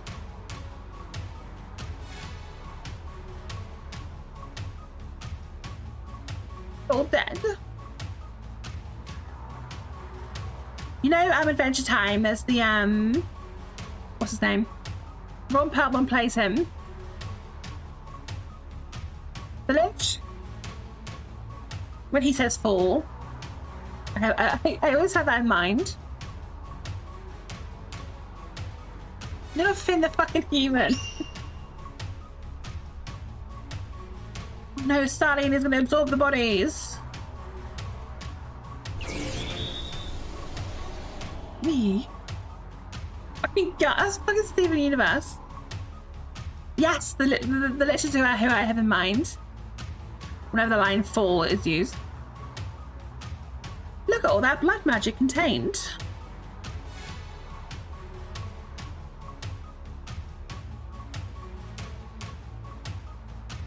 There we go, she snaps back. She's in control the whole time. That's our Rox. Yeah, I left all the crystal gems in their own way, I think. I was a bit hesitant with, but she came around on me.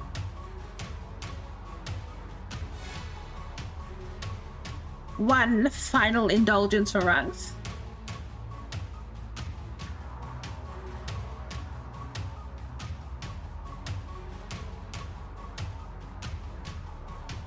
Now, I wonder what Rox is going to do. Is she going to A, apologize to her mother and let Starlene kill her? B, pull some anime shit on Maiwa or Shindaru behind her and punch her through the heart and kick her off the stage? Or C, hit the griddy so hard the entire Cloudverse system, the whole multiverse of it, collapses in on itself until there's only one mega variant who is just super duper fucking fat and naked.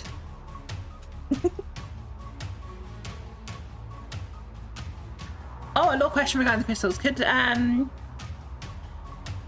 8100D5 vampire make a crystal weapon out of blood magic? Yes, in theory. I don't think any of the Thorn family have been that creative with it. I think that would require a kind of a level of creativity and collaboration that the Thorn family up till now hasn't really facilitated. Someone outside the family and outside the kingdom perhaps, and maybe going forward, definitely. But no, they absolutely could, and that's a very good idea.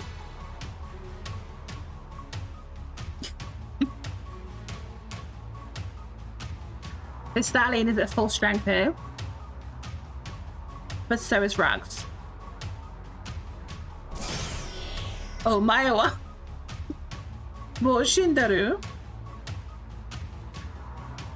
You can also see there's a great big fucking hole through her chest in the sprite now, because I love gore, apparently. I love pixelized gore.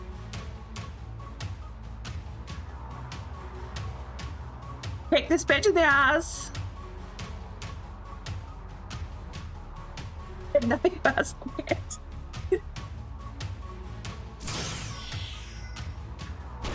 And she just sucks every fucking thing up. But yeah, nice blood magic, mum. I'm gonna steal this off you. I'm gonna steal every single ounce of power from you and use it against my sister.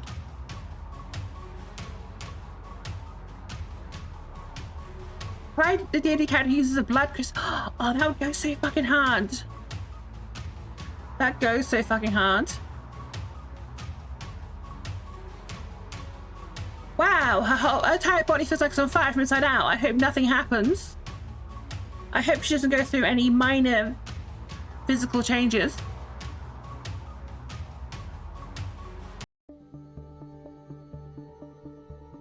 That would be strange. I hope she doesn't stop wearing the hat.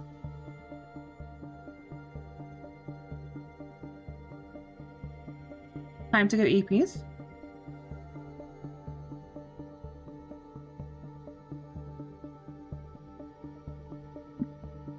Like, she's already taken the hat off. No, I wanted her to kind of stop wearing the hat at this point, because, like, she's not hiding anymore. She's not trying to be incognito. She's reached this kind of mental and emotional equilibrium with herself.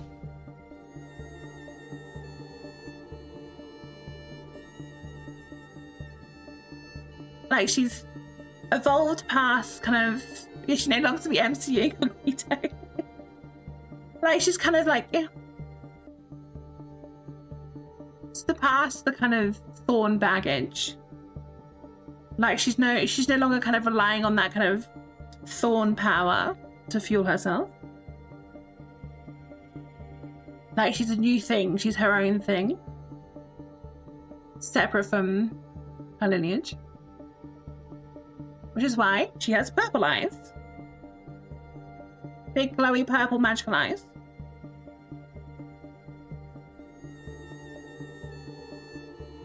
See, this is what happens when you overcome your personal trauma. You get big, shiny, purple, glowy eyes. You go to therapy long enough, you get nice, shiny, purple eyes.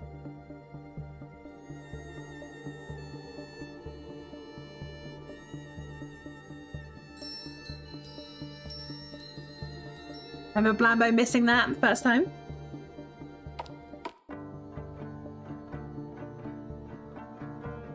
Okay, one thing you can't see. So there's a mountain over here, to the left. That mountain has a message on it that you can't actually see in game. Oh, excuse me. It's a very important message, because it just says big fart. It just says big fart and flowers. But on the thing level final boss. Ooh. So this bit, you can go into the visitor center, or you can speak to this guy first.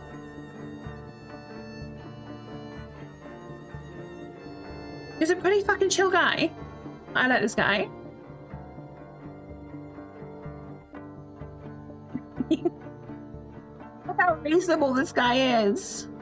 There's nothing violence can fix that appropriate communication and administration can't fix. I'm guessing 1982 thing. He straight out of knows who Rux is.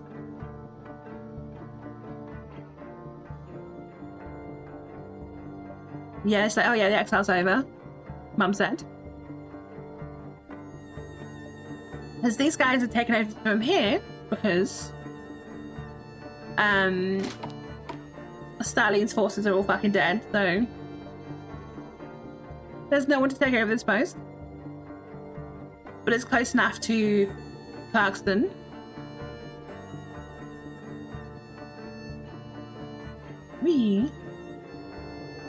Wait, if I was to play Clyde D&D, right? Would I play a separate character or would I play a variant?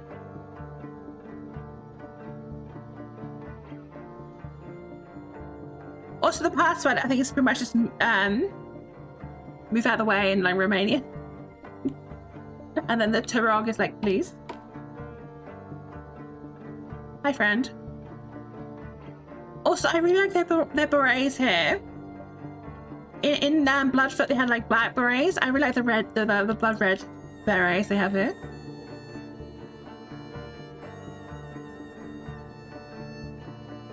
Also, rest in peace, the whole Lewis and Clark fucking blood fight war thing going on.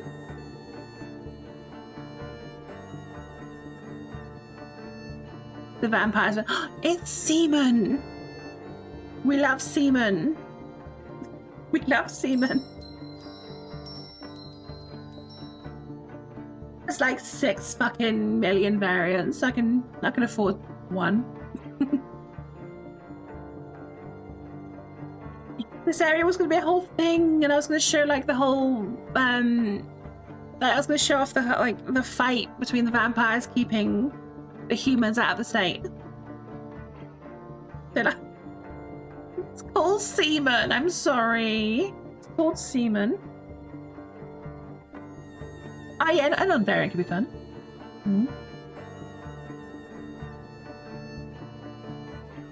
Patrolling Lewiston always makes you wish for.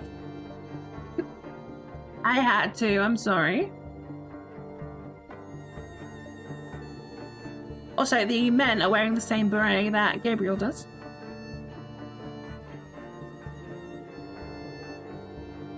Also, the humans have silver bullets. The Vampire Cyclops Club. Not to be confused with the Cyclops Vampire Club.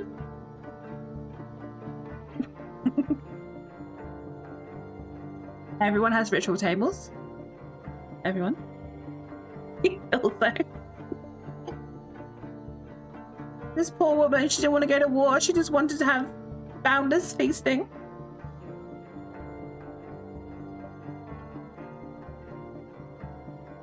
It's fine. She can have boundless feasting when she crosses back over. Okay. Lewis and Overlook. Every character here, apart from the guy who was hanged, is a Pokemon reference. So we have the shorts guy. I like shorts, they're comfy and easy to wear. Except he thinks anyone who wears legwear that covers the shins is worthy of death. 3 dies. If you examine his corpse, Wendy says, I like cowboy hats, they're comfy and easy to wear.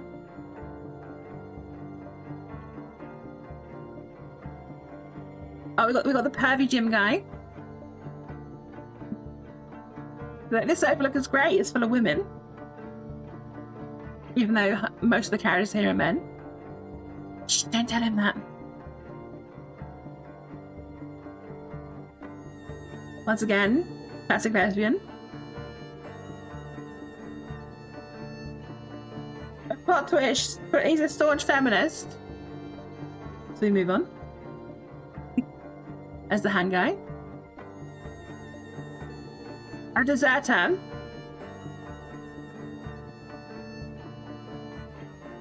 Hey Blambo, I think he missed this when he spoke to her the first time.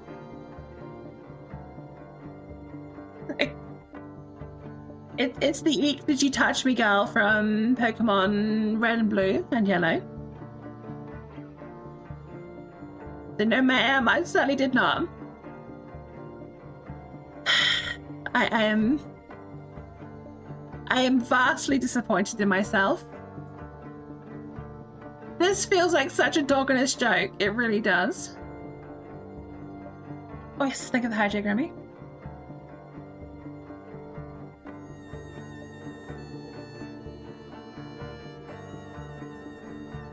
It's such a fucking dog-ass coded joke.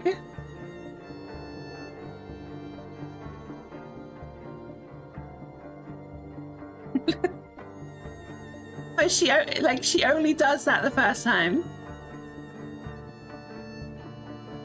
Can you speak to her again? She says sorry.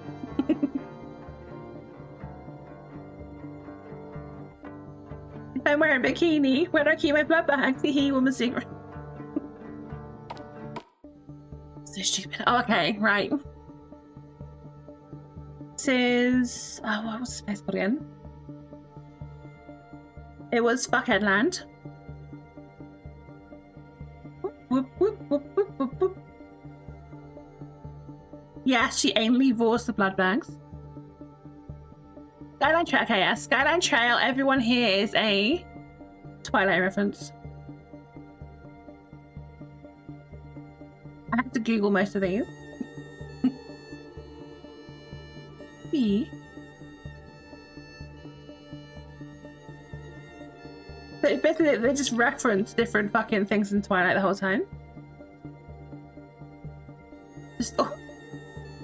Like, if you haven't watched or read Twilight, all of this is just, like, nothing.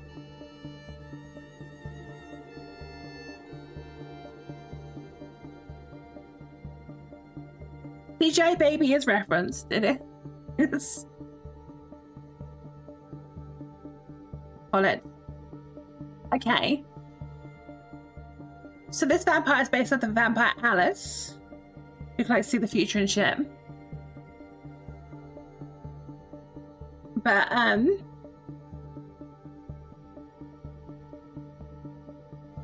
he's the first one who kind of lays out possible futures. Another character also does, but in a much more esoteric way. She basically mentions kind of how it's done. And how their futures are currently intertwined.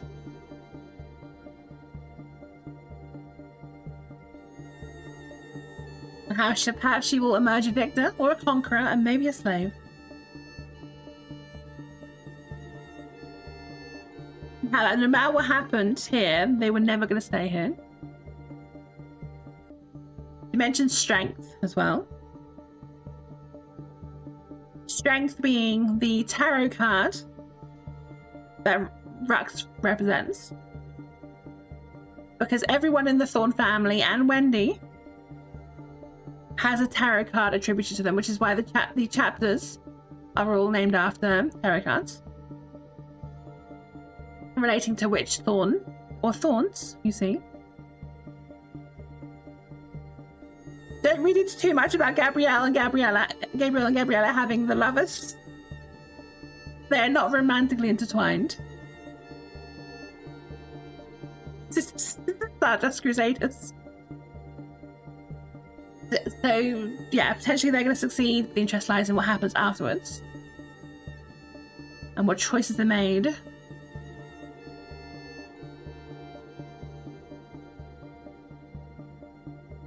As much as some vampires in The Boys want them to be. In some versions of the future, Rux emancipates them from the brutality in others. He becomes part of it.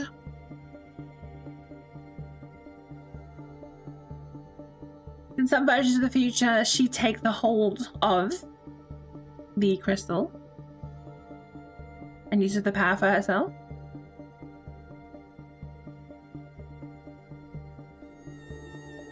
But that would have been head down for it either way. Sometimes see how it feels on that. Fate of perhaps intervention. Yeah, she mentions how the rock is, you know, from elsewhere. A fragment born of pain in a moment of hopelessness beyond our universe. What could that mean? I'll let you figure that one out. But if Rux's desire for power wins, Wendy will become either a corpse or a slave. With a well-looked after one, just as swollen as the master. So Wendy could end up dead or fat. One of the two.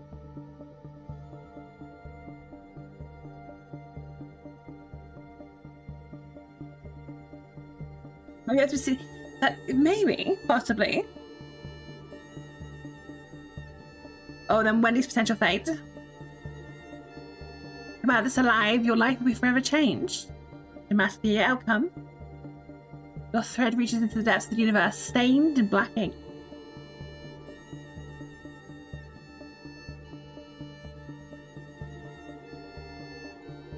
Exactly. The only two options in life are dead or fat. There is no in between. That thread is under threat of being cut short at almost every turn.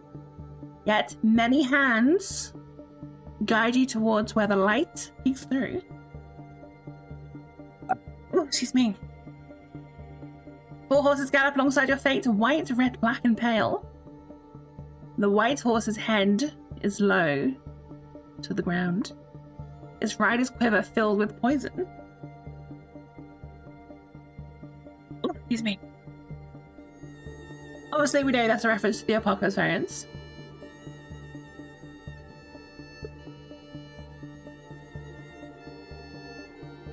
With red being war, black being death, pale being famine, I believe. But the fact that she knows means she's prepared.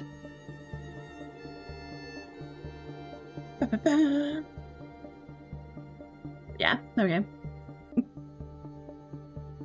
The rest of the dialogue here is utterly unimportant. This is the guy who just stares. The guy who just stares. We love him. Big guy. It's him, it's the father. Does it look happy to be here? Okay. This is your favourite bit, down here.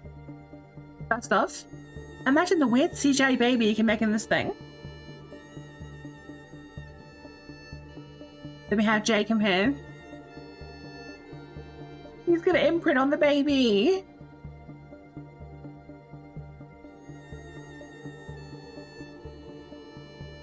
Yeah, he just comes outside like a fucking turbo nonce. Ruben Asphalt. What a damn Sean. Oh. And then these two just summarize the whole Twilight Saga. You're impossibly fast and strong. Your skin is pale white and ice cold. Your eyes change colour. And sometimes you speak like you're from a different time. You never eat or drink anything. You don't go out in the sunlight. How old are you? 70. How long have you been 70? A while. I know what you are. Say it. Out loud. Say it. Socially inept. Are you afraid? No, just utterly repelled by you, but also turned on. I love you. I love you too. I hate you. I'm going to kill myself. I love you again. I love you too again. Now let's get married, turn you into a vampire, and get you pregnant. We're already married, I'm already a vampire, and I'm already pregnant. That was fast. Whatever. It's so much. Oh, that was so fucking dumb. Oh, stretchy wet. Oh, I've stretched. Now for wet. Oh, God, I am sweating like a pig in heat. God damn.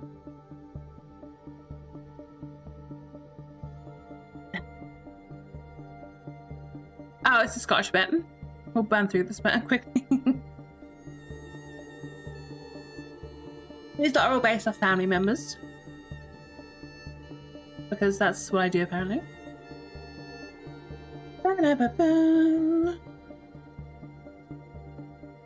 Speak to these two. They don't know where the stupid passing is. Sorry, Charlie. I'll go speak to fucking Billy Connolly.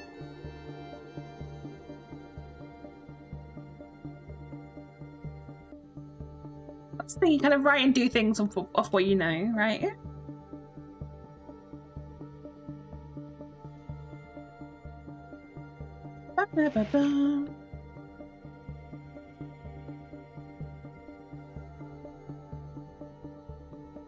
Right, let's go speak to Charlie again. We.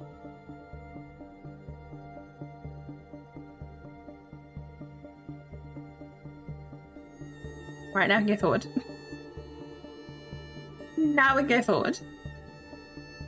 Now we slow the game down to a crawl. We can go forward. It's the lesbian polycule. We love the lesbian polycule.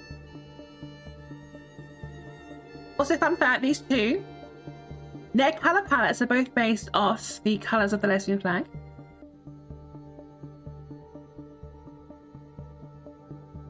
Also, one of them goes, oh my moons, the other goes, oh my stars. Yes. Rest of the chapter, the star and the moon. Funny. Also, because they wouldn't say, oh my god, because, you know, for obvious reasons.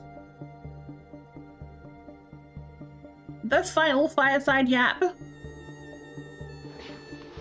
There we go. Keep on yapping, keep on yapping, keep on yapping, keep on yapping.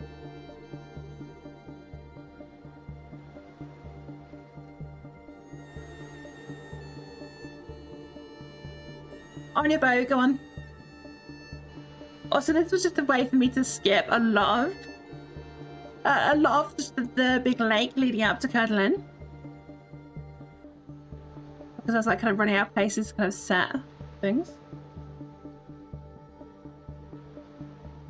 Stubbs Hill. A real place you can go to, and it's Veronica Frankler again.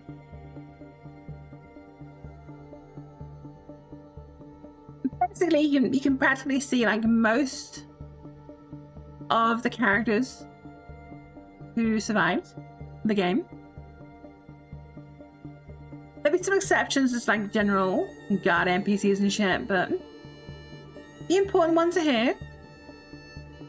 Like Ella, she's here. They're doing pig things. Elise is here.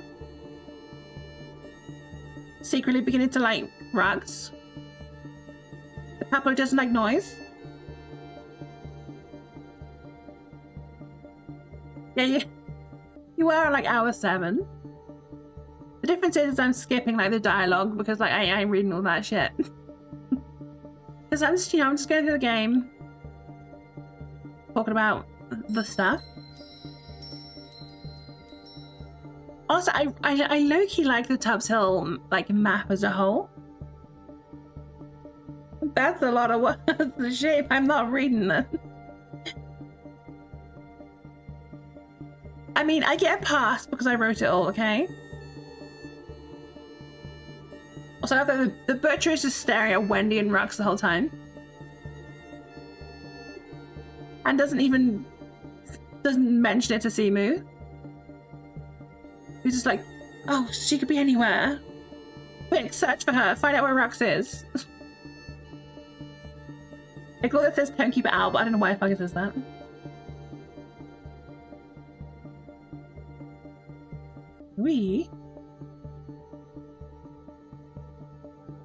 A reunion.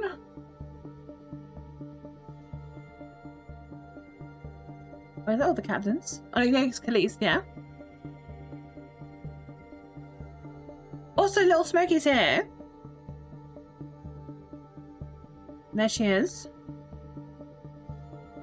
Being all fat and cute and stuff.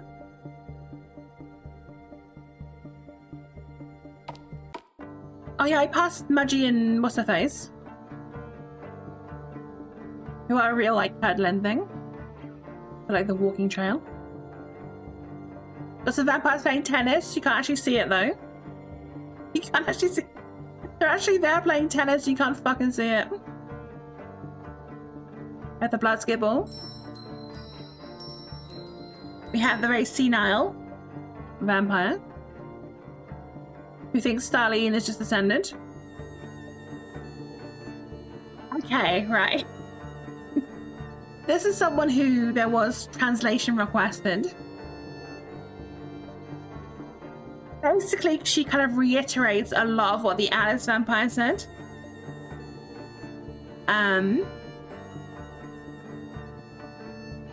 She does offer a few tidbits. She definitely offers a big end of game spoiler. A very big end of game spoiler. But she does speak about things in a very roundabout way.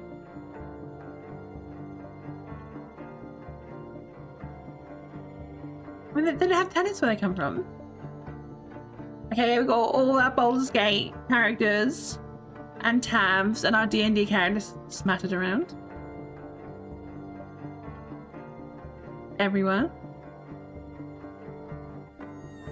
That's the Minsk.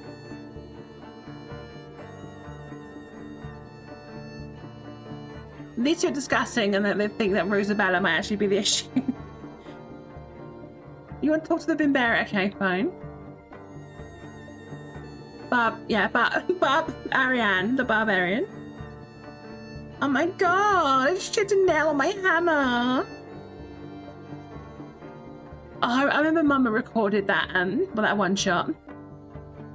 And I just cringe at myself the whole fucking time.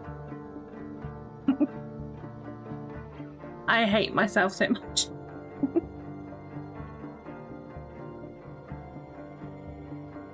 Oh, so yeah, fucking Aurel turns up and just cat shit. But is it Aurel? No. It's illusion magic.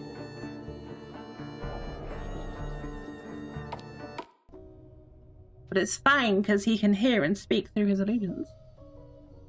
It's Ethica.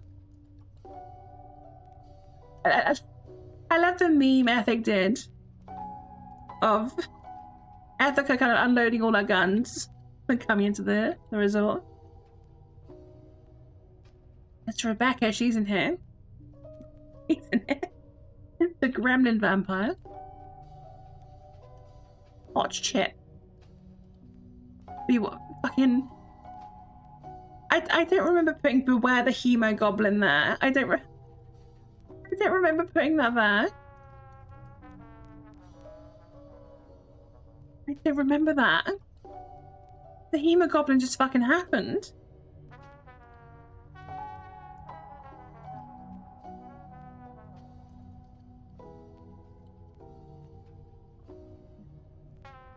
Another inside joke, yeah. Oh, stretchy wet, I'm Blueberry. You can't, Mega. Excuse me.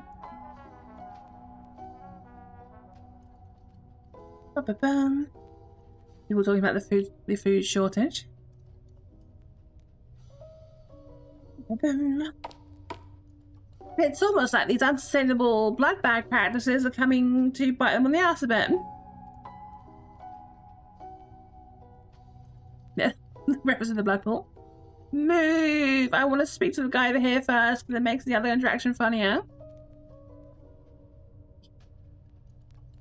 It's cold in here. It's not usually outside, it's honest.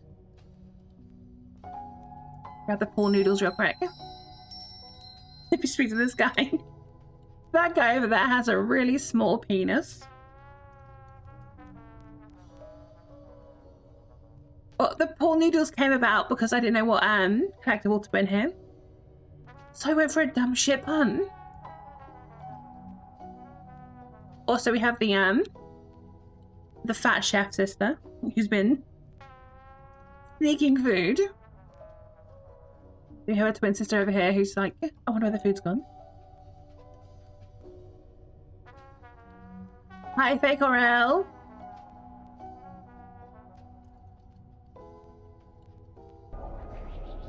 The song is such a vibe that it changes slightly, but not to the second version. Right, Aurel does this thing, summons more fucking illusions of himself,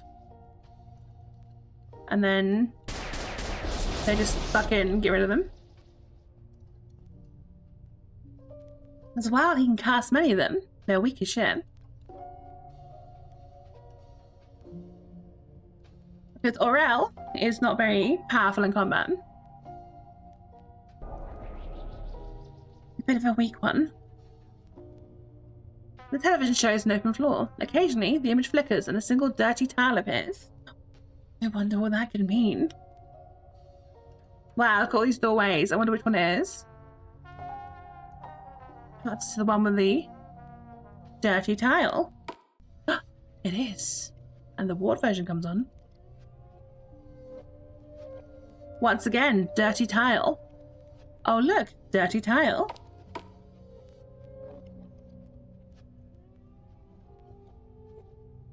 So nice. So yeah, someone fucking hung themselves. Images of dirty bronze floors flicker on the screen. Look, dirty bronze floors.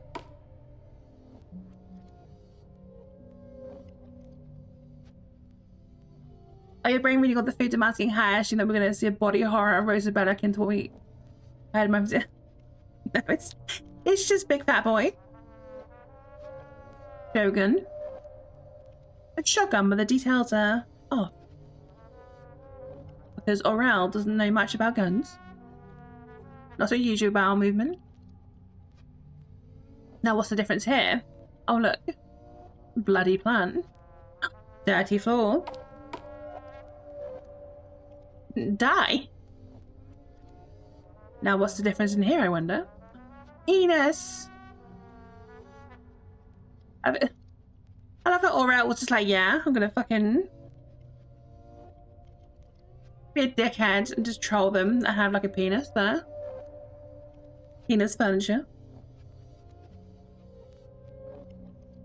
Spot the difference. These tiles are different. What could be the difference here? All the entrances are bloody. But this door is open. The screen shows an open door. Beckoning. Bath. The water is solid.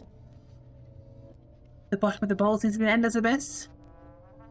The eyes of the rubber duck follow movement. A bath, empty, yet it lacks the plug hole. Secret third tap for room temperature water, and also what water? Water? Why is the toilet seat soft? I bet this one, this version of the room is very back rooms.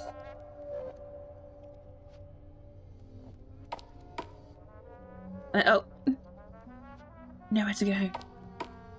Oh, the room's getting smaller. The room's getting smaller. The room's getting smaller. Oh. Well now, we have two directions we could go. The lamp is off, there is no bulb. The leaves are letters. The couch feels odd to the touch, almost like gel. Best not to sit on it. Very wrong things. The lamp has a warm and inviting glow. A blood-soaked plant, you can smell the pennies. The couch is comfy apart from the bloodstains. So we have fake things. We have real things. If we go in the real direction, it's the correct way. You will die here. Roxy.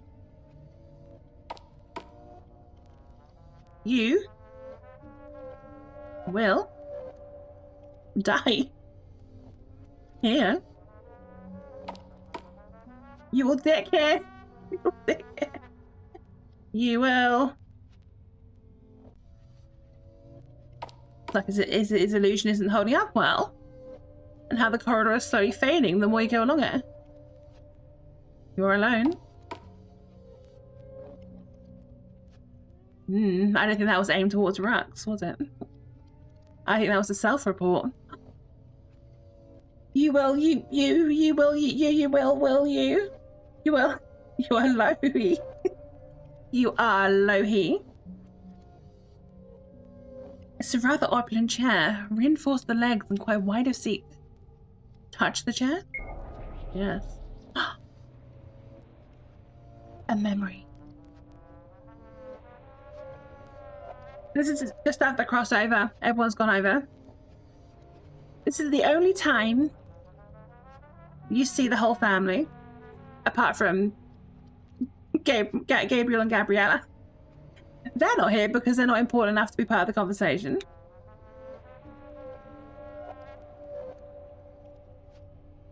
But it's... Oh, and Sabrina, I guess. And first. Okay, so you see the important members of the family. Also, look at Rosabella. She's looking normal. Look at the crystal. It's looking very normal. Also, Starlene just loving her daughter. The only one she recognizes. Like, haha, you did a big thorn thing. I'm proud of you. And Rux fucks off. But Rosabella is worried. Rosabella's worried about Rux. Also, notice how Aurel has his blonde hair, his natural blonde hair. And his face is getting rounder. I love how Rosabella just chews Aurel out. It's like, yeah, how about you fucking be your own person, you stupid cunt. Step up. Then just bring Valentina in. I like her more.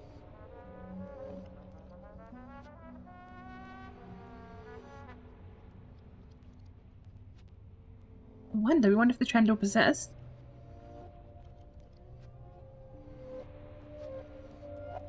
Also, Rosabella supports the free love. She doesn't mind her sister fucking a half vampire.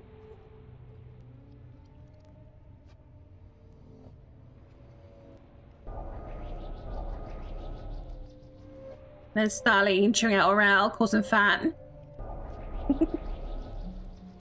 And then Aurel tries to get Valentina to tell him where Rosabella went. Really? Memories all alone in Aurel's head.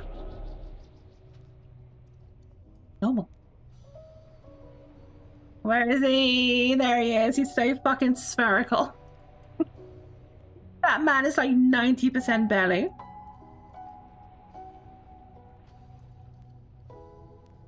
But yes, this is an illusion. Orb man. Big fat orb man. Look at him, he's so round. He's so round. And he's just like squeezed into that chair.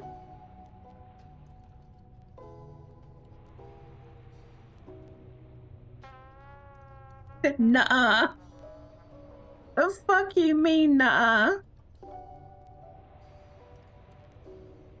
Cowgirl. Oh, what's the Rock Munch Roundup?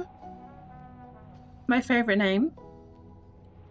It's my favorite nickname Wendy gets.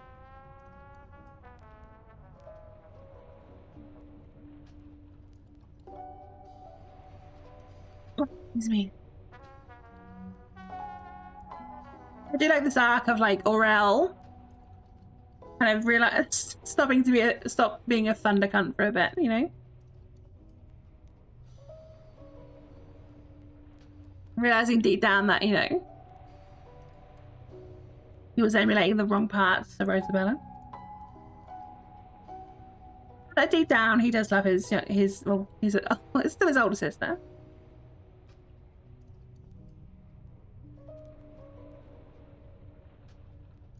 Where is it? Where is it? Dusty bitch!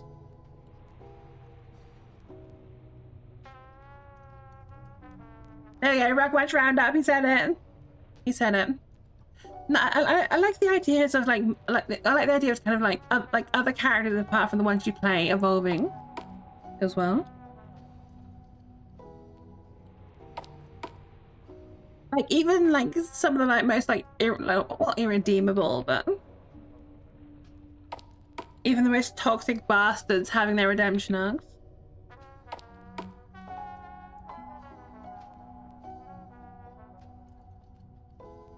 We're gonna skip this room. It's just the ice giant room.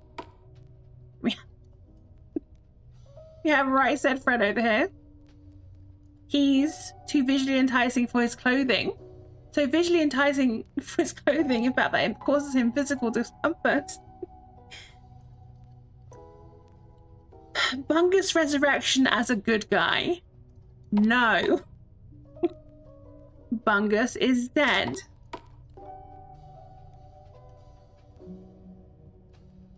That reference to him. Wait, did I have a Right Said Fred reference in G710 as well? Why is there so many of those? An advertisement for a cruise is playing. The woman in charge is pretty cool. Some bullshit. The whole room's just some bullshit reference. For Emmy, Clara, and Proto. We love Pro. What if instead of Pro, he was called Prolapse?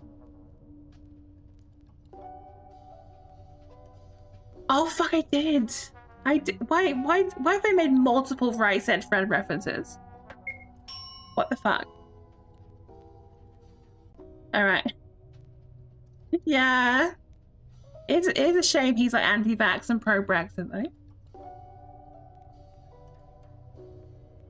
Which is even funnier to kind of put him in a game, like one of my games.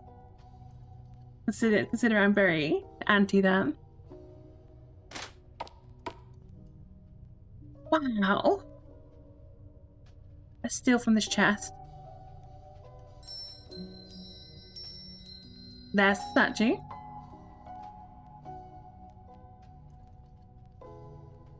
But I hope there's more interactable in here. Microwave hot dogs. An anime is playing. The women are certainly buxom.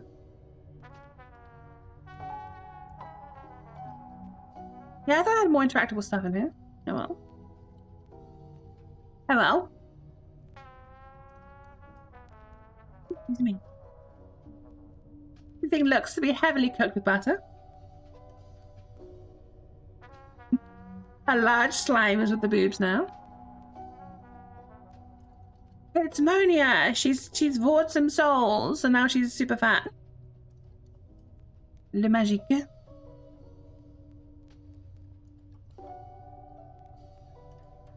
He's consumed so many holes. Monia has consumed so many holes. This is problem number 3. Oh, you pushed in the reference, Fred. Hell yeah. Thank you, Cody.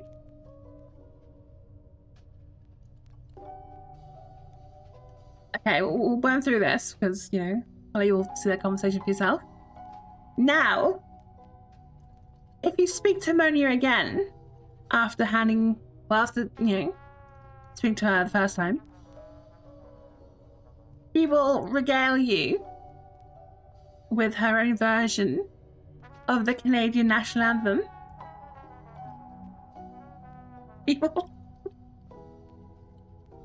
She will regale you with her own version of the Canadian national anthem.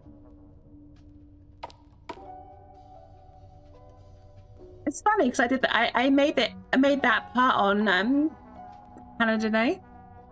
It was so stupid. Now I want Monia to sing that on stream at some point. Sing her version.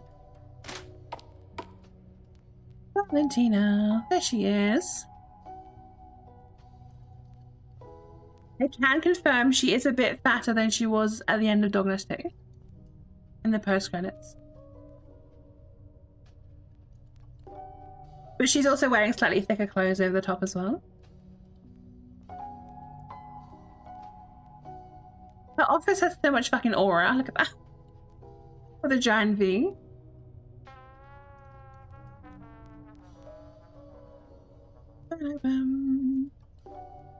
Big V. Watch anything? No. CEO, yes and no. It's a guide to upper management.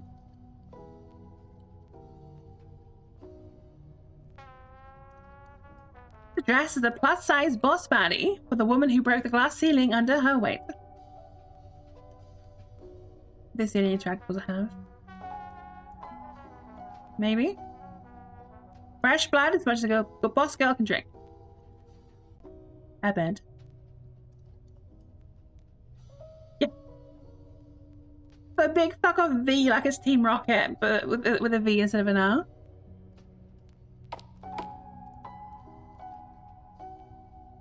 I do try and have my own bit of fun when making emotes. So these are yeah. Armoire full of armor. A dresser, surprisingly grubby as terms. Pocket full of tools. Not a med kit, just the flag of anti-Switzerland. Bullets. The perfect counter to corporate greed. Little prick. Oh, I forgot about some of these interactions. I forgot about them. Yeah, the same books as in the office. Oh dear. Little prick. Also, shout out to Anti-Switzerland. And shooting CEOs.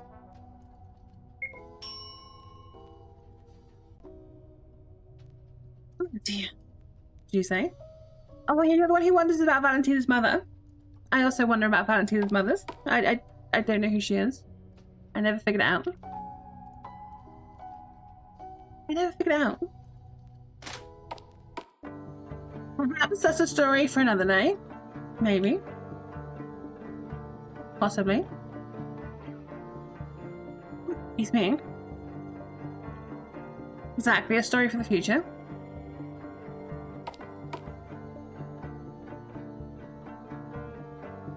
We look outside. Can I interact with the car? Excuse me. But there is nothing to find out here. There is no secret. There's nothing to find. Valentina goes with 23 and me.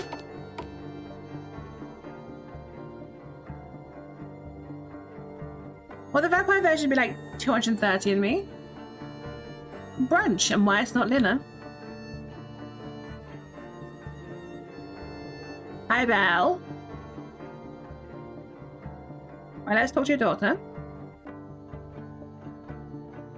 30 kilograms in me. Fucking hell. Ooh. Now, let's go.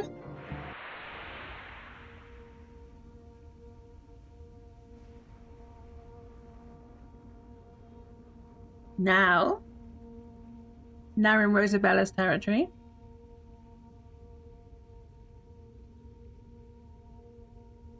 Yeah, this is the last speck of like fun.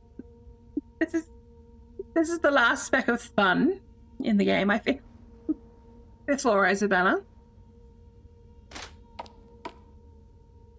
Of course, I didn't have a liminalogical society without them all being Limmy references. There was a poster of an older woman with auburn hair and large teeth. Arms outstretched like a cult leader, who were evil in her eyes. Surprise, surprise. That just does the whole Doomstairs sketch. But talking about Starline instead. Dee Dee does the whole Yoka sketch if you speak to him here. TV references. The Dee Dee sketch where he goes to the moon. That one. The surprisingly large amount of games in the bin, reference to the amount of games Limmy bins.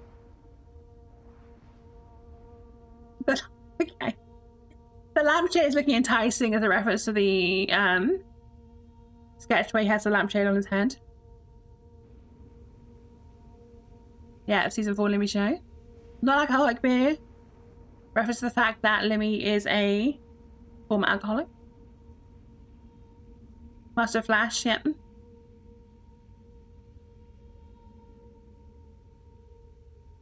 Jacqueline McCafferty, another Lemmy character. Okay, she refers to him as having foreskin eyes. That's a reference to a reoccurring joke with Lemmy about him having being described as having foreskin eyes, for having like wrinkled eyelids. I think he did a remix of foreskin eyes at one point, I think.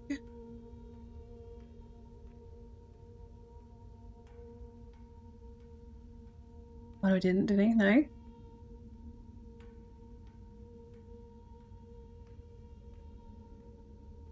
I think that's why he did like is a remix.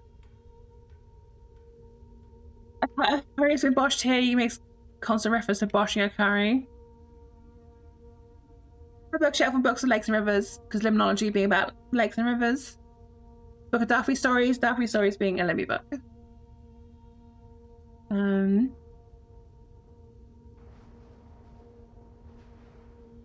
character from Lemmy Show. Brian himself. Get do all this.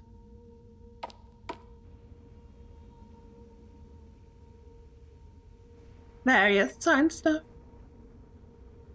Bathtub, the lake of the house. Oh, this is just a reference. The collectible here is just a reference to how there was originally going to be a Falconhoof sitcom. But they turned him down.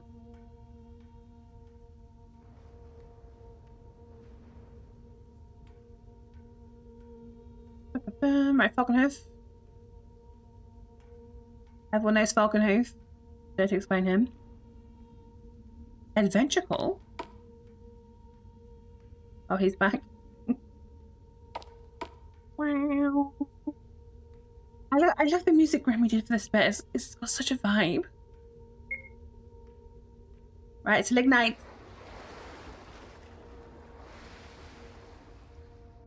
Spooky Lignite.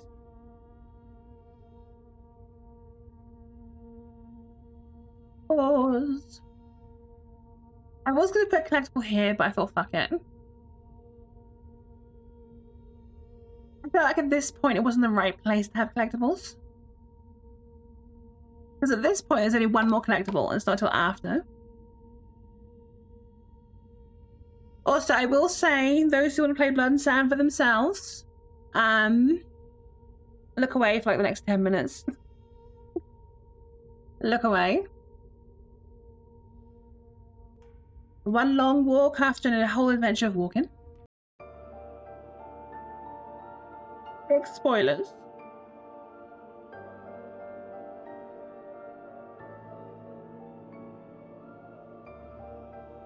Also, I love that the voice of the crystal is just so fucking dramatic. It's so dramatic. I guess first words to them are just seldom do the herd wander their way into the abattoir of their own accord. Like, that's such a wanky line.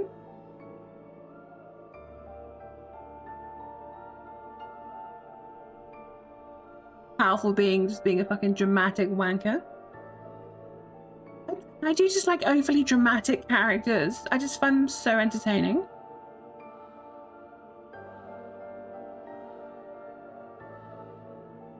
It's just, I don't know, it's like that kind of flair for the dramatic. I took you a little bit before you realised why in the tracks that one track was called KO Avla. Yeah? It's like, it's Avla. Yeah, just read it backwards. Spoilers, Cody. Spoilers.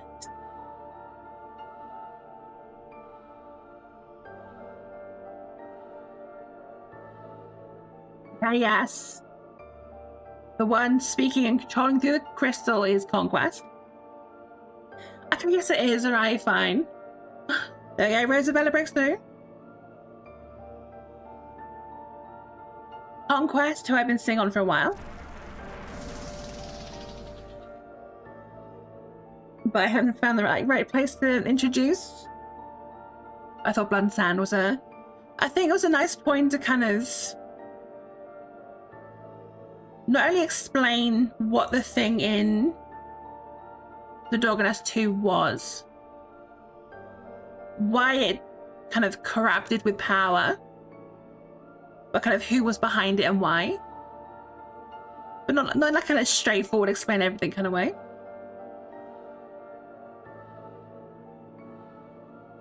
But it's also just nice to have a villain that's not kind of Vanta related at the moment. Oh look, it's totally Rosabella. It's totally Rosabella being thin and having the wrong flower on.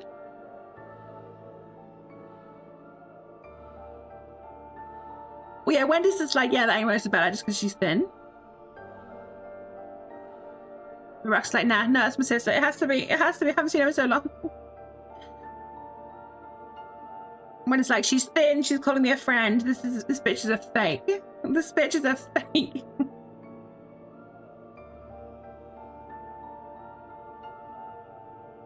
But then, Rox notices the flower on her head, which is a Romanian peony. Like, that's wrong. And she knows that because her and Rosabella used to wander the gardens as children. And Rosabella loves her flowers. Foul pea! Foul pea! Fucking Grammy on the keys. Going hard. Welcome to Sandpoint. Sandpoint has seen bad days.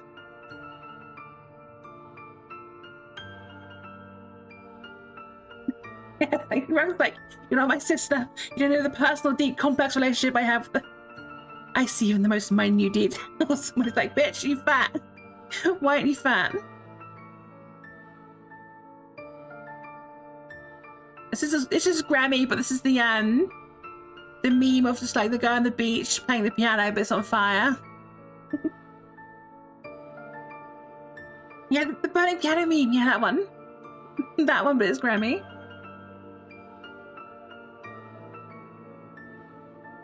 And here she is.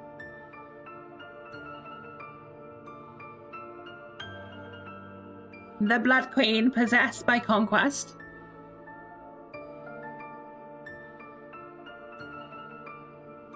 Stream delay, oh no.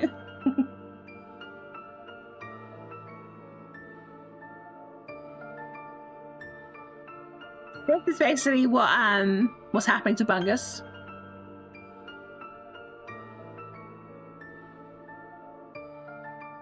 And why he suddenly had multiversal conquering intentions. Because the crystal took advantage of his desire for power and dialed up to 11.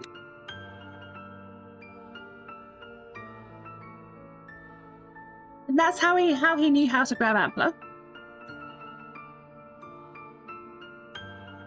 Because Conquest knew Ampler.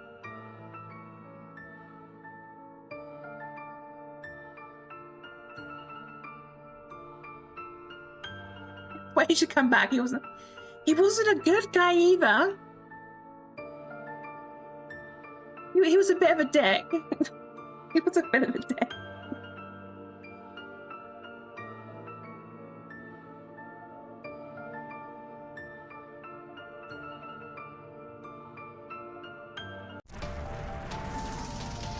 She said the thing. She said the thing.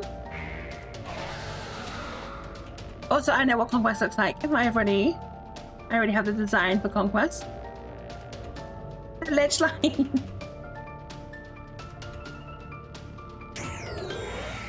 Alright, big fight time. Rux just basically uses her full fucking new power just to kind of rip the balls. Also, you know how I said about Sabrina and Rux being the only people with wings? With the bat wings thing? I lied. This version of Rosabella does as well.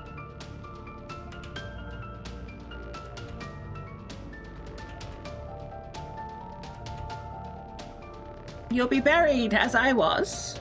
Ooh. Like, I could probably bring back Bungus in some way. But, like, I wouldn't want to do it in a way... Like, I want to do it in a way that kind of is narratively entertaining and fulfilling. Like, because I know the Douglas is like a whole fucking stupid gag bullshit thing. But, like, I still want things to kind of make sense and be satisfying from a narrative point.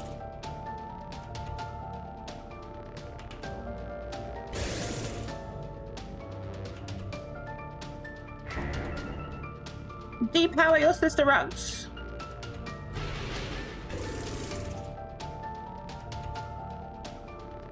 I think she just spends like the whole fight on the back foot. She was expecting Rux to come in with like fucking the vampire blicky.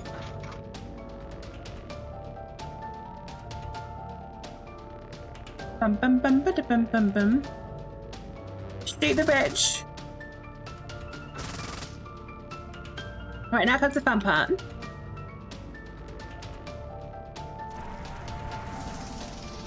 She yeets herself into the blood lake. Oh, Wendy's dead. Oh no, game over. She jumped into the blood lake and died. It's over. She's dead. End of game.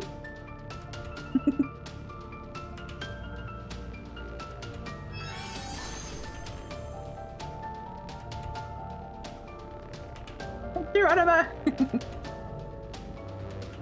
Also, look at the top right.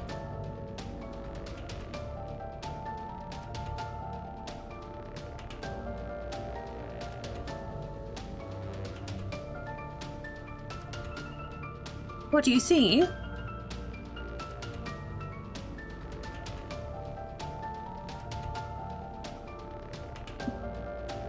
Rambo sees them.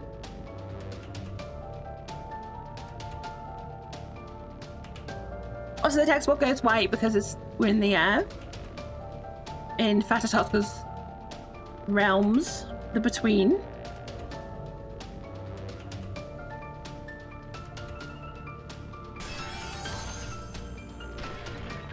Now at first place. 7FOCOC, where the fuck?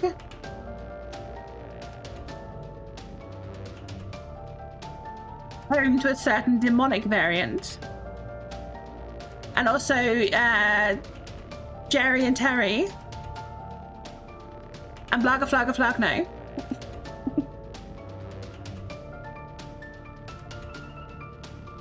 Also, you just see these two devils here. What you don't see is they're actually talking to each other. And then as soon as the two crash down, they look down surprised. We level around here.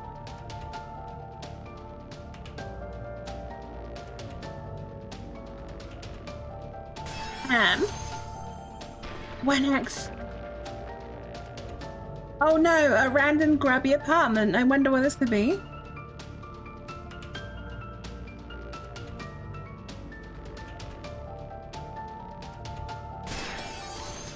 It's Hogwee! She's there! Oh, I've run out of wets. I'm sorry, RJ, I have no wets. I can stretch though.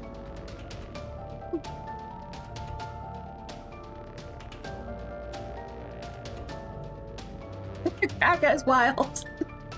The only variant anyone cares about. Yay!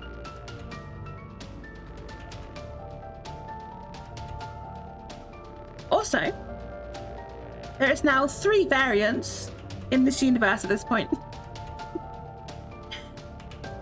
Because Wendy, G710, and the variant of this universe. Because it's the porcelain one, even though porcelain isn't the variant. I feel like Porcelain is the most important character in this universe. Also, she of many promises instead of many hands. Cowgirl, old and neat. Yeah, pretty much. What crushing weight does she feel?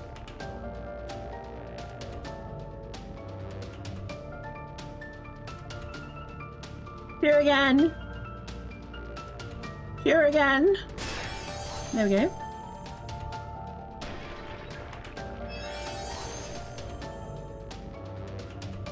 Okay. I think I mentioned on Blambo's stream where this is.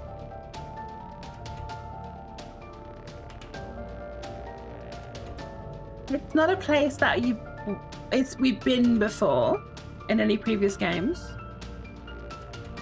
And it's a place that's only been mentioned in a specific diary entry.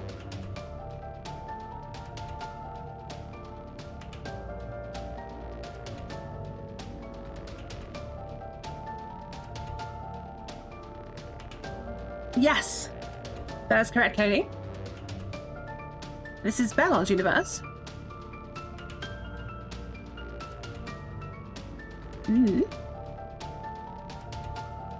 But you might ask, when isn't Bellon dead? Why is this universe still connected to the Kaleidoverse? And I'm not going to answer the question.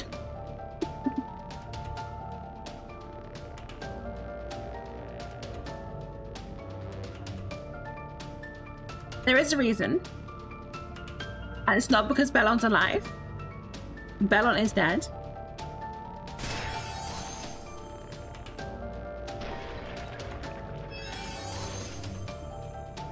Yeah, we're in Rosabella's universe. Oh no. Wendy's gonna get attacked. I wonder what happened. I wonder what will happen here. I wonder who will come along to help. Perhaps a character that's been mentioned multiple times.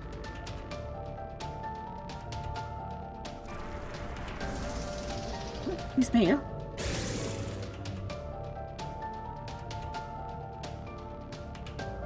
What pest? The ghost of Kujana, the slayer of Kasul Diavoluli, Daywalker, half-breed, and even bitch.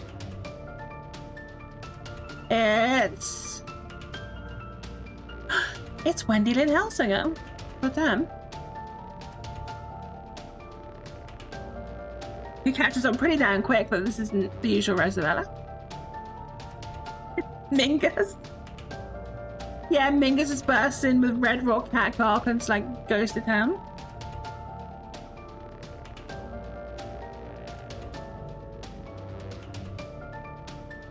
It's a half-blood Wendy.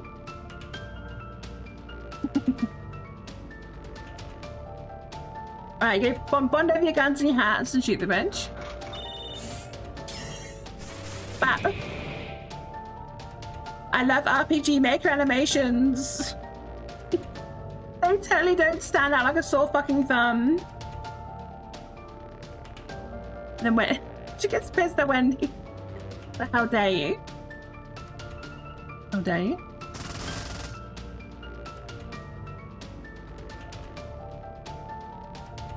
Grab the crystal, come on. Some motherfucker's always trying to waddle up. Fuck's sake. We have the crystal. Others will be enthralled by her other seeds.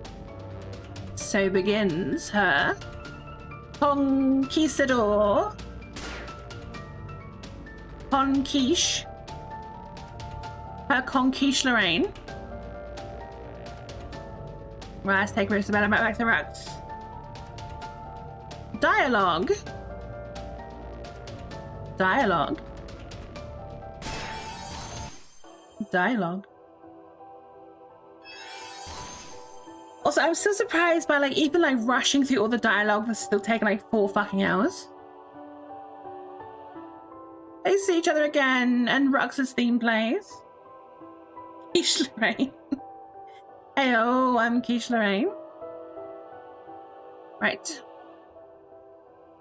They have a little double chin wag.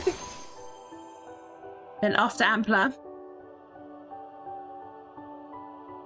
We'll take a moment to see Lila and Fata Tosca just hanging out. Just hanging out on the rock. Just chilling. They're just vibing. Also, the return of Bitch Ampler. A big little playdate. It's just sisters hanging out, you know.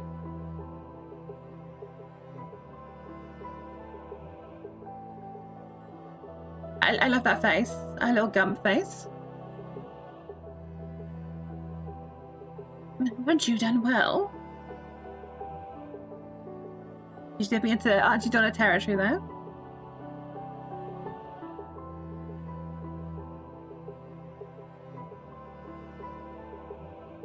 Yeah, Ampler's not a fan of when her past mistakes come and rear their heads. She doesn't like being held accountable by anyone but herself. You know?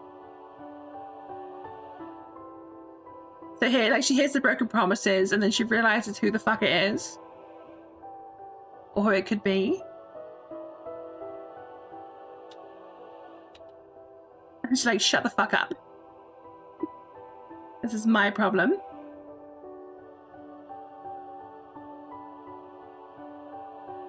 And she's like being compared to Rosabella. She definitely sees Rosabella as something far less than her.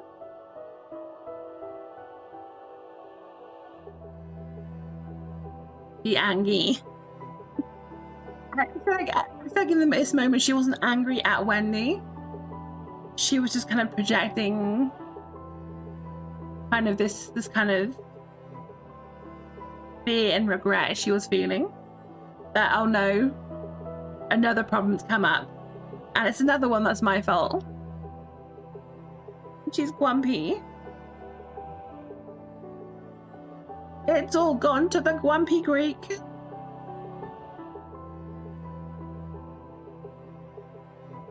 She walks one look back. Then she says Greek things and fucks off. Everyone's here. Except the dead ones. The dead ones aren't here.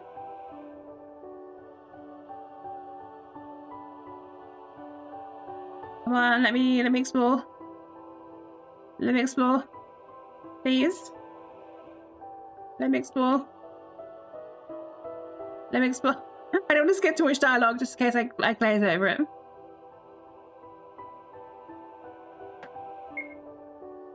Needs a minute.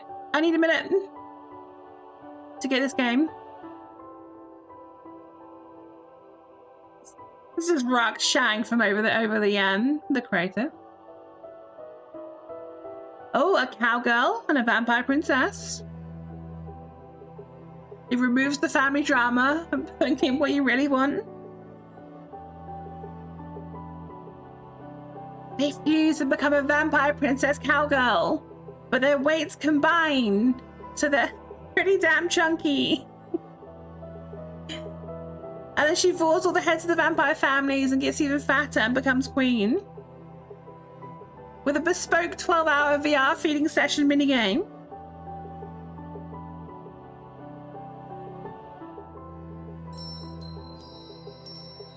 And then Wendy keeps it for research. Let's go speak to DJ Grammy. It's gonna make an ambient gothic dark wave track. Oh, Grammy, I should have gotten you to make an actual track called I Travel the Multiverse and all I got was this lousy track. Oh, excuse me. Let's see. Oh, cowpoke and fangs.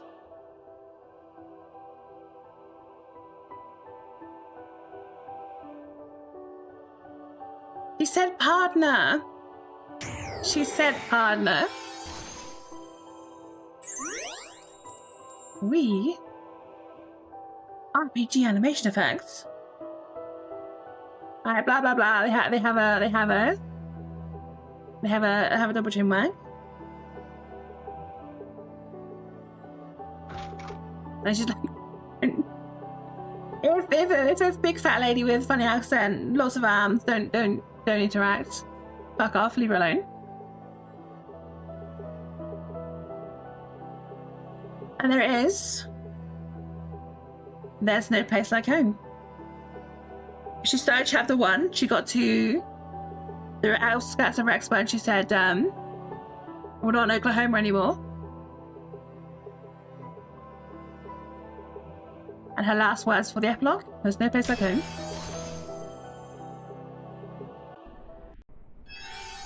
I was doing it right.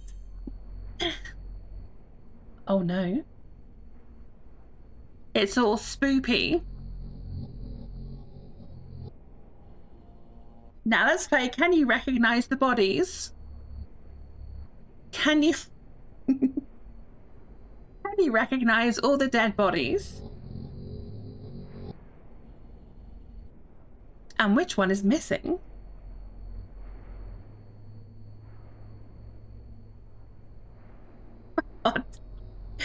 I understand that reference, Cody. Well, 2 of them you won't, because this one and this one, these are both government officials. The ones mentioned in the letter and that Grace mentions. There's the deputy.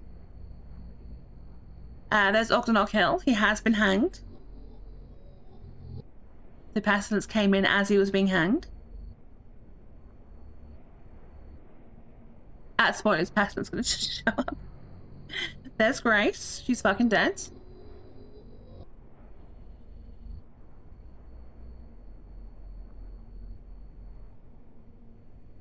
I'm gonna headcanon that the pig's body's down the well.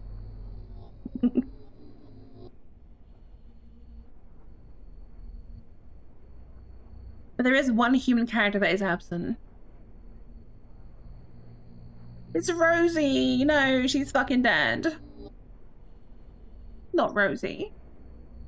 The woman we spoke to for like 5 seconds.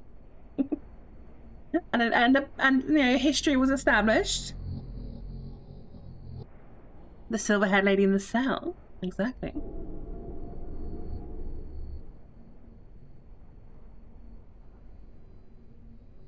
That is famine. It's famine.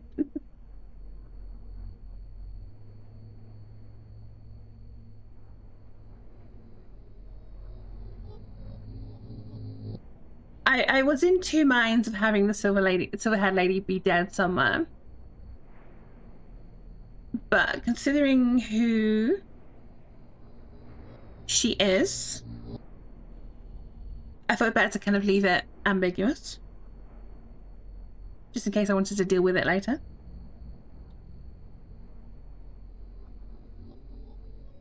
Yeah, do you like how she moves and she's animated and it's weird and creepy. Also, notice how her text is centered. Every other character, they're all kind of aligned left.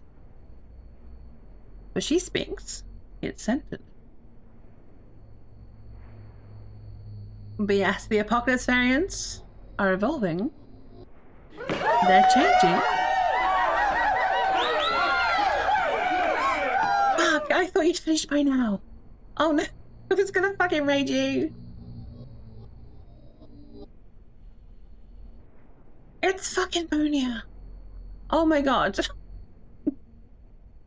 I'm in a weird fucking time. Why am I blue? My blue. Monia, hello. How was your stream? How are you? Raiders, how are you? Hope you're doing well. I've had a fun time with Monia. I will play your game, I promise. Oh, thank you, Morts. Thank you for the 2 months. I'm blue, dabba die. So, I have currently been in a stream where I've been playing through a game I made. that's just come out. This is kind of major spoilers because it happens right at the fucking end. I'm not gonna sing it. I can't sing Dragon King. Sorry. I'm sorry.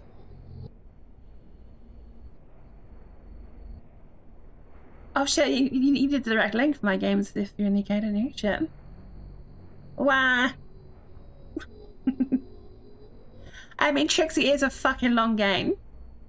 I've been skipping all the dialogue and it's taken me 4 hours. Oh, almost 5 hours. I made it too fucking long. RJ, I'm out of wets. I only have stretch. I can do an extra bit of stretch to make up for lack of wets.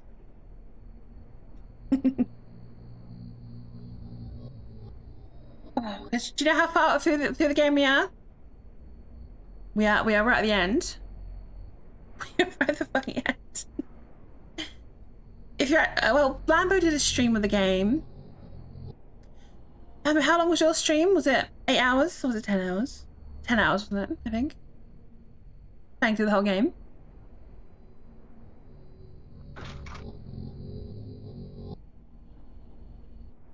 Ten hours, this one. It's too... This game is too damn long. It's too damn long.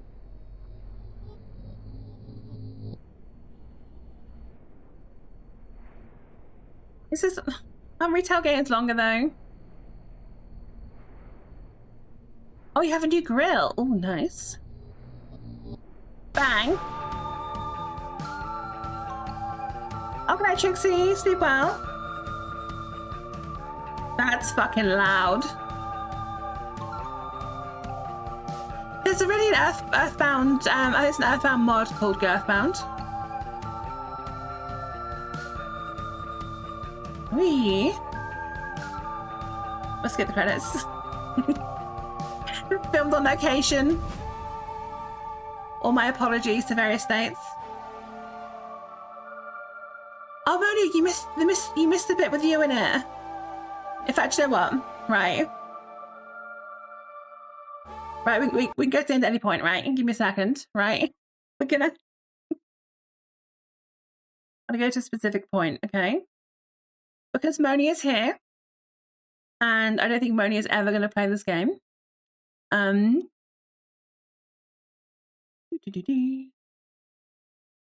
me...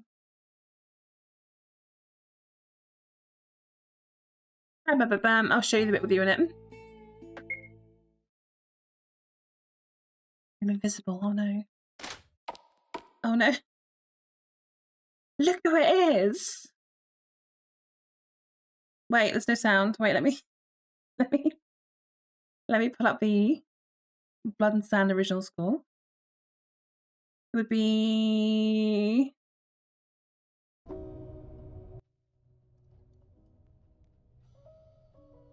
There we go. Actually, thanks you for finding the giant anime figurine. But she got super fat because she bought loads of souls on the way home.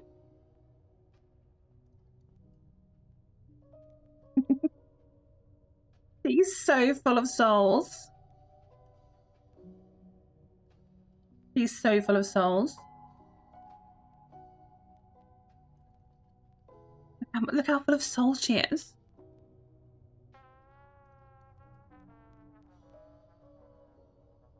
She's like half the room.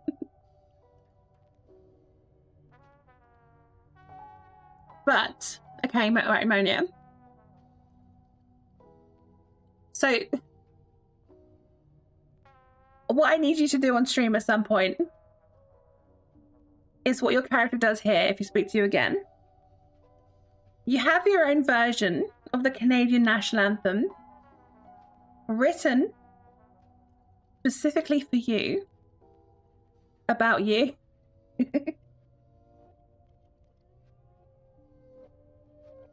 I'm not gonna sing it because, as pre-established, I can't fucking sing. But here we have a whole whole song. The whole song. But entirely devoted to you. So there we go. We need you to sing that on stream at some point. Chilly, good to see you. Also, your mimic is here. Wait, I don't know where I am. Where the fuck am I? I don't know where I am. I'm invisible, I can't see shit. need you to sing your national anthem.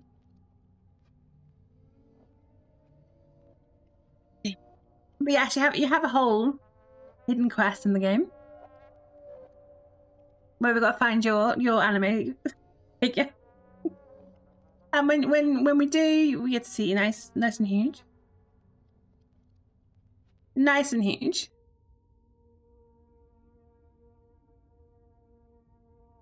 More than 20 dragons. Way more than 20 dragons. He is so full of souls. He is so stuffed to the brim with souls. Right.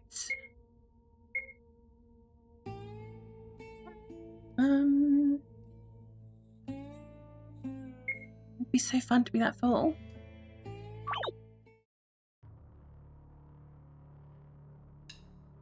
After the credits, right?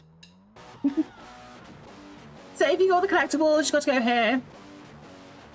You get to be Iona and go through the whole place. The bitch you made all the gear. You can see the crystal. Conquest crystal here. If you can figure out how to open this door, there's a fun little Easter egg through there. But practically everything in here is interactable. And lots of teasers for future things. But I won't show you. It's the munted cunts. It's the... We love the munted cunts. Should we go see Ampler? Is Ampler being a bitch? There she is. It's Ampler Regina. Ampler, I'm so full of Easter eggs. Oh my god. An RV thing. This is like an RV thing.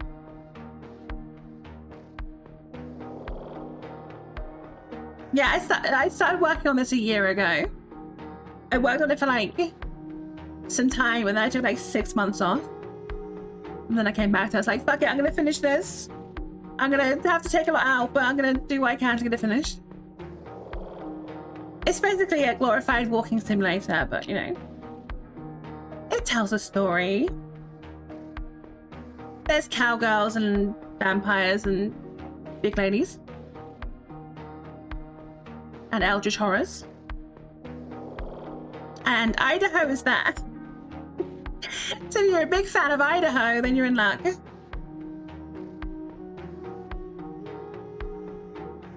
Put a bar and a nest full of gold treasure.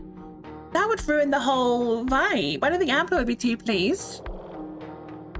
Ampler likes a very specific kind of vibe. This is a proud Greek woman. Born and raised centuries ago.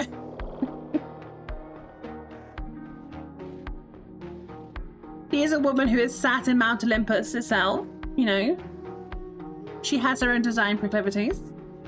She is taste, culture, couture. This is Ampler Regina, the Greek goddess of abundance and plenty. She ain't no basic bitch. He is a bitch. Ampler does have tendencies to be an absolute cunt, but she's a mountain who lives on top of a mountain. Now, her Olympus is practically empty because all the other gods are dead.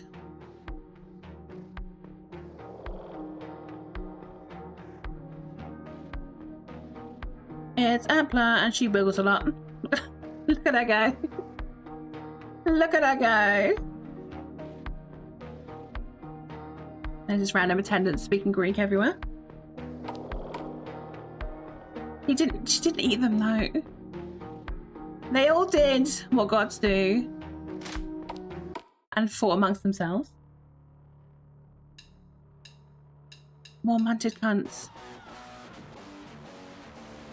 Also, you can see the other variants. 4710's there. Wendy's there. Iris is there. Effie's there. Ina's there. The gang's all here. The snack flavoured VB's here. Because Iron is aggressively Australian. I'll take care, Blambo. I'm practically wrapping up. As is. Bloody too right, mate. Bam bam bada bam bam badam. Yeah, this is basically the law dump room. As I said, practically everything in here is interactable. There's a few exceptions, but everything has got its own little thing going on, so you can read her diary entry, you can read all sorts of shit. See what other variants are up to and all that crap. And also tease something prison related. I'll take care, Trixie. But I'm not gonna spoil what's there. Right, we'll shove the munted cunts for a second. Yeah. Oh, we don't need the munted cunts right now. Oh, prison? Why are you in prison? What are you doing in prison? I miss you. I'm not exactly surprised. But like... Oh, getting yoked. Okay, that makes sense. That makes sense. But you know what? It's been a fun stream. We've looked at some Scran. Some very blurry Scran. And then some not some blurry Scran. And we somehow made it through the entirety of Blood and Sand together. Which I think is nice. I think that was nice. And I got to kind of talk about it with you all, which was awesome. But I have somewhere to be tomorrow morning. Gonna get my fucking hair did. Which is scary because I'm scared I'm gonna be too fat for the chair and break it and it's gonna be a whole thing. But I will leave you to enjoy your weekend. I'll be back on Monday for the last stream before VEXPO. Thank you for all the subs, bits, follows, all the nice things. Monia for the raid. Big smooch for all of you. And I will see you Monday. Don't do anything I wouldn't do. Or do. I don't care. It's your life. Oh God, I'm tired. Bye.